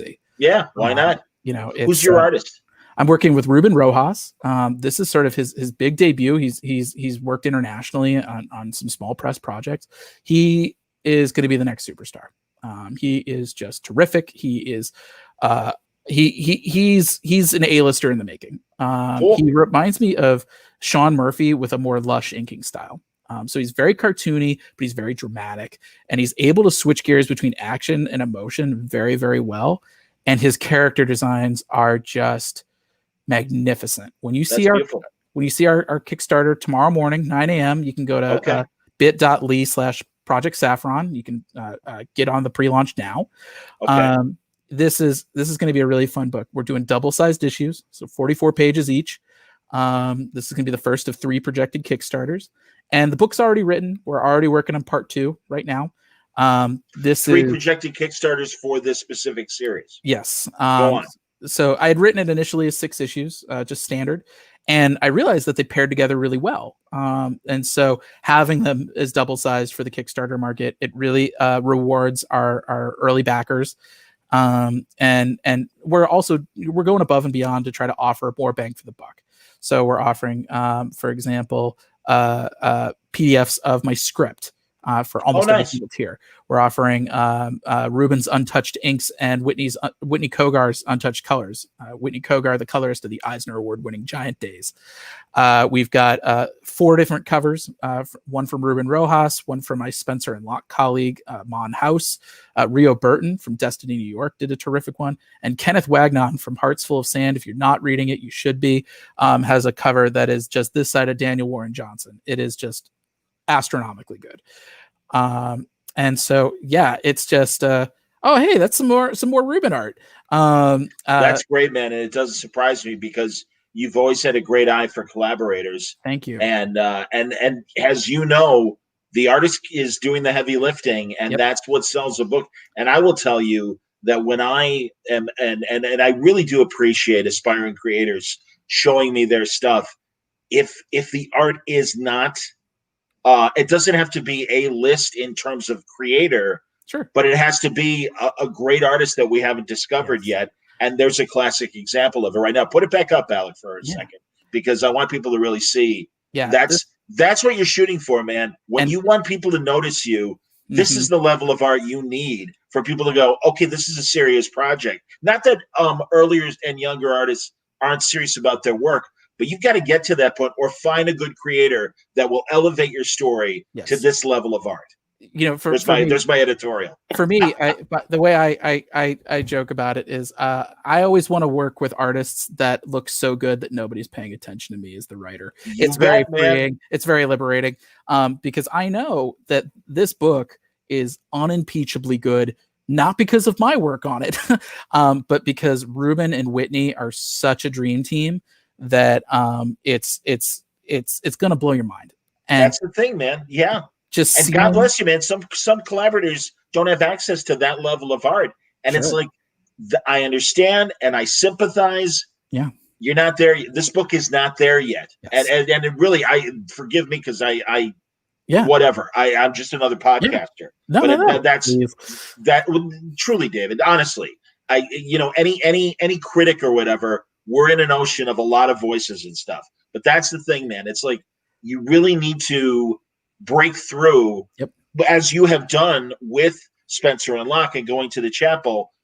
They're great projects, and it's like no, you got to look at this, and it's like, okay, I mean, that's the game. That's the game. Is that you're and on the one hand, it's not a competition with the only competitions with yourself. But on the other hand, as far as readers go, yes, you are in competition with literally every other book in the stand. It's a crowded shelf, man. Exactly. It's a very and the A-listers that are able to sell image books are very aware of that as well. I haven't released my Ed Brubaker, my most recent conversation with Ed, but it's like, hey, I got the message. The market has changed. Yeah. That's why Reckless, his new project, is going to be an OGN as opposed to coming out monthly. Yep. And it's like, I mean, each creator has their obstacles to overcome in this as this market figures itself out post-COVID. Right. So, and during COVID for that matter. Yeah. It's exactly that. And I feel like us taking new swings, whether it's on Kickstarter or whether it's the frequency of the project. I mean, that's part of the reason we did Kickstarter was we're not shackled to the month-to-month schedule. We can do this more seasonally. And so Ruben and Whitney are working on the second part right now. Ruben doesn't have to blow out his wrist working on this. Like, people can still have time with their families and their children. Sure. And yet at we the don't same want to time, hurt the guy. Yeah. Like, the worst thing you and I are going to have is like, if we get injured coming off the couch, like, Ruben, please, if he busts his wrist, that's a career ending injury. And so, this way we get to have our cake and eat it too. We get to release this kind of giant sized debut, one that's got a lot of meat to it. And I think a lot of, we justify our story. We build upon the themes of Spencer and Locke and Going to the Chapel, but with at a much heightened scale. And yeah, we're able to justify it, but still put it out at a schedule that makes sense for us. And so yeah, it's very empowering as a creator. And starting Monday morning, I can't wait for people to discover the OZ. You can follow it at bit.ly/the OZ comic or bit.ly/Project Saffron. That link will still work. Okay. Yeah, I'm very excited. I think it's some of the best work I've done. It's certainly one of the most beautiful books I've ever worked on. And it's just going to be we've been working on this since Spencer and Locke 1 came out. So I'm That's very excellent for it to finally see the light of day. That's great. Honestly, David, that's terrific. It sounds like a great concept. And again, you got a top flight artist to sell the book and bring it home. So nice going on that. Congratulations on wherever the production of Spencer of Locke currently is, as far as being a film, and Going to the Chapel, another excellent book from David Pepos, and more to come. I'm excited to hear Astro. Help me out again. Grand Theft Astro. Yep. Yeah, Grand Theft. Well, when that's ready to talk about, come back and we'll have a new conversation. Thank you, John. I really appreciate you taking the time. Great chat as always. Absolutely, dude. No. And then, again, we have to settle for this as opposed to face. But keep me in the loop for new stuff, and we'll talk about Grand Theft Astro in the near future. Thank you very much, man. You have a great day.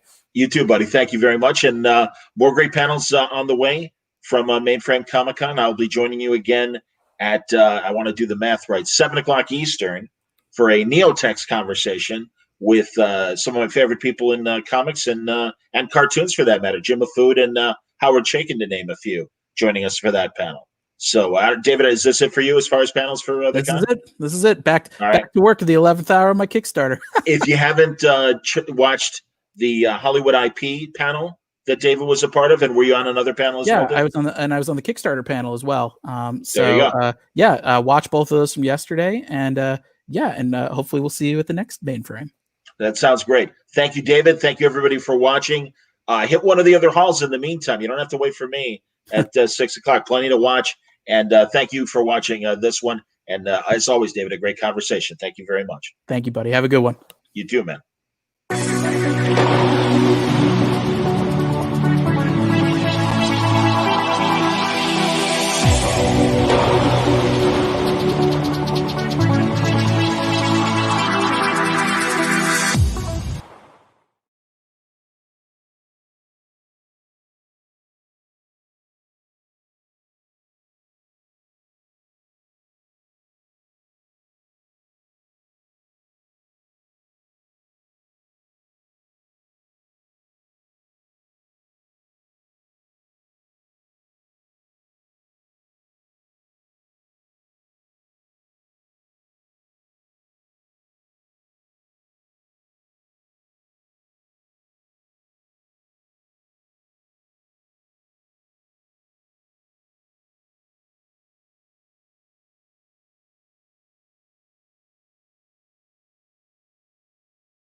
Hello, everybody.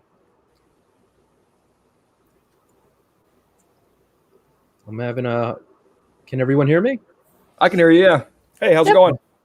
Hey, Great. Stephanie. Ms. John Suntress, balloon. Hey, John. Hey, Henry.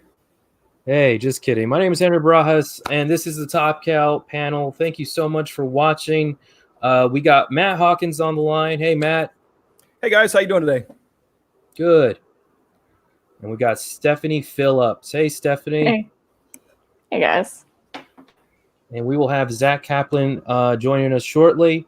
But let's get to it. So let's just start with one of the newest projects that we got out there now. Amanda Mungie #2 is coming out this Wednesday at comic shops near you. Stephanie, if you could please fill in our visitors or listeners and watchers on how what can we expect from the second issue, but also let everyone know what this is about. Yeah, so I've been working with artist Craig Cermak, and we are telling a pirate adventure story about a couple of infamous, lesser-known female pirates who actually existed. So we're kind of pulling a bit from history, a little bit that we know about Anne Bonny and Mary Read, and giving them their own adventure series. So in the first issue, we had Anne and Mary actually get to meet each other for the first time and kind of explore a little bit of kind of one of the things we know is that they would dress in drag because women weren't allowed to sail. It was considered bad luck to have a woman on a boat. So we have the first meetup of Anne and Mary, and then issue 2 will kind of continue that so we can see the reaction from the rest of the crew that already didn't want Anne there, and so now they've got a second woman on the ship, and I don't think they're going to be too happy about this. So we're going to kind of continue that, see if the mutiny that they were planning in issue 1 actually comes to fruition, and see where that leaves Anne and Mary. I know we got to give Elena Salcedo a big shout out because she was your biggest fan, really championed this book. And Matt, what did you think about Amanda Mungie when you either read the pitch or the first issue for the first time? Oh, I loved it. When Elena sent it over to me and said, hey, I really like this, we should do this. I was like, okay. Because Stephanie was one of the Talent Hunt winners. So congratulations. So with Top Cal Talent Hunt winner. So that program continues to be fruitful for us. But you know what? I actually really enjoyed sort of the historical authenticity of it. I very rarely do I read something where I start Googling because I'm curious. And I was actually genuinely curious about this because I had read a book about pirates 10, 15, 20 years ago. And it did not talk about female pirates at all. And not even a mention. And so I'd heard of Anne Bonny because we had done a Tales of Witchblade arc a million years ago with Anne Bonny in it. I think that Tony Daniel drew. But ours was just a fictional thing. And I really quite enjoyed what Stephanie did. And Stephanie, you're an educator. And like you, I try to, sort of clandestinely educate people while I entertain them. That's always been sort of my goal. I guess you gave away the ending. So in issue 4, Anne Bonny does get the Witchblade, and it's all awesome. In the same universe. It's a big crossover, yeah. That's a great way to write yourself in as a writer of the new Witchblade series. Yeah, there you go. I just create as Anne Bonny. Henry, we haven't announced that yet. Well, since we're on the topic of Witchblade, we had a really successful Kickstarter in the beginning of the month, and we are still in the process of fulfilling that. A lot of fans are, waiting for the packages, and there's been some real weird, hectic stuff going on with the Postal Service. So if you care about Top Cow and the post office, please make your voices known because that's how we ship our Kickstarter rewards. And that's really important to us. So we're also in the middle of a Darkness Kickstarter at the moment. And Matt, I know this is something you're really passionate about. Yeah, I love the Darkness. It's always been my favorite Top Cow character. And I just had a genuine affinity for a character who has such a dark past and has to be a hero despite sort of his upbringing. I really like characters like that. I think too many times we see superheroes without a lot of flaws. And I enjoy seeing characters that have like real world flaws and they have to overcome obstacles. And a lot of comics I read, they focus too much on world building and not enough on character and sort of interesting characters. It's one of the reasons why I really enjoyed Stephanie. I really enjoyed your writing. You're actually exceptional at that. Thank you. Appreciate that. Yeah, I mean, obviously we got Stephanie from the Top Cow Talent Hunt, and Stephanie, you wrote a short story based on a Matt Hawkins project, Postal. Oh yeah. Do you remember? Yeah, that was a ton of fun to write. I wrote Molly from the Postal universe. Doing a little bit of, I guess, what Molly does, beating people up, causing pain, and I think she kills somebody on like page 2. So I mean, it's she's very not very in nice. line. No, but she's a lot of fun to write, and like you said, she's a very flawed character. So even in the short story that we did for Molly, it's a lot of fun to write somebody with such visible scarring, I guess we can call it. Yeah, I've loved all the characters in Postal for that reason. For any of you that aren't familiar with Postal, it's in essence a small town where criminals pay a fee to go hide out and get a new identity. So the town is full of criminals. It's run by criminals. And the one hard and fast rule they have is while they're there, you don't commit a crime. And of course, that does not go well. I've always kind of pitched it as Northern Exposure meets Twin Peaks. A lot of small town people there, eclectic characters, kind of weird people. I grew up on Air Force bases, and often we'd live, next to the Air Force base in some hole in the wall town. 800 people I lived in one time. And if you've ever lived in a really, really small town where there are rural route markers for post office boxes and stuff like that, or you have to drive into town to pick up your mail, it's a completely different world than living in a big city environment. And a lot of people you meet are a little different, and I think they live there because they are a little different. And my favorite characters in Postal are actually the ones that choose to live there permanently. Those characters really fascinate me, and Brian Hill and Stephanie and so many other people have come in and helped write and flesh out that universe. Isaac Goodhart and other artists as well. And it's a great story. I love it. I think one of the most interesting things about Postal is it's based on a character that has Asperger's. Was that character based on you or somebody you knew, Matt? That was my college roommate. I was actually in the physics program, and I don't know if you've been in some hard science classes, some of the upper level ones, but almost I have to think that just about everyone in there is a little bit on the spectrum. And when I started writing Postal, Asperger was still a thing. Now it's been written out of the psychological lexicon, so it's not actually a thing anymore. It's just a form of autism. And they just have different spectrum issues. And I've always wondered if I'm on the spectrum. I know I'm a little ADHD and I have some weird eccentricities, but and sometimes people like that, they learn how to act. I always think of Rain Man. That was kind of an extreme example of a character like that. But there's been autism. And I just finished watching the Umbrella Academy second season, and there's an autistic character in there that I thought was really well portrayed. I thought they did a really good job, especially because it was a character portrayed in the 60s, and that was before autism was even sort of identified, and people didn't even know what it was. Those kids were just tossed into the special needs group. Right. And we just recently recollected the entire Postal hardcover, and we did a Kickstarter for that. And if you want to catch up, you can check out topcow.com. There's a free comics tab, and you can read the first complete volume of Postal Volume 1, Think Tank Volume 1. Matt, I know that's something that you did during when the quarantine first started. You wanted to give people some free material. Yeah, when the shutdown first occurred, I think I, like everyone, thought it'd be over soon, and here we are like 5 months later, and I feel like I know a lot of people are not still sort of quarantined, but I have self-quarantined because I've been exposed to it. And hopefully in the next 10 days, I won't come down with coronavirus. I've taken 2 tests, actually, believe it or not. I took a test back in January and it came back positive. Then I took another one shortly thereafter and it came back negative. So I do not even know if I've ever had this or what it is. It's just a weird time for everyone. And just a shout out to everyone. Take care of your mental health. Mental health is very important. Get out there and exercise a little bit, walk around, get on Zoom calls with family and friends. Everyone seems to be isolating a lot. And I've been reading a lot online on Twitter and stuff of people that are just having a really, really difficult time. And I think it's important that we all sort of, instead of these politically bifurcated times where everybody's screaming at each other, maybe we should all just try to reach around, give each other a digital hug. Right. Yeah, I went for a 23-mile bike ride this morning, and that's keeping me alive, I'm kind of like Mo. Every day I look at the news and say, not today, my old friend. You know. Yeah, I got up and I ran this morning right before dawn, which is the best time because there's no one around. I still got that cool mask. You saw the one with the skull. The one from I can't even remember what that show is now. You Cobra Kai. Yeah. Cobra Kai, yeah, the Cobra Kai mask. It's a Cobra Kai mask I wear, and so I run around. And it's got the skull on my face, and it freaks everyone out, and I love it. It's funny. I'll go get it in a second and show it to you. Looks like we got 2 questions. Will the end of Rise of the Magi ever see the light of day? It would be cool to see, even if only digital.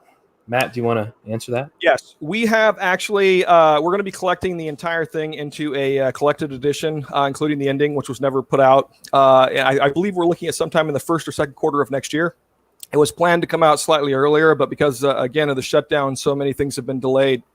But it's one of the things that I think Mark Silvestri is very near and dear to his heart. It's a little more YA in feel, which is not a lot of what we do.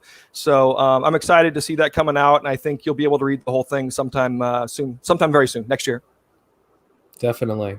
That's something that Mark has been very keen on getting out there. And we got another question. He plans to see any more version of Aphrodite. Oh my gosh. Go ahead, sorry. Yeah, just to touch on, we did have an Aphrodite 5 series come out by Brian Hill, and Right. that was such an amazing cyberpunk noir, like RoboCop meets more cyberpunk, and we also have a lot of Aphrodite 9 stories by Matt Hawkins and Stepan Sejic and Attilio Rojo, but we also had a Cyberforce Awakening series where she was featured in that. Right. Yeah, I mean, that's a character that you kind of made your superhero stamp on, right, Matt? Yeah, I've never been a huge fan of superheroes. I understand why everyone reads them. So actually, if you look at the book that I did, there actually is a. Hey, Zach, how you doing, man? Hi. Hey, good to Oh see my you. gosh! What a Bust in there. surprise! There you I was are. wondering, Matt, did you lose power? I was 2 minutes away from. Oh, you lost logging power. in. Yeah, the whole neighborhood lost power. These rolling blackouts here in California. So we just yeah. got. No, I'm good. Zach and I live only a couple miles apart, so that's why he's asking me that. But no, I didn't even. But because my Wi-Fi's working. I don't see any lights on actually now that I'm looking, but I don't think my computer might be working on. Actually, yeah, my power's off, but my Wi-Fi wouldn't be working if I had no power, would it? I don't think so. So I think we have I power. think just your sheer willpower is keeping it on, man. Yes, your heat, your handsome heat. Your is, tenacity. Oh, that's what it is. Yeah. But just to finish that, and then we'll let Zach talk about some of his stuff. Go ahead. I barged into the room. Oh, no worries. But Aphrodite 9 was, if you look at one of the books, I actually went in and used a detailed explanation of exactly how strong she was, how much pound per square inch she could punch, how much she could lift, bench press, how many, all these sort of things. And I actually did a tremendous amount of research on transhumanism and stuff like that. I actually have this belief that in the next 100 to 500 years, we're going to experience some sort of a species split. And I know that sounds nutty, and I'm not perpetrating any sort of conspiracy or weird theories, but you're going to see a lot of people become more robotic. You're going to see people adding cybernetic elements to their bodies. And, my dad has a pacemaker, and those have been around for a long time, and people don't see those as cyborgs, but they are. And I know a guy who has a cybernetic eye, and more and more of humans around the globe. And the thing is most of the people that can do this are quite wealthy. And so you're going to see that these rich people are going to be able to add sort of mechanical elements, chips into their brain, and they're going to be able to enhance themselves in ways that the rest of us won't be able to do, which I think over time will create a species split. It's happened before in other animals. Great. Zach, welcome back. I believe all that too, actually. Matt and I share a lot of the same interests in terms of sci-fi and futurism and stuff like that. I think he's absolutely right. Yeah, they already, just the stuff, Matt, like hacking the brain and all that kinds of stuff, and being able to connect in. It creates a different organism entirely. So, yeah. Well, think about that. If you had a chip in your brain that allowed you to access the internet or all information globally in real time, you wouldn't ever need to remember anything ever again. and it would change how people learn, how people are educated. Because, when I was in college a million years ago, I had to actually learn the periodic table of elements and the atomic structures of things and all these sort of things. And in OChem had to be able to draw these things. And you wouldn't need to do any of that now. You wouldn't have to remember the states, the state capitals, because it would just be in your head. You certainly didn't get to ask Siri when you'd have arguments with your friends, right? I remember having arguments that would go on for hours, and you'd be like, well, we'll just never know who's right or wrong, will we? And now you just be like, excuse me, oh, I'm wrong, never mind. All right, but you look it up, yeah. Hi, everybody, how you doing? Hi, Steph. Hi, Henry. Hey. Yeah, there's people with chips in their shoulder, right? I think that's a cyborg thing. ARFID chips and stuff. I'm like the only one that doesn't have a bookshelf in the back, so I'm going to turn my thing this way. So I have a bookshelf. Oh, look at that. Oh, and a cat. Oh, two cats. And you got two cats. Just. But I noticed all your bookshelves. Very nice. Oh, thank you. Zach, Huh? tell us what Yes. you're working on, man. Well, just wrapping up Join the Future right now. A few other irons in the fire, but nothing that is nothing that's far enough along to discuss. But yeah, and surviving a pandemic, like us all. But I mean, yeah. And Zach, you've always, written in like hypothetical, scary situations like Matt, Eclipse. You got, let's talk about your first Top Cow book. And I always like to say it's like an anomaly in comics. You never get a first-time writer have a sellout #1 that goes into a second printing. I mean, that's pretty incredible. If you don't mind just sharing with the audience what Eclipse might be. And you can also catch it for free, Eclipse #1. Port of Earth #1 or on topcow.com. Eclipse, and actually there was just a fire tornado here in California, so we're tapping into all sorts of real life stuff. But Eclipse is the premise is what would happen if the sun became deadly and everybody could not go outside anymore, and we'd sleep at night and sleep during the day and then go out to work at night, and then there's a killer going around. He's using sunlight to burn his victims with sunlight. So it's this kind of film noir sci-fi thriller wrapped in this post-apocalyptic landscape about a deadly sun, and that's a very interesting concept. And I think obviously it taps into a lot of our feelings about the environment right now and how it's turned against us. I think, I think even when I was growing up, and certainly when, other readers were growing up, that you didn't feel like you would go outside and the elements were literally out to get you. The sun was always, you're learning in school, a life-giving force. And now it seems to be trying to burn us and give us cancer and hurt us. And so we're hiding from the sun. And so it's just kind of tapping into all that. And yeah, I mean, I brought the idea to Matt, and he took to it, and we gave it a run. We were going to do 4 issues, and it found an audience very quickly, and it did well. And so we said, let's just keep it going. And we just kept giving them as much as they wanted. And I didn't want to go forever with it. I wanted it to be a contained story, and Matt supported that. We did 4 arcs, and very proud of it. And it's all out in stores now. And yeah, that's Eclipse. And that was what led to the second one, which is Port of Earth.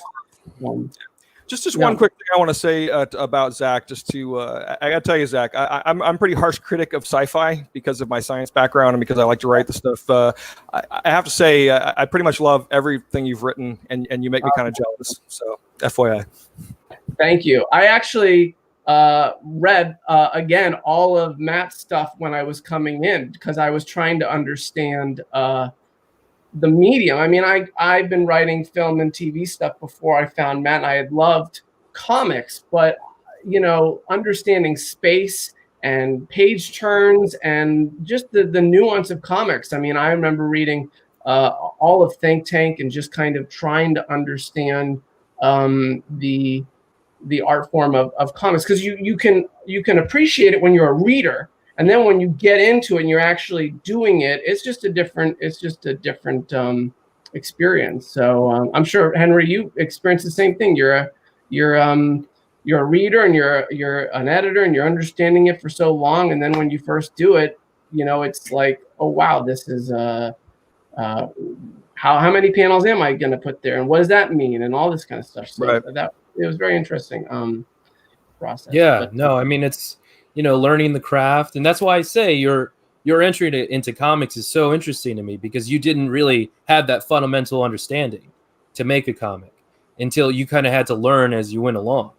Yeah, I managed to survive as I went along. But I guess, what I was trying to bring to the table was an understanding of a character and how to take a existential dilemma that a character might experience and might feel, and put that against a world backdrop that kind of mirrors that. So I mean, in Eclipse, the world has lost hope because the sunlight is burning everyone. We're all trying to make it through, and the character is dealing with this kind of disillusionment story of like, does anything ever really matter? And no matter what I do, it seem to help. And the arc of that whole story is that, yes, heroes do matter, and our own moral codes matter. And it feels very relevant nowadays more than ever.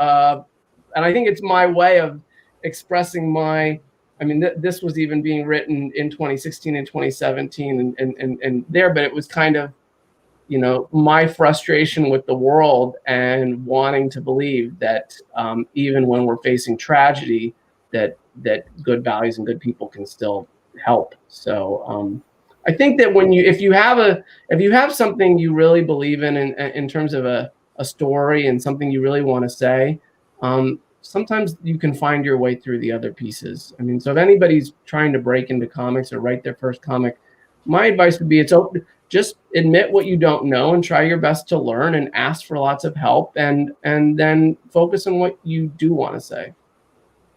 I think the format is actually. Yeah, I agree. I don't know anything. I was gonna say, I think the format is actually very learnable, and I think all three of you. I have to say, you guys all three write great characters, and it took me like 20 years to get to where any of you guys are. So I kind of want to punch all three of you. So FYI. Hold on, I've been writing for 20 years too. So but you haven't been writing comics. You haven't been writing comics. No, but I've been sitting down. I have a pile. I don't know about Stefan. I have a pile of terrible scripts and short stories, all sorts of things. I mean, just a mile high. So I actually think it's not good for me to perpetuate the idea that I got into comics and everything just clicked. I've been writing a very long time and trying to find my footing a very long time, and I think it does take time sometimes to not only find your voice but understand how character and story and all this stuff kind of comes together. And you're always learning, but thank God I didn't write Eclipse 10 or 15 years ago. Thank God. I mean, I actually pitched comics I wanted to make my own comic for a decade before Eclipse. And thank God I got the chance to do it when I was ready and not beforehand. I was about to say, Stephanie, please, jump in and talk about how you craft a page or how you get started writing your comics, and let us know what you got going on right now. So finishing up A Man Among Ye, which I guess, Henry, you said on one of the last panels we did, you called it Ame, which now in my mind, I can't look at the book and not say Ame, which everyone on the team, I guess now, I don't even think any of us have said the title in a very long time. So we're finishing up Ame. And I'm a functioning illiterate, so however... It's great. I love it. But now I've started doing it with other things. I just started abbreviating way too much because I apparently writing out A Man Among Ye, we got a little sick of. So we're doing that at the moment. And I'm working on Tarna with heavy metal. So that's coming out in December. We're relaunching the character with Patrick Zurcher and Christian Ward on covers, and it's pretty awesome. So if you go to my page, you can see some of the art we just released actually on Friday. And then I will have like a whole bunch more announcements that I can't talk about, I think tomorrow. No, not tomorrow. Next month. Tomorrow could be next month. I had to think about it in my head because I don't know. We don't know what. I know. I don't know what day it is or time. And then some of the trade stuff that was pushed back. Butcher of Paris from Dark Horse is getting a trade in December, so that was kind of pushed out. It's a great book. Thank you. It's a great book. Yeah, I appreciate that. That was one of those things that I think is really in my wheelhouse with some of the historical fiction. Really a comfortable place for me to get to write and research, since I came out of academics a little like Matt did, actually, just on a different end. I'm doing my PhD in rhetoric and composition, so most of my work prior to comics is academic publications on like genetic modification. And actually, this weekend I was looking up something of an article I published in 2017, and it told me how many times the article has since been cited, which I've never once looked at. And I was like, I am not a credible source on anything, but apparently I am a credible source on genetic modification and the rhetoric of scientific discourse in the Florida Keys, which is a very specific niche. It's like the tiniest little niche area, but I've been apparently cited on that. So I was incredible. I thought it was interesting. That's very cool. Yeah. So I guess yeah, I mean, that's what I'm I can working on. relate.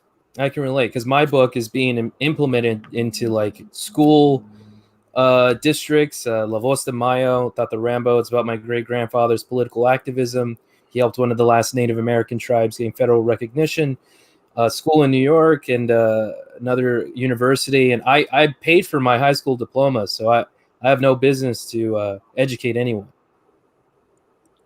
That's another great book for everybody who's listening. I remember when you pitched it to me, and I was like, "You have to write this." I think it was in the Top Cow parking lot, like a couple of years ago.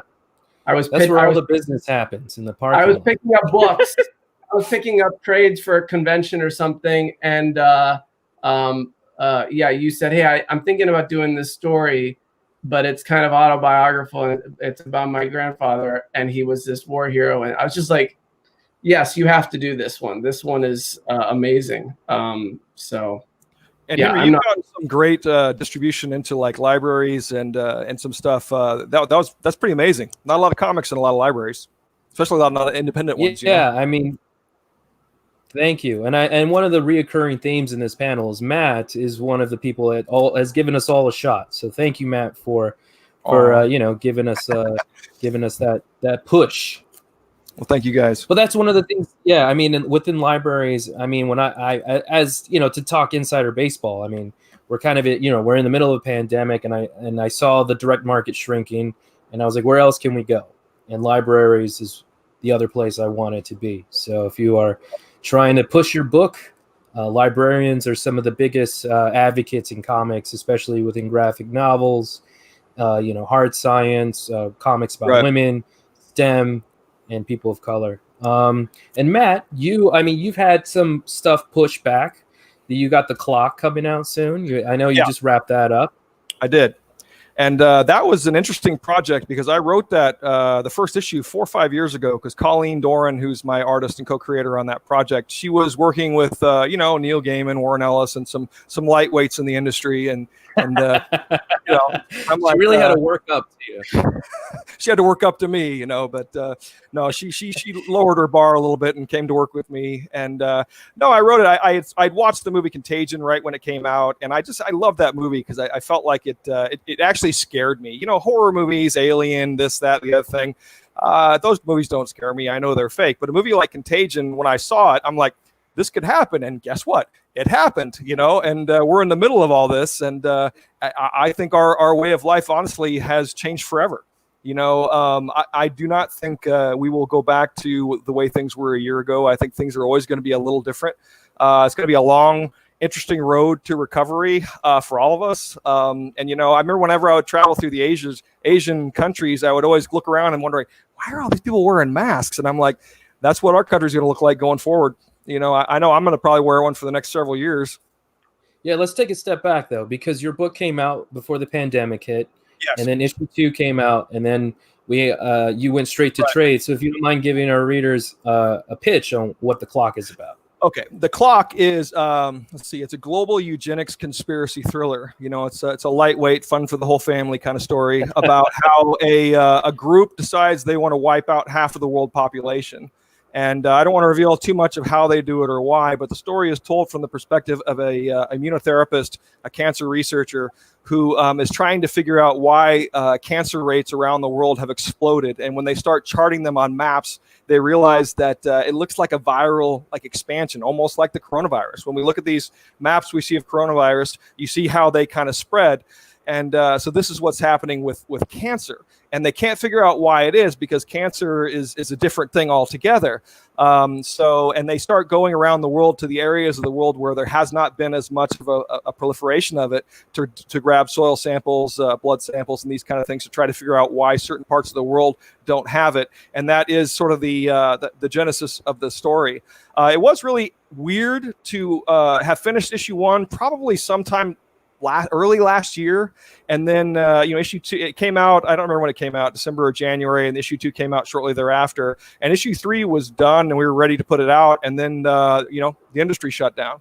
And we didn't know how long it was going to be shut down for. So and the 4th issue was not quite finished yet, and everyone was kind of so uncertain about everything. So we just kind of put it on hold. And then in a couple months back, when things started reopening, we started figuring this out. We decided, you know what, putting out issues 3 and 4 on their own 6 to 9 months after the second one came out is probably a bad idea. So we actually just decided to collect it into a trade paperback. And one of the things I did offer in the book is, if you did buy the first 2 issues and you're upset by the fact that issues 3 and 4 are not coming out, whenever the world does reopen and conventions happen again and I'm anywhere, you can come up and I'll swap those out for you. Yeah, isn't it interesting how you had this book done years ago, and when it comes out now, it's so topical. It's weird. It's really strange, and is behind the whole thing. Yes, I did it. It's my marketing push. Yeah. How horrible. Millions of people die. But yes, a lot of people, yeah, in the clock, about 500 million people die. So it's not like I don't think we're quite that number with COVID yet.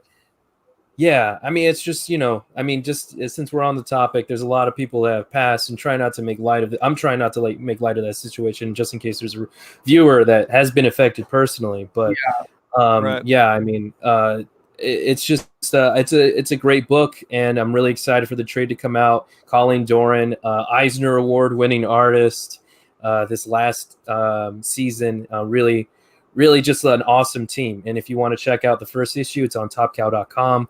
And I don't know if we can get how much time we got left here. I don't know. But while we're still going, Matt, you were also on Swing Volume 3. Yes, Swing Volume 3 I'm working on with Yishin Lee. I didn't realize that, but I think almost every project I'm working on right now has a female artist. That's not by design. That just kind of happened. But Yishin and I did Swing Volume 2. I did Swing Volume 1 with Linda Sedgwick. And Swing is part of the Sunstone Bloodstain universe. In fact, in Swing Volume 3, you can see the Sunstone characters and the Bloodstain characters are all in there. And the way those characters are all interconnected in that universe is that they all play like a World of Warcraft or an Elder Scrolls Online type game together. And they wear headsets like these, because this is my gaming headset. And so they talk to each other. They've never actually met, but they sort of know each other because they've been raiding together for years and years and years. But Swing is a slice of life romance story about a couple who got married very young, and they had a couple kids, and now they're a little older and they have a family, and they're sort of experimenting with ethical non-monogamy. Swinging. Right. I know it's a book that's really popular on Amazon, just like Sunstone. And it is a sex positive book. It is rated mature. And what can we expect in this third volume? Oh, all kinds of fun craziness. I actually just sent all the art and everything to Stjepan and Linda, and they didn't see the script yet, but they were commenting on some of the things. And I think that the key to the slice of life romance category is to just make it real. It needs to be authentic. You need to run these characters through some problems and dilemmas, and I think it's very relatable to people. There's not like I don't relate to Superman. And honestly, I don't really relate to Jackie Estacado either. But I do relate to some of these people in Sunstone and Swing and these characters, because they're going through relationship issues. And I think when you deal with things like S&M and Sunstone, or swinging and Swing, there's sort of it makes it harder. Relationships, they're more intense. There's a lot of emotions are involved. And, that requires a lot of trust between those partners. And sometimes things go wrong, and at the end of volume 2, there was a boundary issue that one of the two characters broke. And that sort of propels us into issue 3 or volume 3. And at the end of volume 3, I can actually say that the conclusion of that, which leads into volume 4, is pretty hardcore. Actually, I would never want that to happen to me. Hardcore in the sense of like a storyline, or hardcore? It's just something that happens to one of the characters. Okay. I don't want to reveal it because it's on the last page, and it's an important story plot point that I've been building to for 300 pages. I mean, these are a long running series. Swing is now my best selling book I've ever done. And I am shocked by that because I primarily feel like I'm known as more of a science fiction writer. And yet I have now been sourced in multiple, reviews and things online where I'm referred to as romance writer. And that's honestly a weird thing to be called. We just need to get Fabio on the cover of one of your books. Oh, yeah. Get him on the covers, right? Yeah. So. We saw, here we go. Thank you for putting that back up there. There's a question. I miss conventions. What do the four of you think cons will look like in the future? Thanks, Josh, for that. We'll start with Stephanie, and I'll go last. What do you think how cons are going to look in the future? Well, if I go back to one, it will be much in the future. So I think we're just going to see in general. I think somebody commented earlier, Matt, I think you said we're just going to see people normalizing masks all the time. I think that's going to be an element. But I at least know there's, I don't think I'm alone in the people that have immunity issues or are around people with immunity issues that just don't want to take chances. Like I can't see myself going to a convention for at least a year or more. So, I think the last time I saw you was in Canada. Yeah, that's right. That may have been the last convention I went to. A year ago. Yeah, and then everything started getting canceled, and here we are. I miss seeing everybody, but it's tiring. I don't think that. I think that the day that some of the big promotion companies like Reed Pop and stuff start to say that they feel comfortable going back, that will mean the pendulum has swung somewhat. I don't think that will happen until there's a vaccine and the vaccine is distributed to a pretty adequate amount of the population, even if that vaccine is only 50 to 70% effective. But I'm hopeful and optimistic that sometime before the end of next year, not only will we have a vaccine, but it will be relatively distributed. I don't think it will be a perfect vaccine, but I think that once that happens, you'll start to see people enter into, if we're in the phase 1, which is we have no vaccine, then there'll be this new phase of dealing with it where some people are vaccinated, nothing is for sure, but I think that you'll see conventions start to happen again. And I think if I was vaccinated, I might go back to a convention. So I could see New York Comic-Con 2021 being a possibility. And I think that our behavior will forever change. I think we'll all be wearing masks and not wanting to touch, and there'll be still walk this way and there'll be lots of new behavioral shifts. But I'm hopeful. I'm hopeful in the next year, or if not next year, by 2022, that we get back to it. I don't know. People want to interact and want to connect, and I think comic fans and the comic community is a pretty. So barring we just need a vaccine and we need to get past some steps. But I'm hopeful. I'm hopeful that this is just a 2 to 3 year period. So I don't know, Matt, what do you think?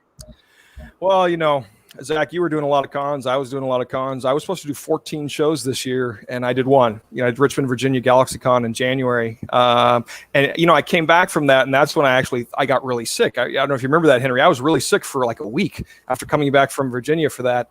And then when sort of the coronavirus came out, I thought I actually had it. And then I went and took one of those tests, and they said I had it. And then I took another test a few weeks later, and they said I had not had it. So Who knows? But interesting. So for me, I don't see me going to a convention anytime soon. Like Stephanie said, I'm not a spring chicken. I think I'm older than all of you guys by at least a decade. And it's going to be end of 2021, probably before realistically I would look at a convention. I am hopeful, but not.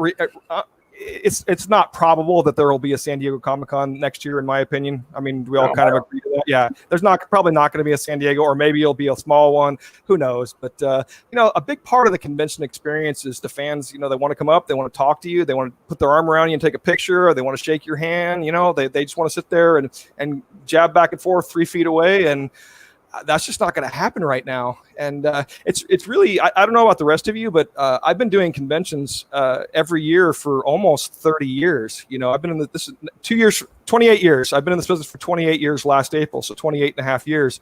And the fact that I've gone literally nowhere since January 28th is really strange, and I've gotten to know my cats really well.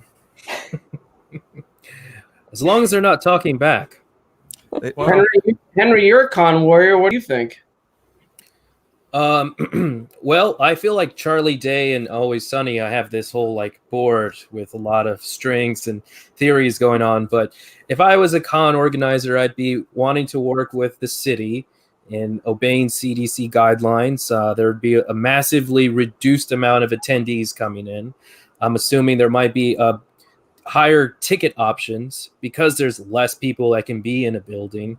The con experience is going to change in itself, that people won't be able to put their arm around Matt and say, "Hi, my name's Matt Hawkins too," because that's actually happened. Yeah, you've got really? No, I saw it happen to you. I saw Matt Hawkins. Yeah, because your name's a little more unique than mine. But I'm sorry. No problem. Come on. Yeah, so we're going to also see, I think, a reduction of space for exhibitors. So exhibitor space is going to pricing is going to increase.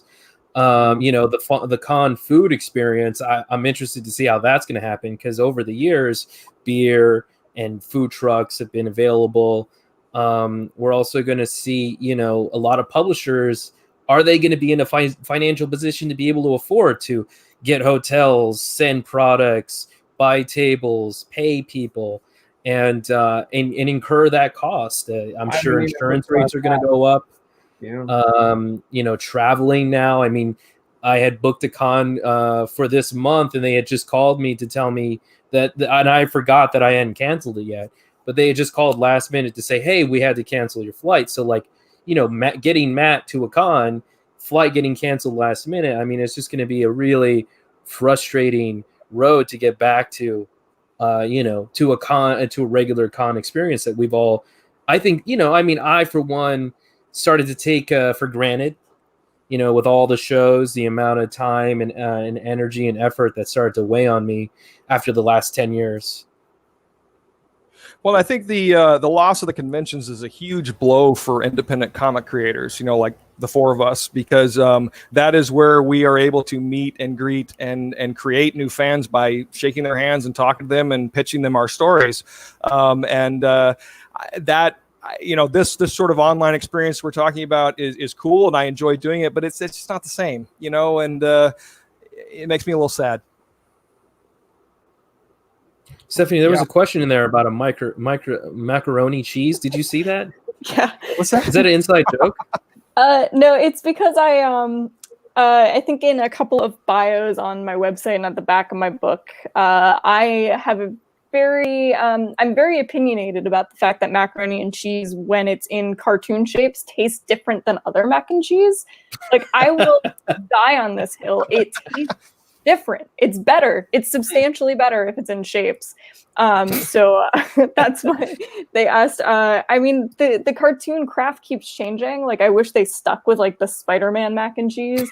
Right now, it's Frozen and Paw Patrol, and I have seen neither of those things. But yes, I eat Frozen and Paw Patrol mac and cheese. Have you ranked these? Is there some sort of society where they can debate the authenticity of these different rankings? No, but I had somebody tell me their 6-year-old daughter also agrees with me. So I feel like I'm in I'm in good company. For those of you that don't It's know, science, yeah. Stephanie is 7 years old.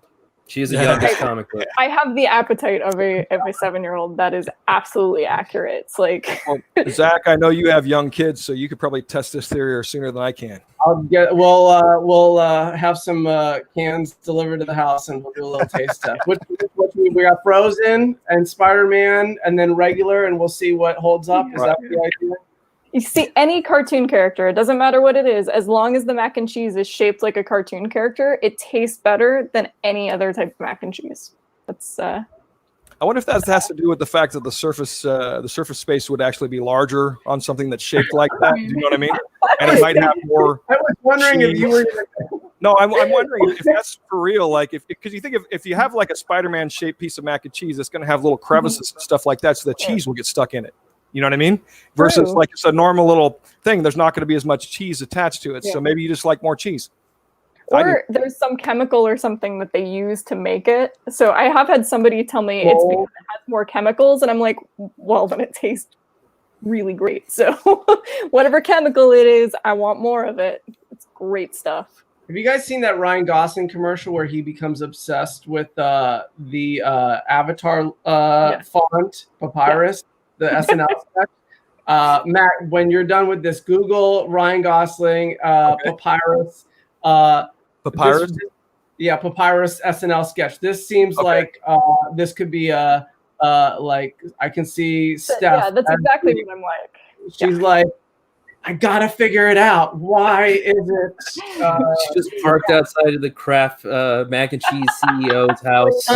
She hunts down the creator of the mac and cheese, and she's like, "What did you do to make it different?" They're like, "We didn't do anything." She's like, "Something is different. You got to tell me." It's. I'm gonna try to sneak into the craft factory. I'll knock out one of the workers and put on there. Figure it out. That's our next Top Cow series, right there. I'm in, yes. It's funny, I actually show that sketch to my students, or I made the mistake of showing it to them at one point because we were talking about design, and all of my students turned in a final project in Papyrus, and I was just like, zeros. Wow. All zeros. Like, they were like, you like it? You like it? You see what we did? And I was like, yes, I see you turned everything in Papyrus. Very funny. Wow. Cold-blooded. Some hard-hitting comic stuff right here. That's what. Hey, Henry, you have a new comic project coming out. Do you want to talk about it, or is it too soon? Well, I'm going to crowdfund a series called Helm Grey Castle. It's what if Mordor had a south side. And who's the artist for that? Because I love the art on that. His name is Ramat. He works with Brian Valenza at Beyond Collaborate in Jakarta. Right. And I got an email from Brian a year ago saying, "Hey, I have all these artists, and they want to do creator-owned stuff. Do you have any ideas?" And I was like, "Do I?" And they were so great. Yeah, they were so great. And we have a horror idea. We also have a superhero idea. But Helm Grey Castle, I love fantasy. I never knew I did. D&D wasn't a thing in Southside Tucson. A lot of Mexican kids do not play D&D. I don't know if you knew that. You do now, though. Right? Well, I started playing 2 years ago, and it was like a group therapy session for us. And Matt has a million D&D miniatures in his office, and he was kind enough to talk to me about it and give me some spoilers on the Strahd campaign. And I was like, hey, I started while researching La Voz de Mayo, I started to look into the conquering of Mexico and the Spaniards, and it all the story hinges on what if the Aztecs and the Mayans were successful in stopping the Spanish from conquering them, and what kind of world would they have built if they had a little bit of time, and these like adventurers stroll into this undiscovered, which is still to this day, a lot of Aztec sites are constantly being engraved, and it's been interesting to have to research my history, because I am part Mexican and part Native American, and to be a product of the conqueror and the native blood was therapeutic for me. So, but yeah, thanks for mentioning that, Matt. And I've got plans to put that out there and to have some sort of role-playing component to it. Just so you know that I'm not just making that up. I have all these things right here. I have everything. I mean, I've been playing. I actually credit Dungeons and Dragons. I started playing in 1981, and I was always the dungeon master. And I don't know why. I just always like to do that. So I would create these characters, these worlds, these NPCs, and these storylines. And, I go back and I still have some of the adventures I made when I was, 15, 13, 14, and they're pretty bad. But I sort of learned about world building and that kind of stuff. So I kind of credit Dungeons and Dragons and tabletop gaming as giving me the abilities kind of I have to, at least partially of how I learned how to write. And, Stephanie, do you game at all? I'm curious. I know we've never talked about it. I like tabletop. I don't play D&D, but I do have a bunch of tabletop games, and I play a lot of video games, but never D&D. Right on. I know Zach likes to play poker. I do play poker, but I've lost it. That's can't do it anymore. I mean, I used to play home games and stuff, and have some guys come over, and can't do any of that anymore. That's done. That's I always pictured it was like in your basement, and you had cigars, and you had you know what? I mean, I was a poker dealer a dozen years ago, and that went during the whole poker craze, and I just never really liked the online thing. It's not. It's part of the same reason you play D&D, right? You're playing it for the interactional experience of like being with other people, and to me, poker is about that. Only you're taking their money, but. Well, we got about 8 minutes left, so let's start wrapping this up. Let's start with Stephanie. Stephanie, what was the first comic that got you into comics in a way that you thought you could make them?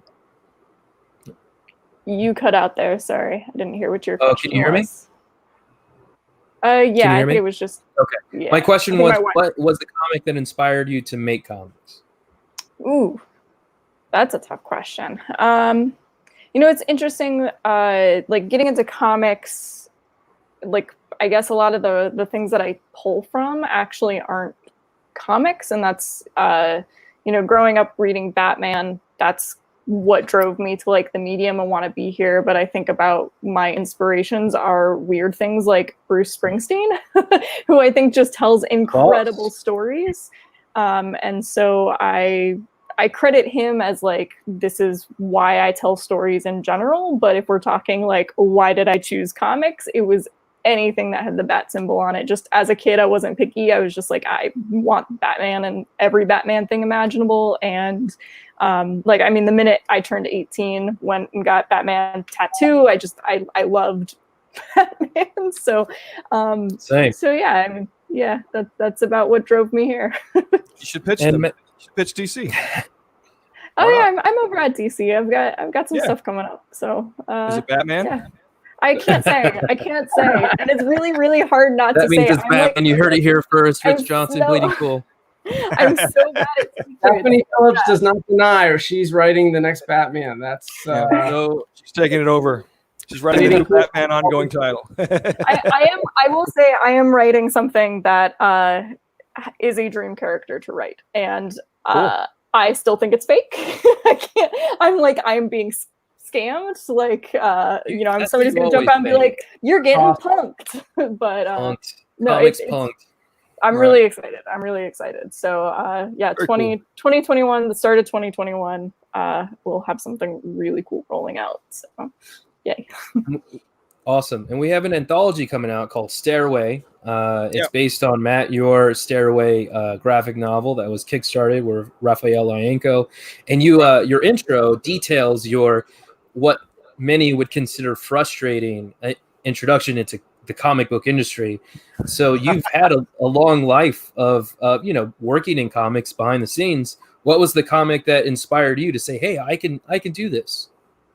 It was honestly, I was working with Alan Moore in '94. Alan did a bunch of work for Extreme Studios and Maximum Press. And one of the first editorial gigs I had was Alan Moore. And that was really kind of a surreal experience because I was a 24-year-old kid. And here was Alan Moore, Watchmen guy, and I was talking to him and he was asking me my thoughts on his story. And I'm like, I think it's awesome. I mean, what the hell am I supposed to say? You know, so I felt like I was more of his trafficker than his editor, and I don't think we changed anything. But you know, I really liked. I was never a big superhero guy growing up, so I always thought of comics as being that. And when I got the job in comics working for Rob Liefeld at Extreme in '93. I was reading through a lot of the Image books, and I'm like, they were fun, but they weren't really for me. I really liked Spawn. I kind of like Cyberforce 2 a lot. I think both those had some interesting things because Cyberforce was like the science version of a superhero team, and I kind of liked that. So actually, in my head, I could kind of envision that kind of thing, and it's kind of what we did with Aphrodite 9 and Ninth Generation. I couldn't remember the name of the book. You know, it's weird when I did a list of everything I've ever written for comics the other day, and it's well over 600 books. And I get people that come to me, well, not anymore, but people sometimes would come to me with books at conventions, and I couldn't even remember that I wrote them. But what was your question? Yeah. I'm sorry. Started.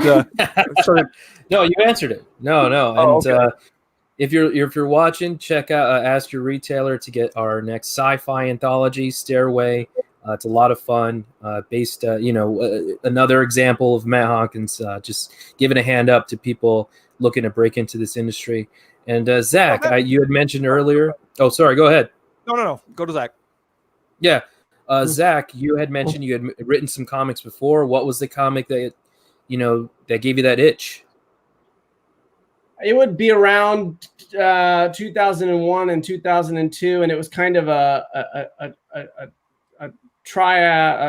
three-way between, I'd say, Preacher, Transmetropolitan, and Why the Last Man. But it was that kind of era when I remember going into a comic book store and just realizing for the first time how many original, unique stories there were, because I'd grown up on superhero content and never really found the creator-owned content until around 2001, 2002. So it was really that kind of, and I don't know that it was really one. I mean, Transmetropolitan, which has become a very touchy answer, but yeah, there you go.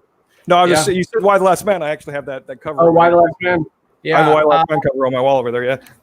Yeah, I remember just inhaling those books and just feeling like Why the Last Man and Preacher and all that stuff was just really it just blew my mind about what could be done in a comic. And I think it changed my perception. I had always thought the comics were one thing, and I think it made me realize how much freedom there was in comics. And ever since then, I thought I would like to do that. But what's interesting is even when I pitched Eclipse, I had wanted to do a comic. And it wasn't until Eclipse was out that I went, oh, I want to be a comic creator. Like, I love this. This is great. I'm in. Sign me up. Give me more. I don't want to stop doing this. And you don't know that until you make a comic and you experience what it feels like to interact with fans and and what a great comic community there is. So yeah. How about you? Yeah, Henry? I mean, I was lucky. I got 1 million Wizard magazines, and I would look to the back and see who was the top writer, and I was like, I'm going to be the top writer one day. And slowly, my confidence in life kind of just put me in the middle, and I was fortunate enough to know that you could be a comic book author at a young age, and I think that's about all the time we have. Thank you, Stephanie, Zach, and Matt. Please donate to the Hero Initiative. There's a button on the Mainframe Comic Con website, and Matt and I are gonna be doing a 101 marketing class tomorrow that benefits the Hero Initiative. So go to heroinitiative.com.org, check out their websites, and we're gonna give you a very skinny crash course on how to put your books out there and what it takes to do this kind of thing when you're done with the comic, because there's so much work that is needed to be done once it comes back from the printer. And we'll start with Stephanie. Where can we find you online, Stephanie? I'm mostly just on Twitter at Steph_Smash. Great. Steph Smash. I know. It was my fight name. I like it. And I never changed it. It's on all my You're a fight boxer, maps. right? Muay Thai fighter. Yeah, Muay all my pants were green or purple, and they all said Steph Smash on the back. But it's not because I was a good fighter. I was just really clumsy, and like I could fight somebody in the ring, but get out of the ring and stub my toe, like tripping over a broom or something. And yeah, so I was always breaking something, usually on my person. So. And don't forget, Amanda Mungy comes in comic shops this Wednesday. Thank you so much, Stephanie. And Zach, where can we find you online? I'm online at Zach Caps, ZACKKPS on Twitter, Facebook, and Instagram. What do you got coming out soon? We're just coming out with issue 5 of Join the Future, and then the trade will be out this fall, and hopefully I'll be announcing some new books soon. Wow. And guess what? Matt Hawkins just lost power. Did he really? Yeah. Maybe my power will be coming back on soon. This will be full circle. So there we go. Matt, you can find him at Top Cow Matt on Twitter. He's also on Instagram. And check him out on Facebook, Self-Loathing Narcissist. I just want to thank everyone. So it's so good to see everyone. And I can't wait to see you in person. And I'll see you online. I'm Henry Barajas. You can find me at Henry Barajas on Twitter, at Henry J. Barajas on Instagram. Bye, everybody. All right. Have a good night. Thank you.